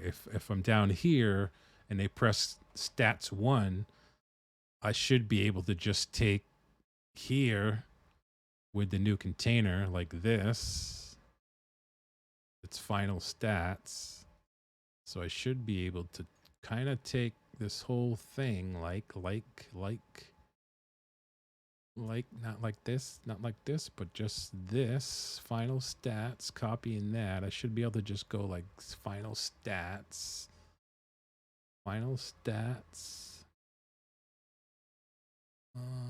dot get node.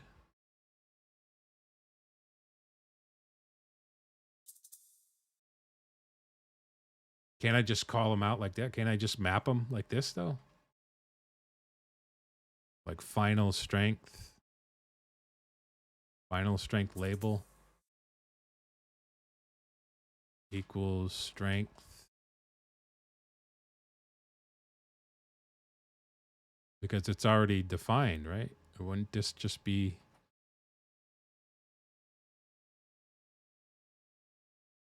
Wouldn't that just be like that? I'd have to name this whole thing though, right? I'd have to put the whole thing in here. Like that.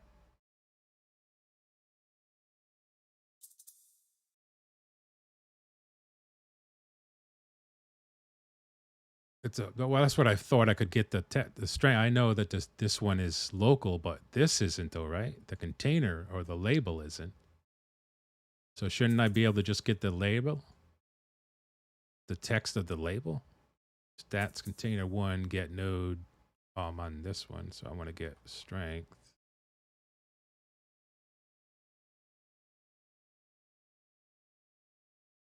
Need to add text. Oh, here. Got it.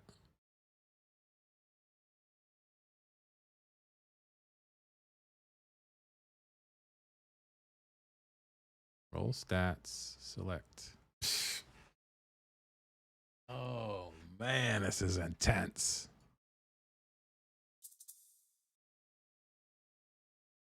It's intense when you know what's going on. All right, now I need to do that for everything.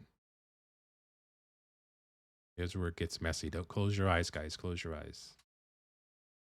2, 3, 4, 5, 6. Int.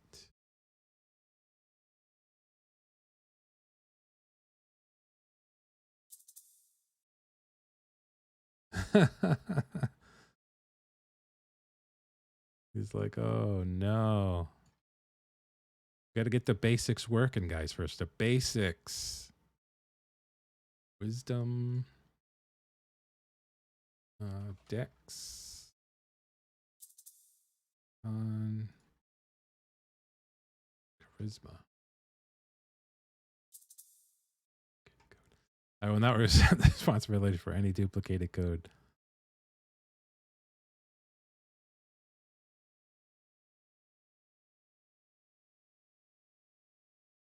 Oh man, I got to do this all the way down.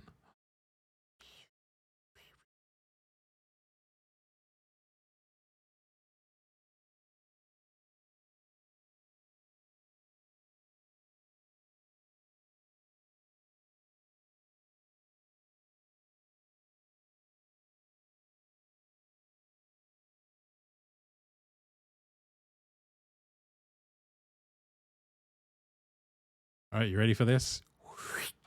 It's like a vacuum.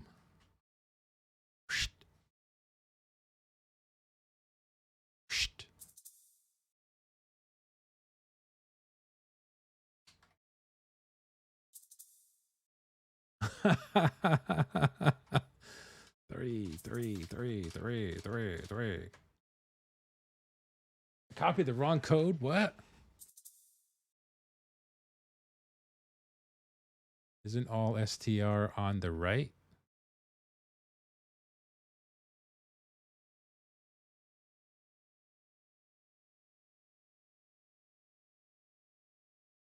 Huh? No.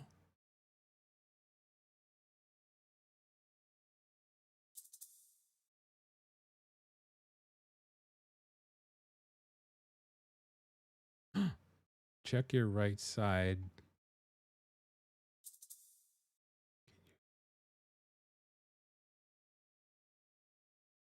I don't know. Check your right side code. Get final stats. Stats container. Get node.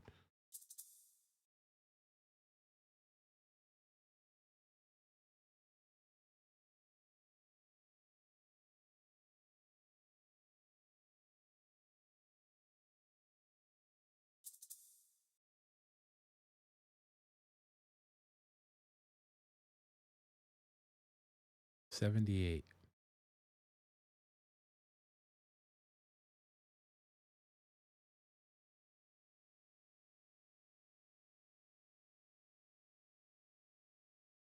Yep. Yup.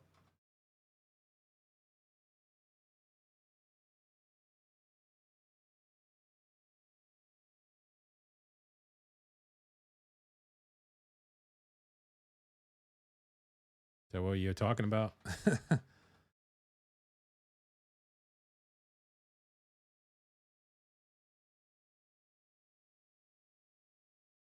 Is that what's up? Is that what you're doing?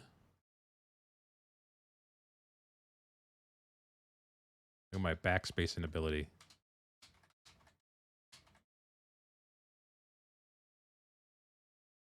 You guys impressed by my backspacing abilities? Roll. We'll roll them again. Roll them. We'll take this 15. All these values should match over there. Oh, wait a minute.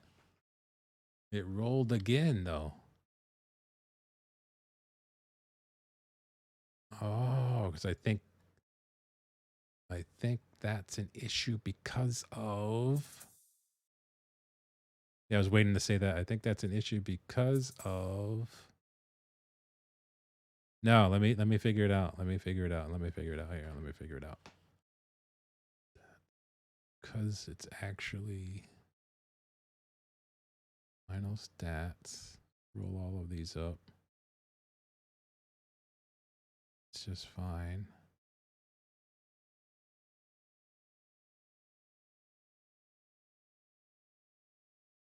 Containers. These are just one.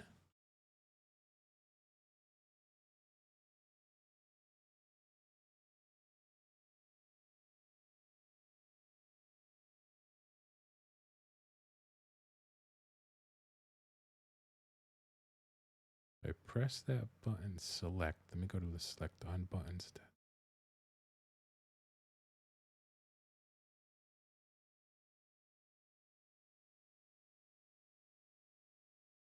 Node has one connection. Right click this.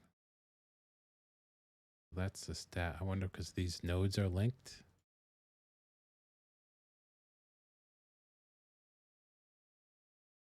Do I have to take that out? I think I have to take this out, right?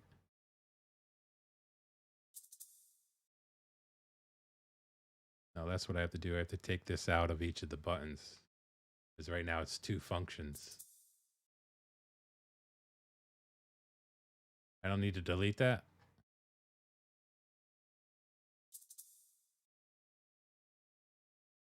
Yeah, that's what I mean from over here, right? I just need to remove this. Right. So disconnect. Yeah, I figured it out. I figured it out. That's cool to know. So you can have more than one function, I guess, for the buttons. Cool, dudes. All right, let's try this again. This is what you get for copying and pasting code. All right, so 11, 12, 13, 11, 12, 13. Can I do this now? Now I have to do it, put some logic in where they can't do, they only can do one. Or do I want to allow it to be like, they can say, hey, this is cool. And then I'll have a lock-in button. I don't know. Trying to think of like user functionality. Are we going to have people that are going to come in here and be like, oh, I meant to hit column 2. Oh, fuck, I'm locked into these stats now. Maybe do select or a pop-up.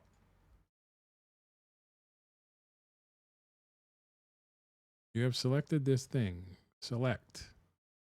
Lock in. Maybe I'll have a lock-in button to level this out. And then when they lock in the button, then I'll have it export. The name of the function has nothing to do with the connection. When you connect the signal, it saves under the scene. If you open the scene in a text editor, you will find it in actually pretty simple text format.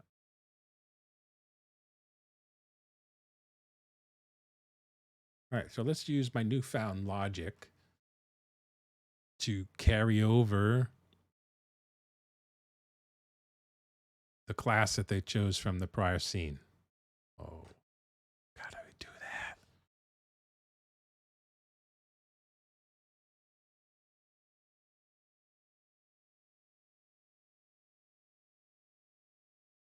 No, we'll do that after. We'll do that in. Yeah, we'll do that after. All right, so we got the stats, roll stats. Those are pretty cool, working pretty good. And we'll select this one, the stupid strength. I got good dex. It's probably a rogue.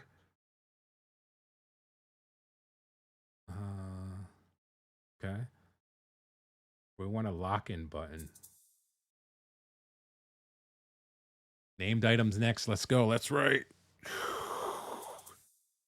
Simplest way is to auto load. It's actually easy to set up. Works like a singleton. Are you calling me a simpleton? Oh, that's a singleton. All right. Here. So let's do a full run. Let's do a full run from the beginning. Bam. Dun dun. Crest of the moon. Flashing graphics and stuff. Slashing behind the scenes. Now it's going to be pixel art. New game. Warrior. All right, we never did connect this. Huh?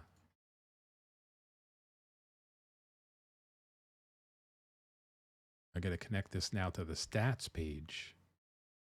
I'd have to figure out how I want to make this page look. I actually have some AI graphics that I can put in here. But we want it to be pixels, right? I'll have to make some graphics here. But anyway, how do I want this to button? Do they click on the image? Do I stick with my static buttons? Maybe make the fighter these things buttons and put those as the text of the buttons? That's probably it. We'll stick with the button format. We'll stick with the button format.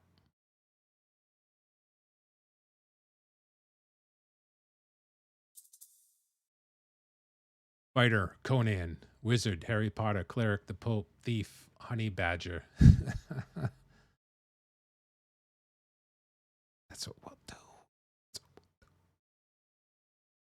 So now under each of these, I'm going to take a button, child node, because we like buttons. I'm going to add a button. Actually, I'm going to do it the cool way. Should I do it the cool way? No, I'm not going to do it. I'm just going to do it like this. Just going to do it like this, you know. Button text will be thief. Did I put that inside the panel? I did. If I put it inside the panel, I should be able to use it at the bottom. Okay.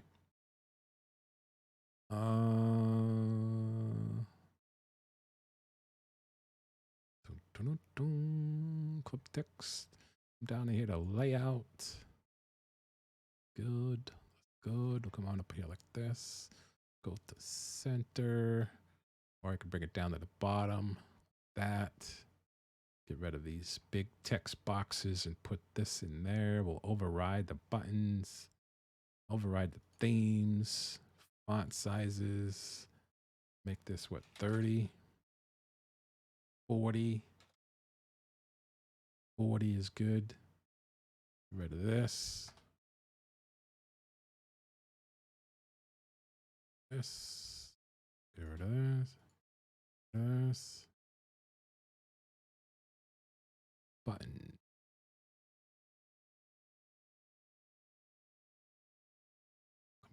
This. I wonder if I can just paste. Actually, get rid of these panels.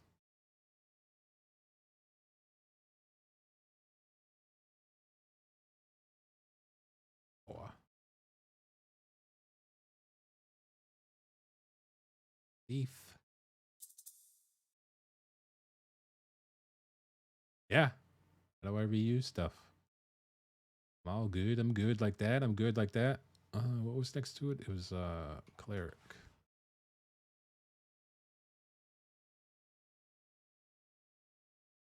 Should I stop what I'm doing? Is that what you're going to teach me something?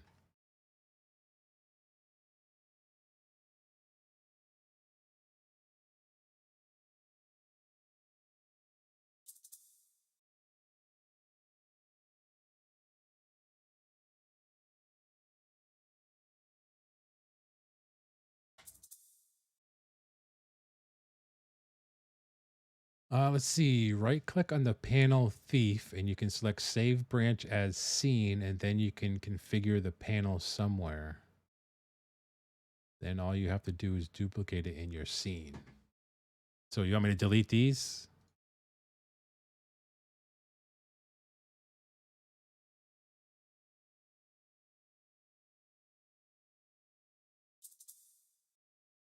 Right click. Right click on the panel, you save branch as scene. Save branch as scene. Save branch as scene, and then you can configure the panel somewhere.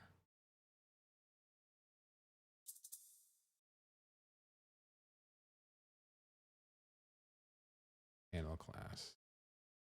Under scenes. Okay.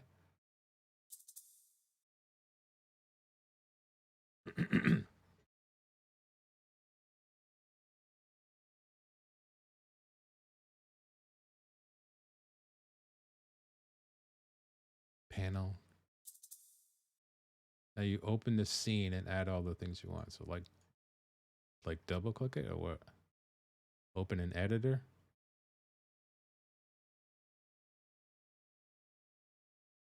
So this could be class.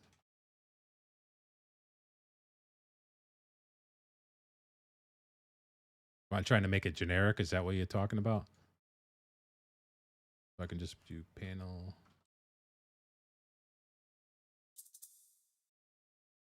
Button class. Okay.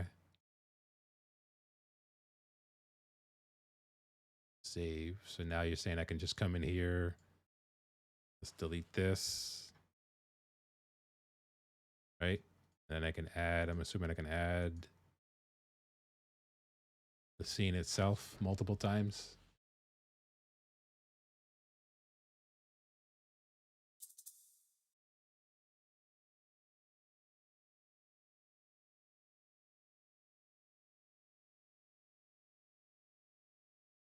Is it underneath scene?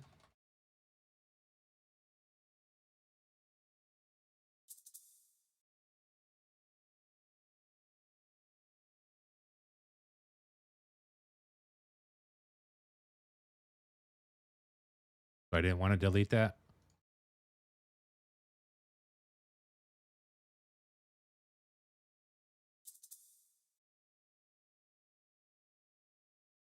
Let's see here. Instant scene. Control Shift A. Control Shift A.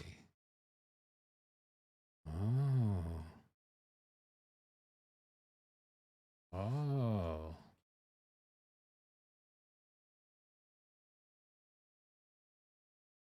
How do I get to the...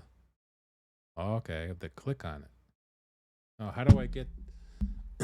like, how am I going to get to make it separate? I think you said I had to do... Hold on, let me go back over here. Then you right click on the scene and allow you to edit the children, for example.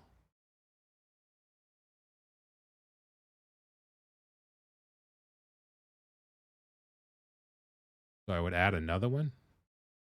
Instantiate child scene.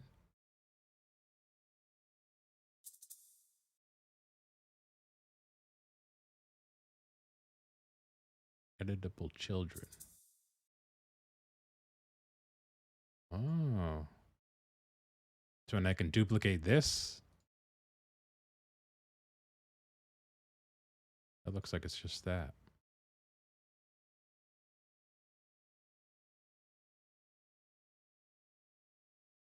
I think I'm doing something wrong. Duplicate the panel class. Uh-oh. Again.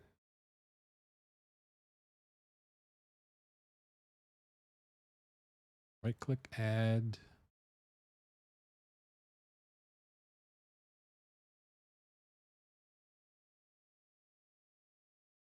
Oh, you said control A class. Instantiate child scene. I'm gonna click that, right? Okay. Then I can name this to be Panel Thief.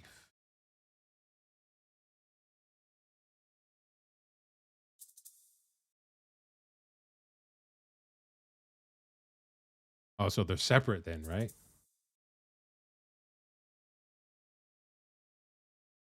Reparent. Reparent to new node. Reparent to net. Reparent. Okay.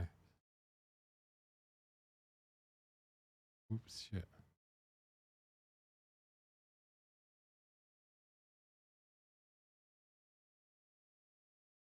Why is this still like... All right, this works. This doesn't seem to be... I don't even see this object in here. Is it because it's up there? Delete this. Hold on. So I should be able to do this then, right? I'll do here and then add another one. Yeah, okay. Here. Third. Here. Fourth.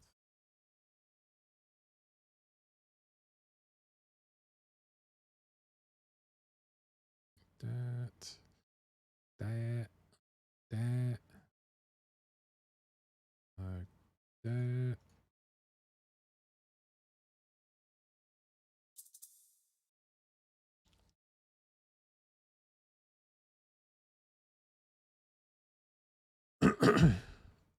Assuming that's a K is a C. Now on the panel class scene.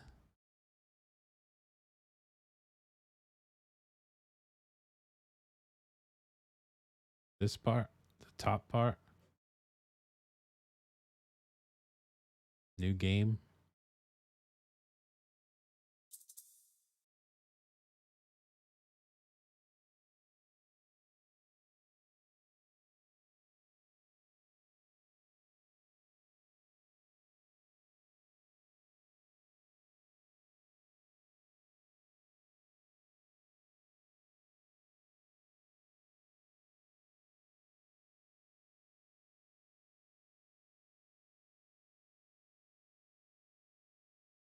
Like this.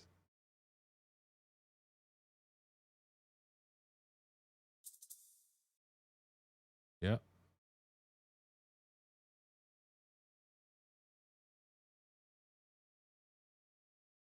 Now on the panel class scene, create a script and add export that at the top, like that.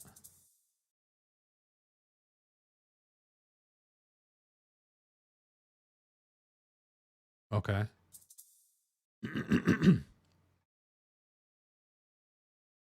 So what is this doing now? It's exporting the class name to string. Is that the only thing?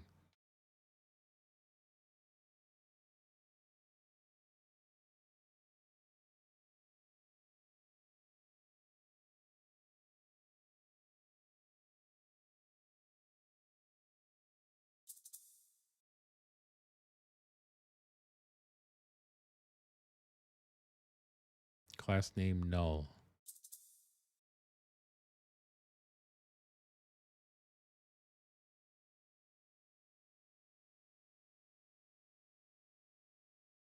Oh, so it makes it available. You can actually put a class name there. So this is kind of like adding it to the inspector so you can set variables. So if I wanted to put like, yeah, okay. So if I wanted to make this one like, well, this isn't the one I want to do it on, right? Because this is the parent one. Or is this now going to be set up where if I click on any one of these, oh, okay, it automatically did it.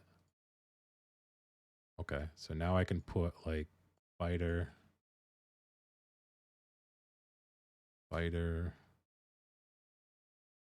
wizard,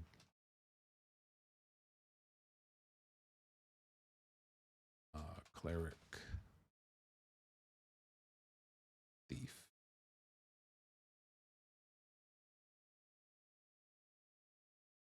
Cool.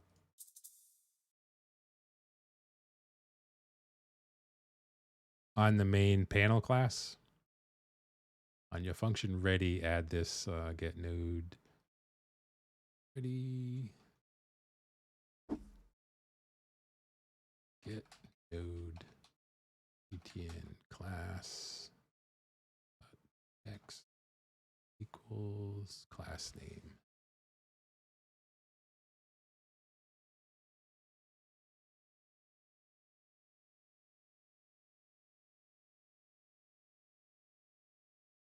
So that's going to automatically add that then because of that value, right?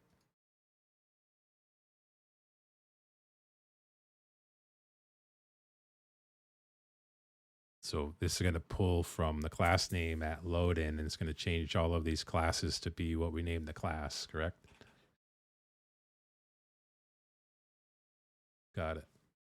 All right.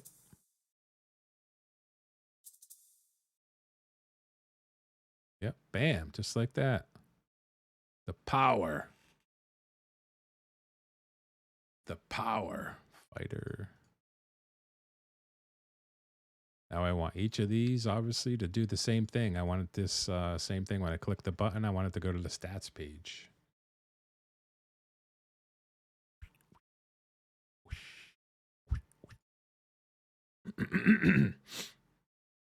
So if I come back over here, so that means I can set it at this level though, right? If I click, I do a node level at this level. Pressed. Pressed. Button class. Connect. On button class connect. Doesn't matter what they pick. I'm going to go back to here, go new game, get the tree again, get tree scene, come over here, get tree,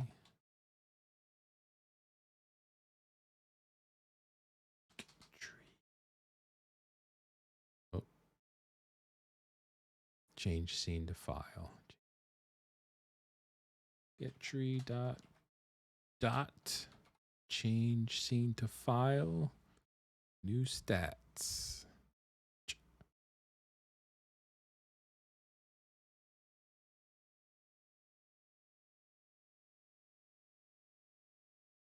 New game. Thief. Hell yeah.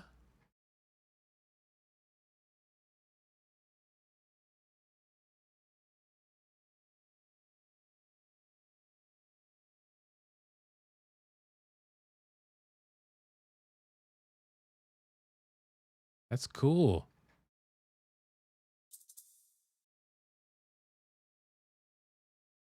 Now we can add the code to carry over in a simple way.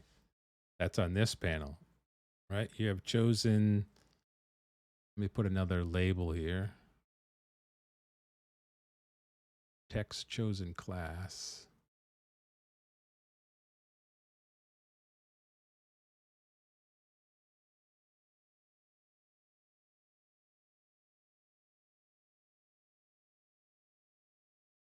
Title. Class. Here, label, because it's a hell of a lot easier. Go over there. Here. There. I'll do that in a second. Hold on. Put this to be there. Put the test. Font sizes. This 40.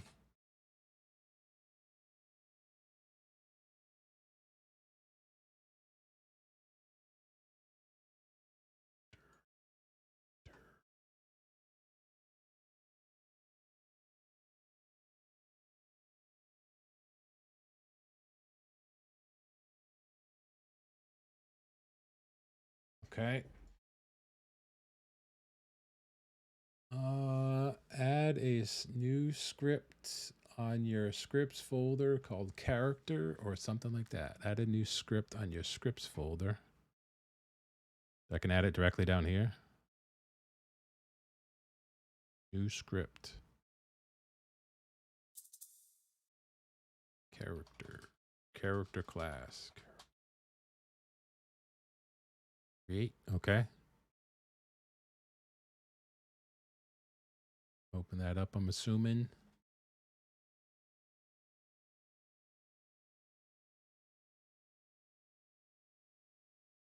Oh, this is underneath. How come this is?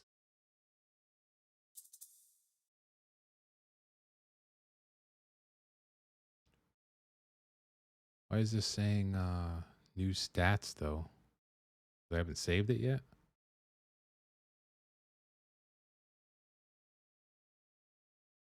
Do that at the top.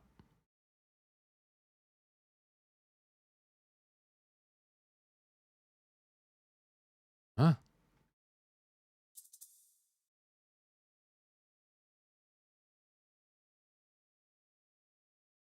Why is it called new stats though?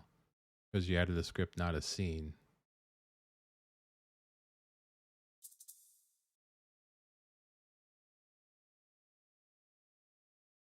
Yeah. All right, so I'm in the right one, right? Yeah, I'm in character class. Now in your project settings, go to auto loads. The ones on the top menu are the scenes, not the scripts. These are scripts though, right? These are scenes. Okay. Whoa. Not look at that right now.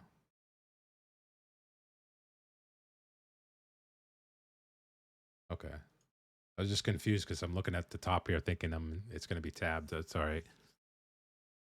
So you're saying go to project settings?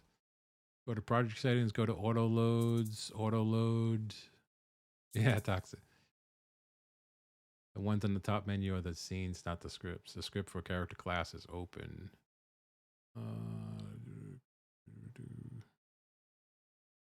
Okay. By selecting that character class. Node name, character class. Add.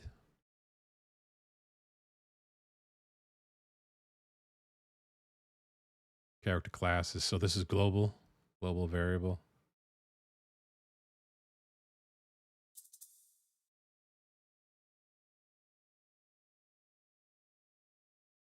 Okay. Here. Run. Moat. Character class, I see. Game. Thief.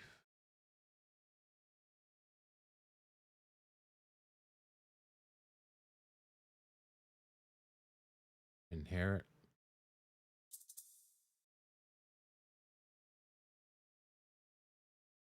Yep, so it's global. Yeah, it's a global variable. That's cool.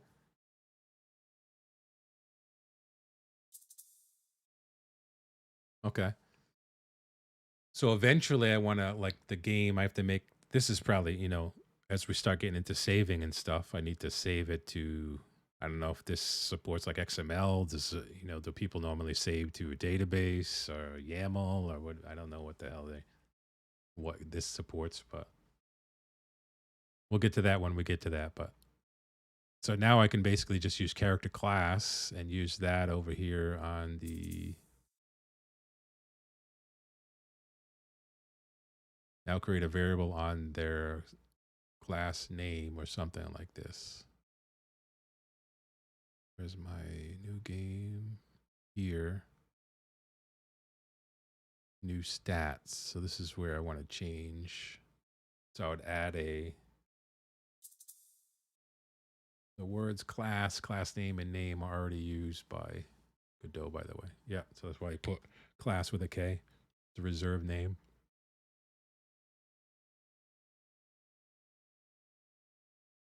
All right, back to local. All right, so this is a label. So this is LBL chosen class. Do it like that. Bring this up here. Open the script for that. Okay. I'm surprised it doesn't complain about str and int. I think because it's I'm not using it with the underscore. I'm using it with the underscore, not just by that. I think it would add a var class at the top. Var.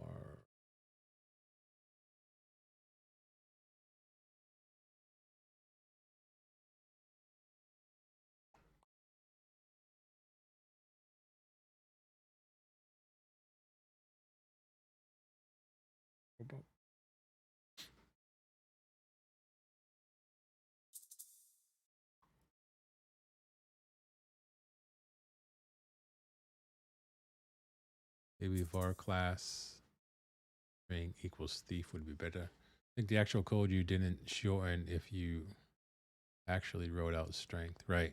But I think in the labels I did, like label str is the container name, lbr, str. But you're right, in the variables I spelled them all out because I actually ran into when I tried to do int, I ran into just that where it was reserved.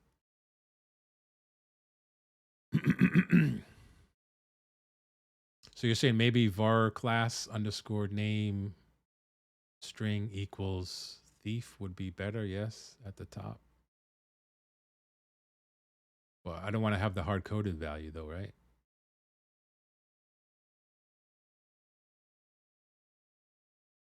So this is just defining the type. Is that right?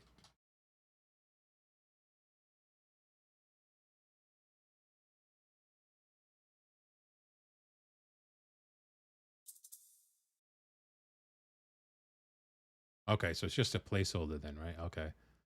So I could put dot dot dot. Same thing, right?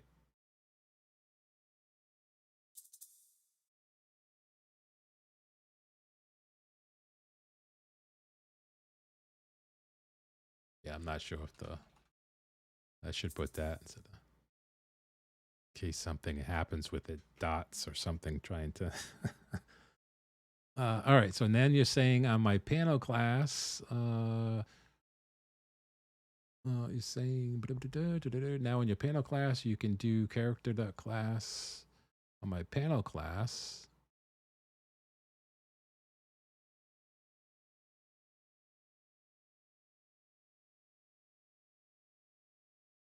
Panel class.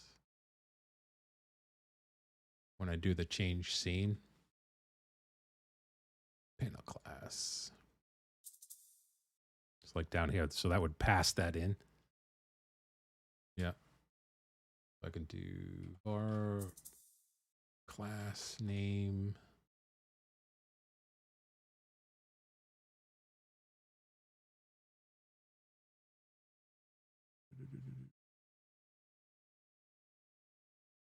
Character class. Okay, so I'm calling that global variable character class dot class name equals class name. Already defined it, so I can do like that.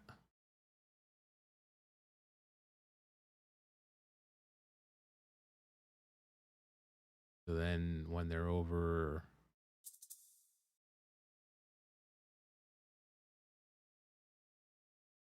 but then how do I have to do like when they hit here to change this label? I have to change that text to be that class name.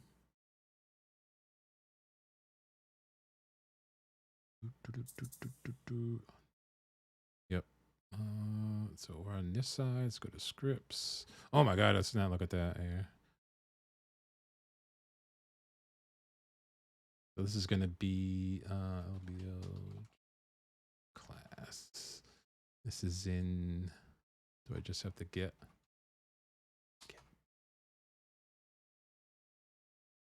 The hell was it before? Get tree. Am I going to do the same thing? Get dot tree.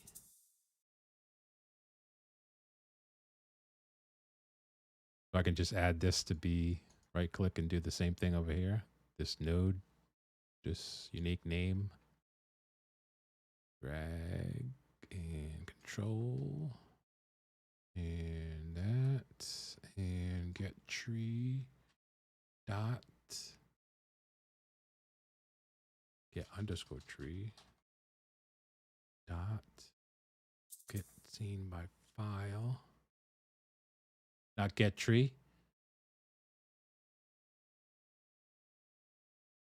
I thought I could access anything on that with the get tree. Oops, I thought I copied. Can I just do does text? Dot text. Oh. Equals class name. Can I do it like that? LBL code dot. Okay, so I was close. So you still have to call it by the global. Okay, I see. I see it coming up now. And then class. Is it that easy? Let's see. Bam. New game. Cleric. My God, it actually works. Roll stats. We'll select for a cleric. I think I'm gonna need some wisdom. 14, 18. Look at this. This is a perfect cleric. Nice and clever, smoothing over the townsfolk. All right. Okay, so that's it's 11:30 at night my time. I get up at 0500. So I'm going to keep it here, but let's recap. So what we're able to do, thanks to everyone's help, we're able to have our quick starting screen. We put in the buttons, crest of the moon. We'll eventually add the pixel graphics. We'll work with these other functionalities so we get to actually quick game. I can do that probably right now, but that would be easy. So new game, you come in here, you select one of 4 classes. Fighter, thief, cleric, wizard. Do fighter. 6 a.m. woozy face. Your time, you don't sleep anyway, dude. Fighter. You have chosen fighter. We've rolled stats. Random stats.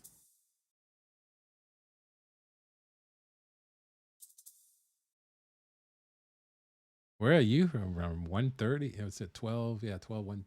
At 2 o'clock? 12:30. No, 1 o'clock. Tokyo. Whoa. 1 o'clock. 1:30. Wow, that's other side of the planet. You're into tomorrow. I appreciate you hanging out. For sure. Like I said, I'm going to keep progressing through this all live on stream. So I'm not going to work any of it off stream. So I appreciate your help. I learned a lot tonight, definitely from you guys helping out. The next step would be, we have roll stats. We can go there. We finalize the stats. The next thing would probably be, adding a button here to lock these in or to deactivate these. Add a prompt, something like that. Thanks for the follow, man. I appreciate it. And thanks for all your support again. Made huge strides. I think once you understand it, we got raids to do. Let's go. Yeah, right. You're up late too, aren't you? Well, you're like an hour behind me. If you usually stream at this time, I won't be able to join because today is a holiday, but best of luck to you. Yeah, I appreciate it. If I stream, this is kind of late. So I would probably be streaming several hours early. But typically my time it's the other time of zone for you. You're into tomorrow. But I appreciate your help. Hopefully you can stop by again sometime, check on my progress. Yeah, 11:30ish. Yeah, it's 11:30 p.m. here. So, like you said, your time is 1. You're already way ahead. 13, 14, 15 hours, 13. But yeah, I appreciate your support. We'll try to keep going through this. I already have some ideas about, finalizing this page and then actually getting into the initial part of the game. I'm going to start out with some basic weapons based upon what they pick. So if they pick, I should do a back button too. Say someone doesn't want to decide here, I'll put a back so they can go back to the previous page, simple navigation like that. But then I'll have some basic stats where if they they pick a fighter, you'll start with a single weapon. Everyone starts with cloth or whatever. And then if you're a mage, you'll start with a wizard, you'll start with a staff. If you're a rogue, you'll start with a dagger, so forth. And then we'll get into the basics. That's pretty cool. I think we established some pretty cool stuff tonight. Got a couple scenes going. So much to do, yeah. All right, guys. Thank you very much. Enjoy your afternoon, Zem. I appreciate you stopping in. And then everyone else that's on the East or on the U.S., enjoy the rest of your Sundays, depending on where you are in the world. I'm back to work tomorrow, but I'll probably be in your streams throughout the week. I'll look forward to my next stream coming on Twitch too, as we continue to move forward with Godot 3, Godot 4, Godot 4 Beta 10. All right, guys. Thank you for hanging out. Peace out. Take care.